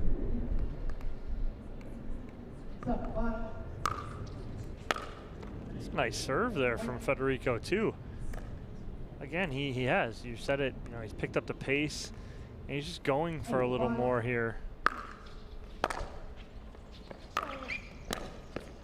Wow. Yep, he's walking faster between points. He's getting the ball. He's getting to the line. He's ready to go. He's got Anna Bright syndrome. Anna does that more than anybody.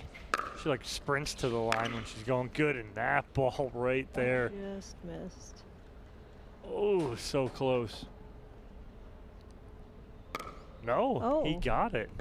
Wow, I thought Tough. it looked It's out. hard to see from here. Game point.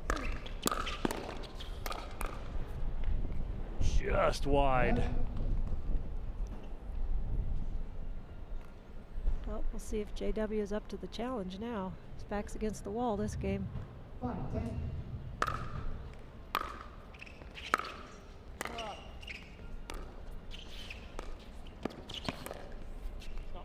Ooh, Johnson trying to shape that back in. Hard part about that shot right there is it's a high part of the net. And so it makes it very difficult. If that ball's in the middle, it makes it a little easier. 34 inches in the middle, 36 on the ends. Oh, nice ball down the line from Staxrud. And looks like we are going to a third game here. Federico Staxrud taking game number 2.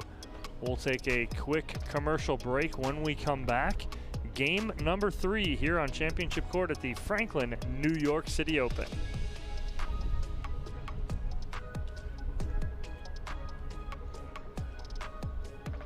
Consumer Cellular has the best customer service. They care about the customer. The best price with the best quality. The prices, the coverage. The coverage is great. It was the same, if not better. Consumer Cellular provides the exact same premium coverage as the nation's leading carriers for half the cost. Switch to Consumer Cellular and get talk, text, and data starting at just $20 a month. It's like 4 scoops of ice cream for the price of 1. Switch today and get a 100% risk-free guarantee. Call or go online. Someone once said, live life while you're young, because when you get older, all you'll have are those stories. We don't think so. What we do today, that's tomorrow's memory. This is our time to do what we love, to learn new things and meet new friends. It's the beginning. This is game time. This is Generation U. Hank, a digital platform to find people like you.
Hiya, my name is Stacy Townsend, and let's learn to play better pickleball with Pickler and USA Pickleball.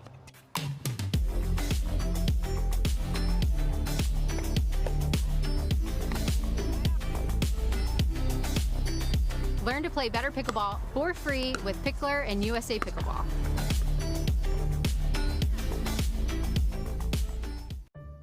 Someone once said, live life while you're young, because when you get older, all you'll have are those stories. We don't think so. What we do today, that's tomorrow's memory. This is our time to do what we love, to learn new things and meet new friends. It's the beginning. This is game time. This is Generation U.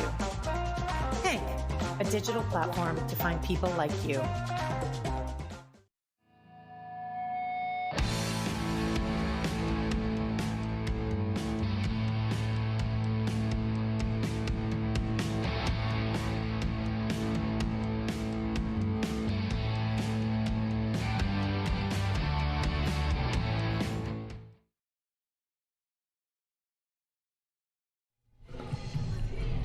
Women's pro singles bronze medal match here on championship court at the Franklin APP New York City Open.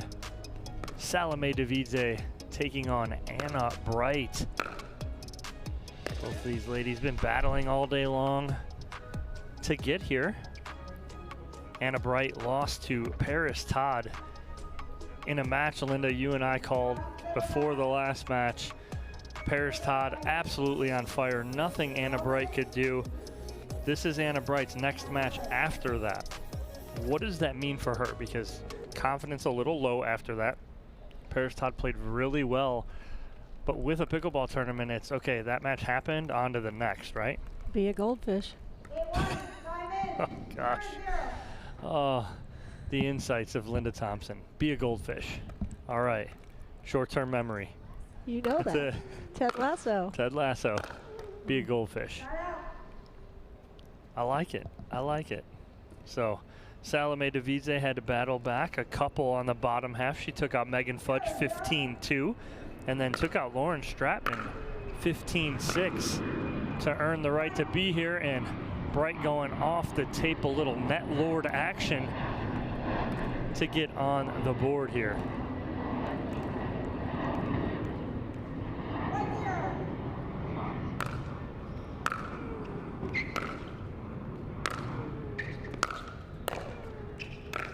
Oh, that's a good ball there from Anna Bright. Cross-court backhand.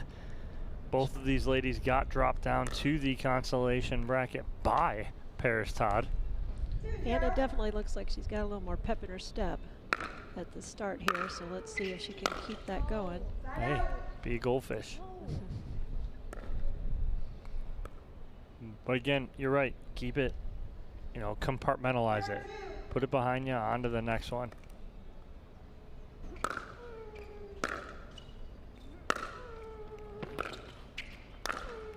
That's a nice ball there from Devidze. And again, she's a different player than we've seen in the past couple months. She's being more aggressive. She's coming to the kitchen line more. I like it. She's adding it to her game. Both of these girls are relatively new to the APP Tour, professional pickleball in general.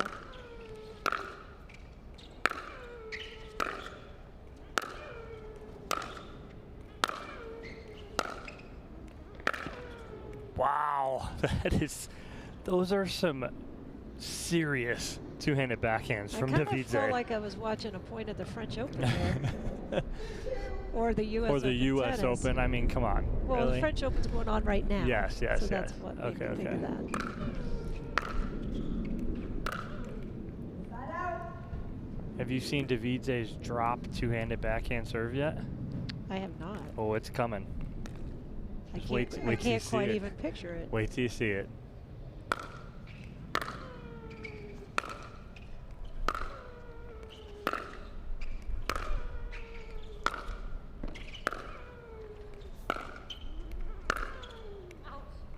A little wide there from Devidze. Baseline to baseline, corner to corner. Singles tennis at its finest on the pickleball court.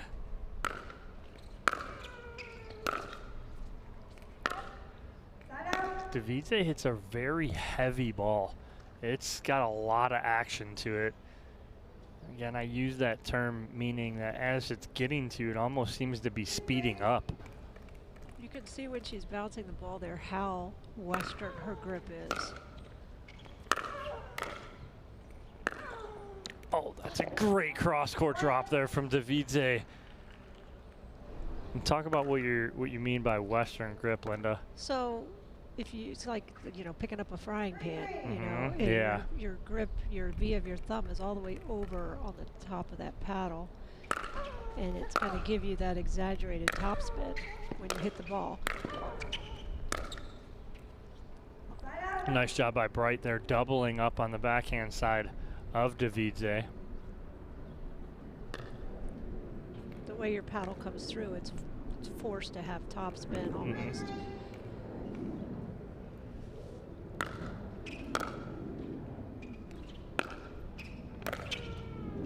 Again, right there. She goes forehand cross court now with that drop. Nice short angle crosses too, passing shots. Passing shots don't have to be the ones in the corner. Sometimes those short angles are very effective.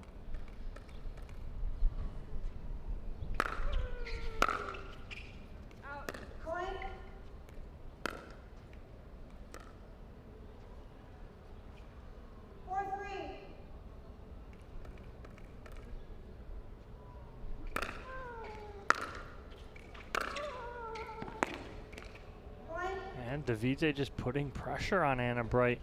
Looked like when we started this match, she did have some bounce to her step. Looked like a different player. Now, Devidze putting her on her heels.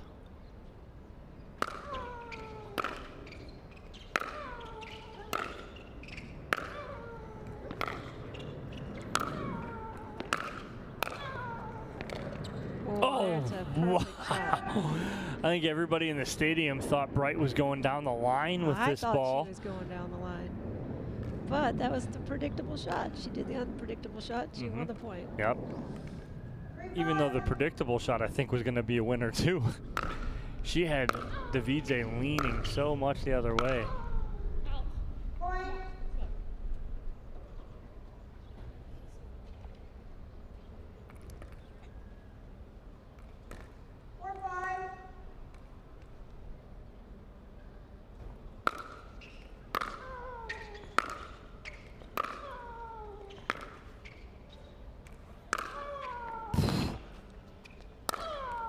Wow, those are some big ball right there from Devidze. She pushes Bright back into the corner.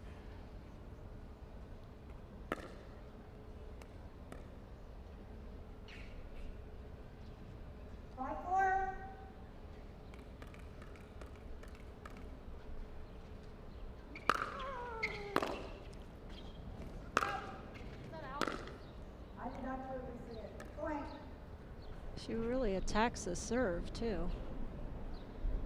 I mean, she's hitting that serve full force. Mm-hmm.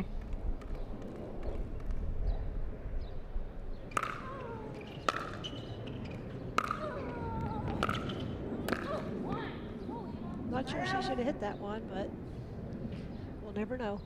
We'll never know.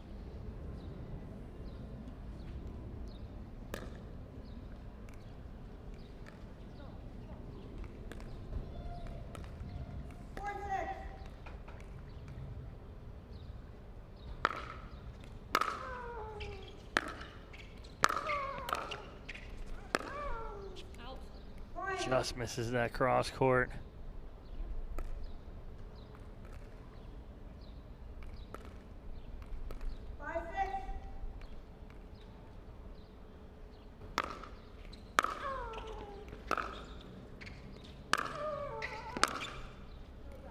Nice, and even if Devidze's not getting some of those passing shots, right? If Anna Bright passes her once or twice, balls like that right there where Anna Bright has to be perfect with it because Devidze's coming in now. She's putting pressure on. That's just as effective. She keeps the ball that deep. She's making it really hard. Anna's struggling to get to the balls. and be able to be set to hit a passing shot. So she's hitting passing shots off balance, so that makes it even harder.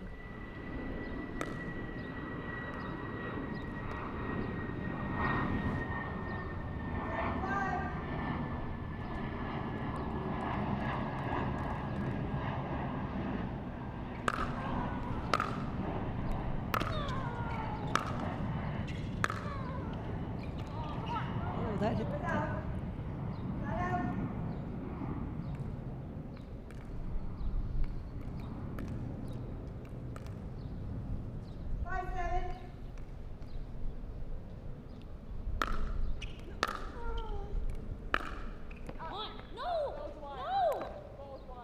I cannot believe this is that ball. Side out. No, it was not.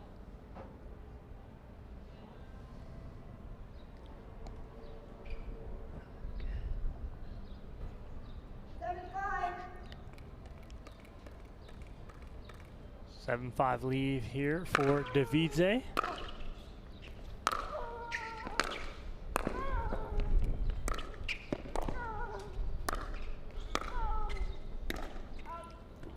Oh, and Bright misses the overhead. She's a little frustrated again now. Yeah, she's talking to herself a little bit. She's got to, again, be a goldfish about that line call. Yeah, forget it, let it go. 8-5.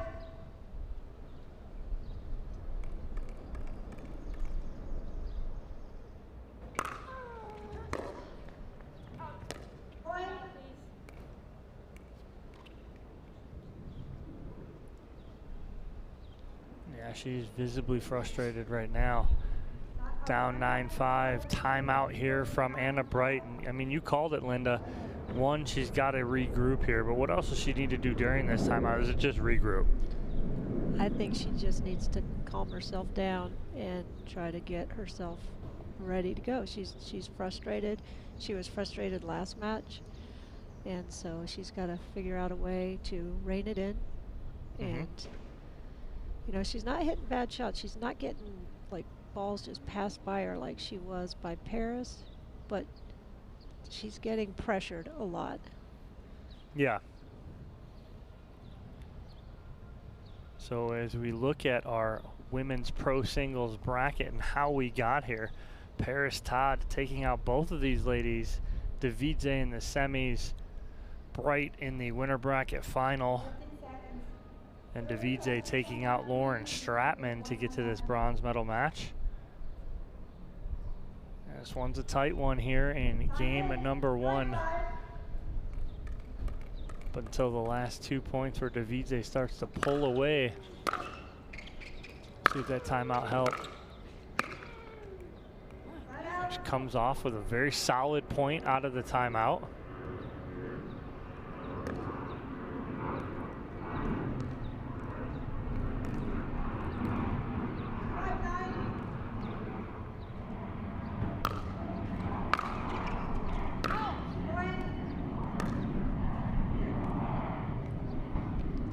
Start to creep back in, start to believe again, start to really get that pep, believe that she can do it.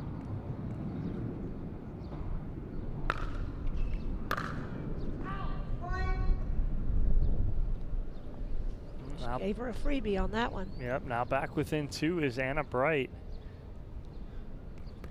7-9.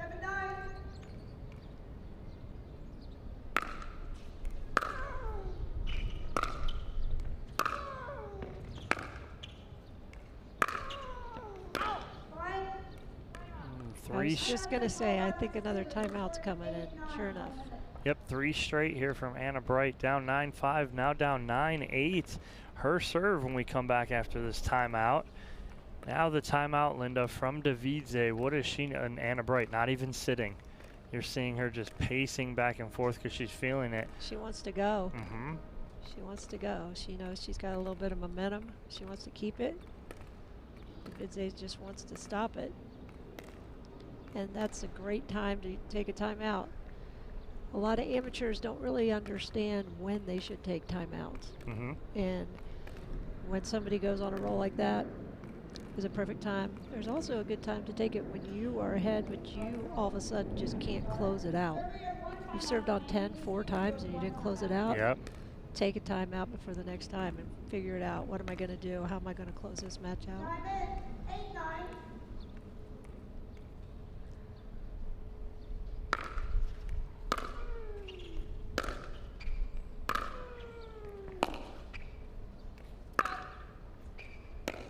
Well, just long right there from Anna Bright, but she does rattle off 3 points to get right back in this.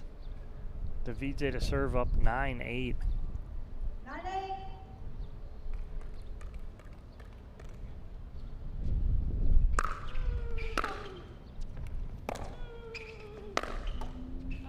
That point set up by a big serve from Devidze. Gives her a game point in game one here, 10-8.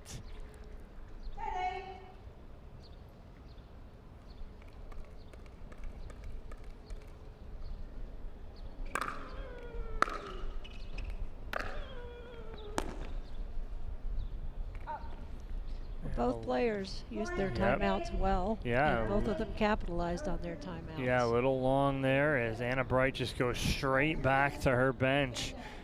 And she is visibly upset again here in this match. We'll see what answer she has in game number 2. We'll take a break. Devidze up a game, 11-8 here at the Franklin New York City Open.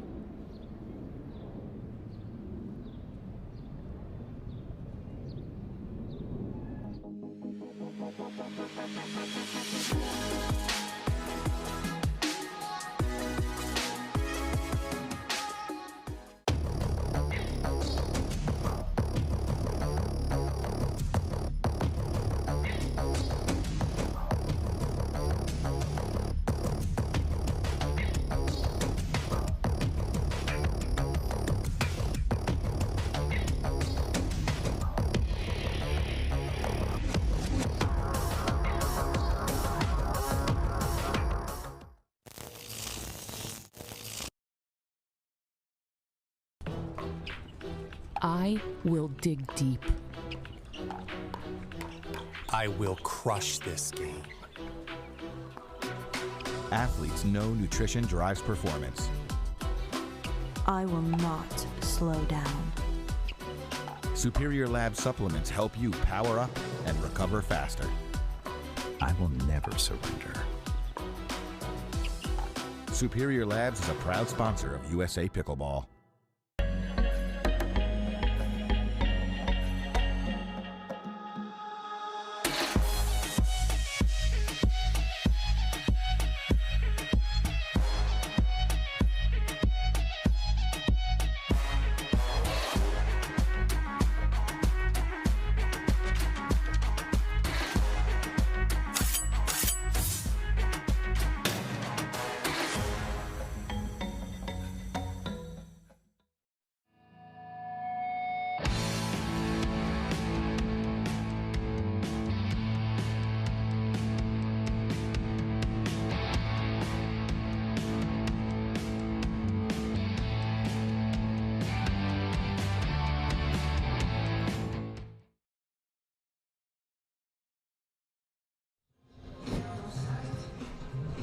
There is Simone Jardim, Federico Staxrud, and that is Federico Staxrud's girlfriend sitting right in between them. They are anticipating the next matchup, which will be Federico Staxrud taking on Zane Navratil for men's pro bronze and a spot in the gold medal match on Sunday. These ladies here, though, on championship court, fighting to get back into that gold medal match, get some revenge against Paris Todd, who was not very nice to either one of these ladies earlier, knocking them both down in the consolation bracket. I'm sure they're both hoping that by Sunday she will not be in that same groove that she was in today. Oh, she was unbeatable today.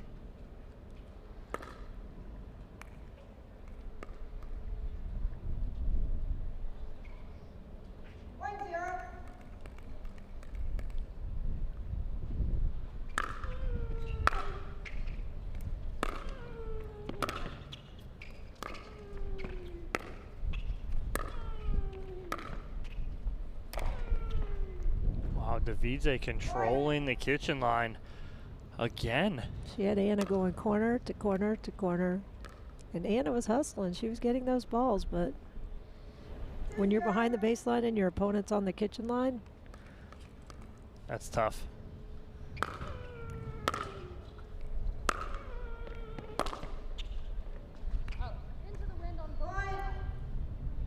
I tell people that the kitchen line's the winning line and the baseline is the losing line.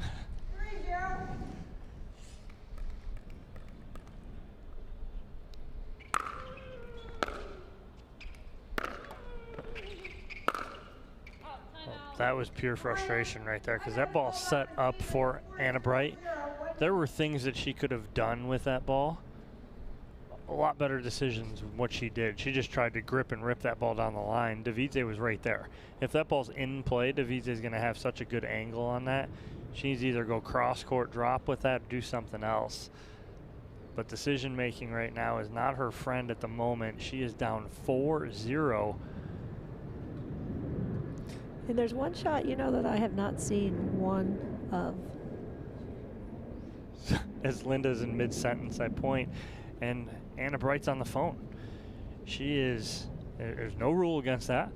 She is probably talking to someone that is watching the live stream right now and getting some advice on what she needs to do. But go ahead, what were you saying, Linda? I was saying there's one shot I have not seen in either women's match one time today. Do you know what that is? What's that? A lob. Yeah, not in these last two, you're right. I have not seen a lob. Simone threw a couple up in her match that we had out here. But no, not much.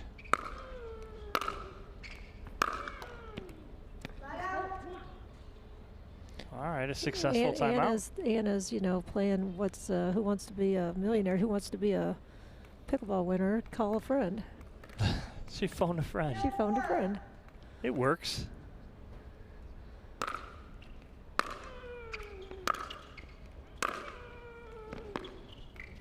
A little miss hit there off the edge guard.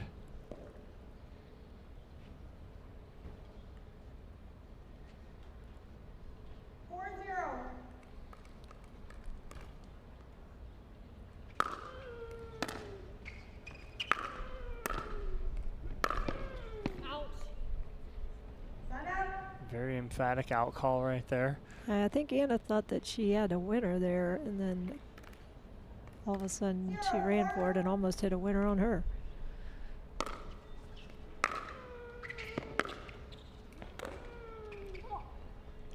Yeah, that ball gets the line right there for Devidze. And she gives it a come on just in case there was any doubt in Anna's mind if what it was to good call or not. that in or out, yeah.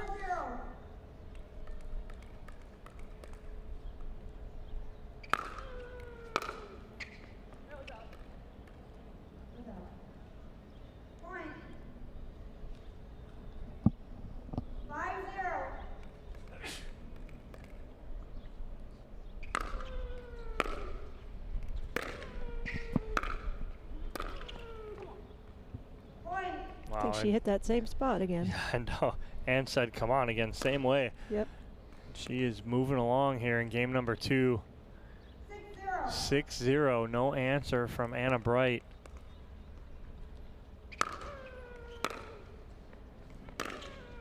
Oh, wow.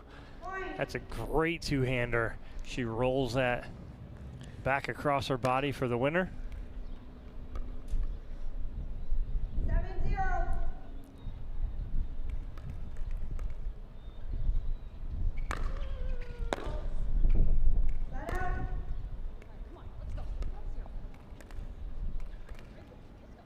Hear Anna talking to herself, trying to get herself motivated.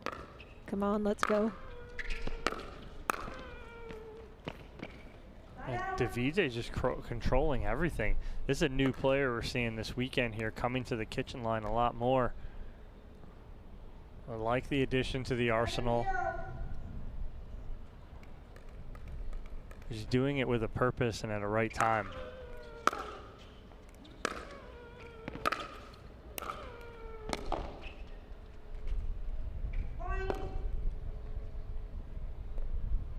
And Anna Bright just visibly frustrated. Down 8-0 here, game 2. Devidze taking game 1.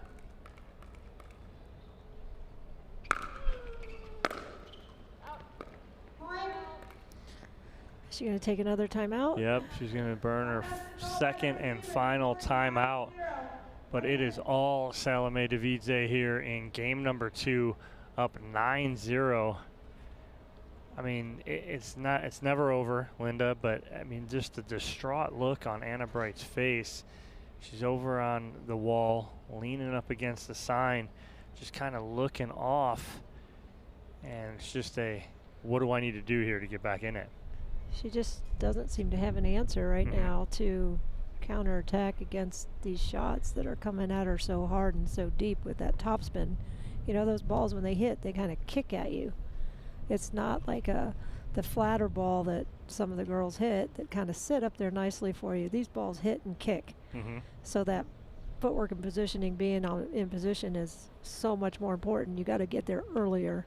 If you're one step slow, one step behind, you're hitting off your back foot and off balance, and it's really tough.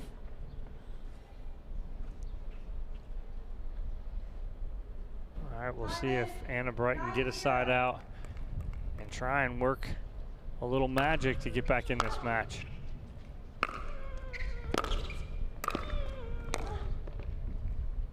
Just Devidze controlling that kitchen line still. And it will give her a match point. She is 1 point away from a rematch with Paris Todd.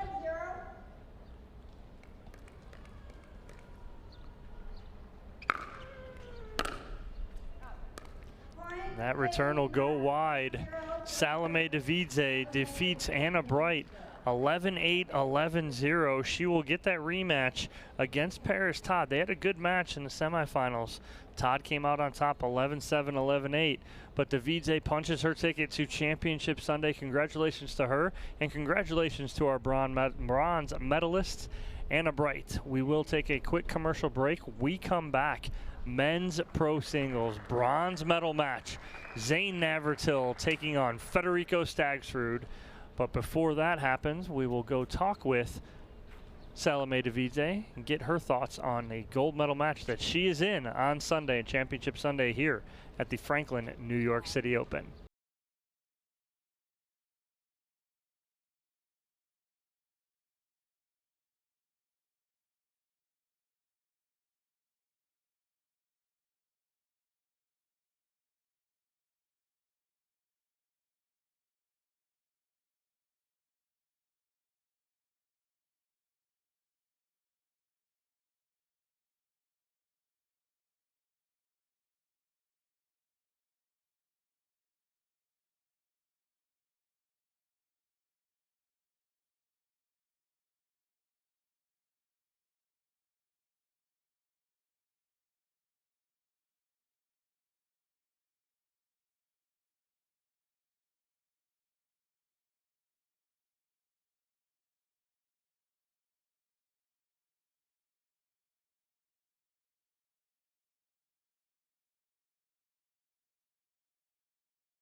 Araya, my name is Stacy Townsend, and let's learn to play better pickleball with Pickler and USA Pickleball.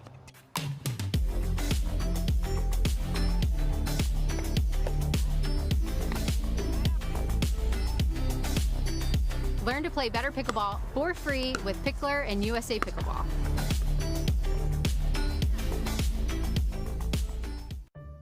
Someone once said, live life while you're young, because when you get older, all you'll have are those stories.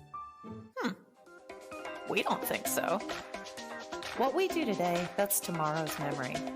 This is our time to do what we love, to learn new things and meet new friends. It's the beginning. This is game time. This is Generation U. Hank, a digital platform to find people like you.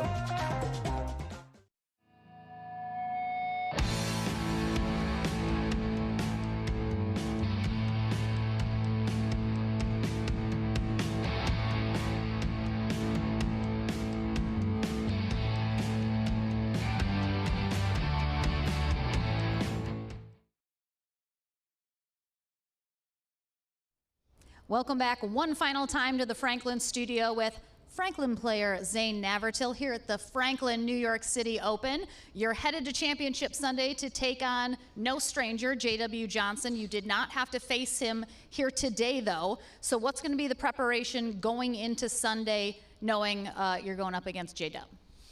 Well, I'm going to go to a Gary Vee event tonight and hang out, and then I'm going to go to a Mets game with my guys over at the Franklin team. I'm sure I can find something to do. Maybe I'll hit up Sherry on Saturday, and then I will try and play on Sunday. So, no, just kidding. Between all that stuff, I'm going to try and get some rest, recovery, and food. Most importantly, food. That's what JW would say as well. So you have been to the U.S. Open to watch previously. I'm sure you never thought you'd be here playing anything on the courts, but you're... Wow. I'm sorry, I speak truth in love, Zane, I'm so sorry. But you're here playing pickleball. You're going to Championship Sunday. How cool is it to be here at this venue doing that? Yeah, this is definitely unreal. I mean, yes, you're right, Lauren. I didn't think that I'd be playing here in any way, shape, or form, but thanks for rubbing that in. I'm so sorry. Yeah, it's a one-of-a-kind facility, and it just speaks to pickleball and what the APP and Franklin have been able to do to secure this venue and to be able to play in this phenomenal place. So I'm enjoying New York, and figured out how to ride the subway, so that was a scary first, but Jenny and I figured it out. We've got Jenny over here was able to join me for this one, and so I get to play in front of her, play a little bit better. So, yeah. You got your first Triple Crown ever in Cincinnati for our last tournament. You're going for it again, of course. There's no rest days when you play all three events. What about singles specifically do you love so much that you keep coming back for more? Yeah, I mean, I'm kind of crazy. So I like running around, and it helps me actually feel pretty good for the next couple of days to get my feet under me, moving, and then I think it translates well for me for doubles. I get a lot of my confidence from the way that I'm moving. Even in doubles, when we're not moving a tremendous amount, if I feel good in my body, I'm going to feel like I play better. But before we wrap this up, I have to give out a really big shout out to my brand new sponsor, Pickle and Social. We just had an impromptu little patch that we put on. They're putting in world-class pickleball facilities across the country, bar and restaurant. I'm super excited to be a part of the team. And of course, I have to shout out my regular sponsors, which are Duper, the best rating system in the world, and of course, the tournament that this is named after, the Franklin family. So we've got the whole crew here, and I'm very appreciative to them for being able to help me out and make this happen. So. Well, thank you so much, Zane Navratil, one final time. We will see you back tomorrow in mixed doubles, though. Don't go anywhere. We are done for the day, but we'll be back tomorrow morning, again, 10 a.m. Eastern Time here in the Big Apple. Don't go anywhere. See you tomorrow morning.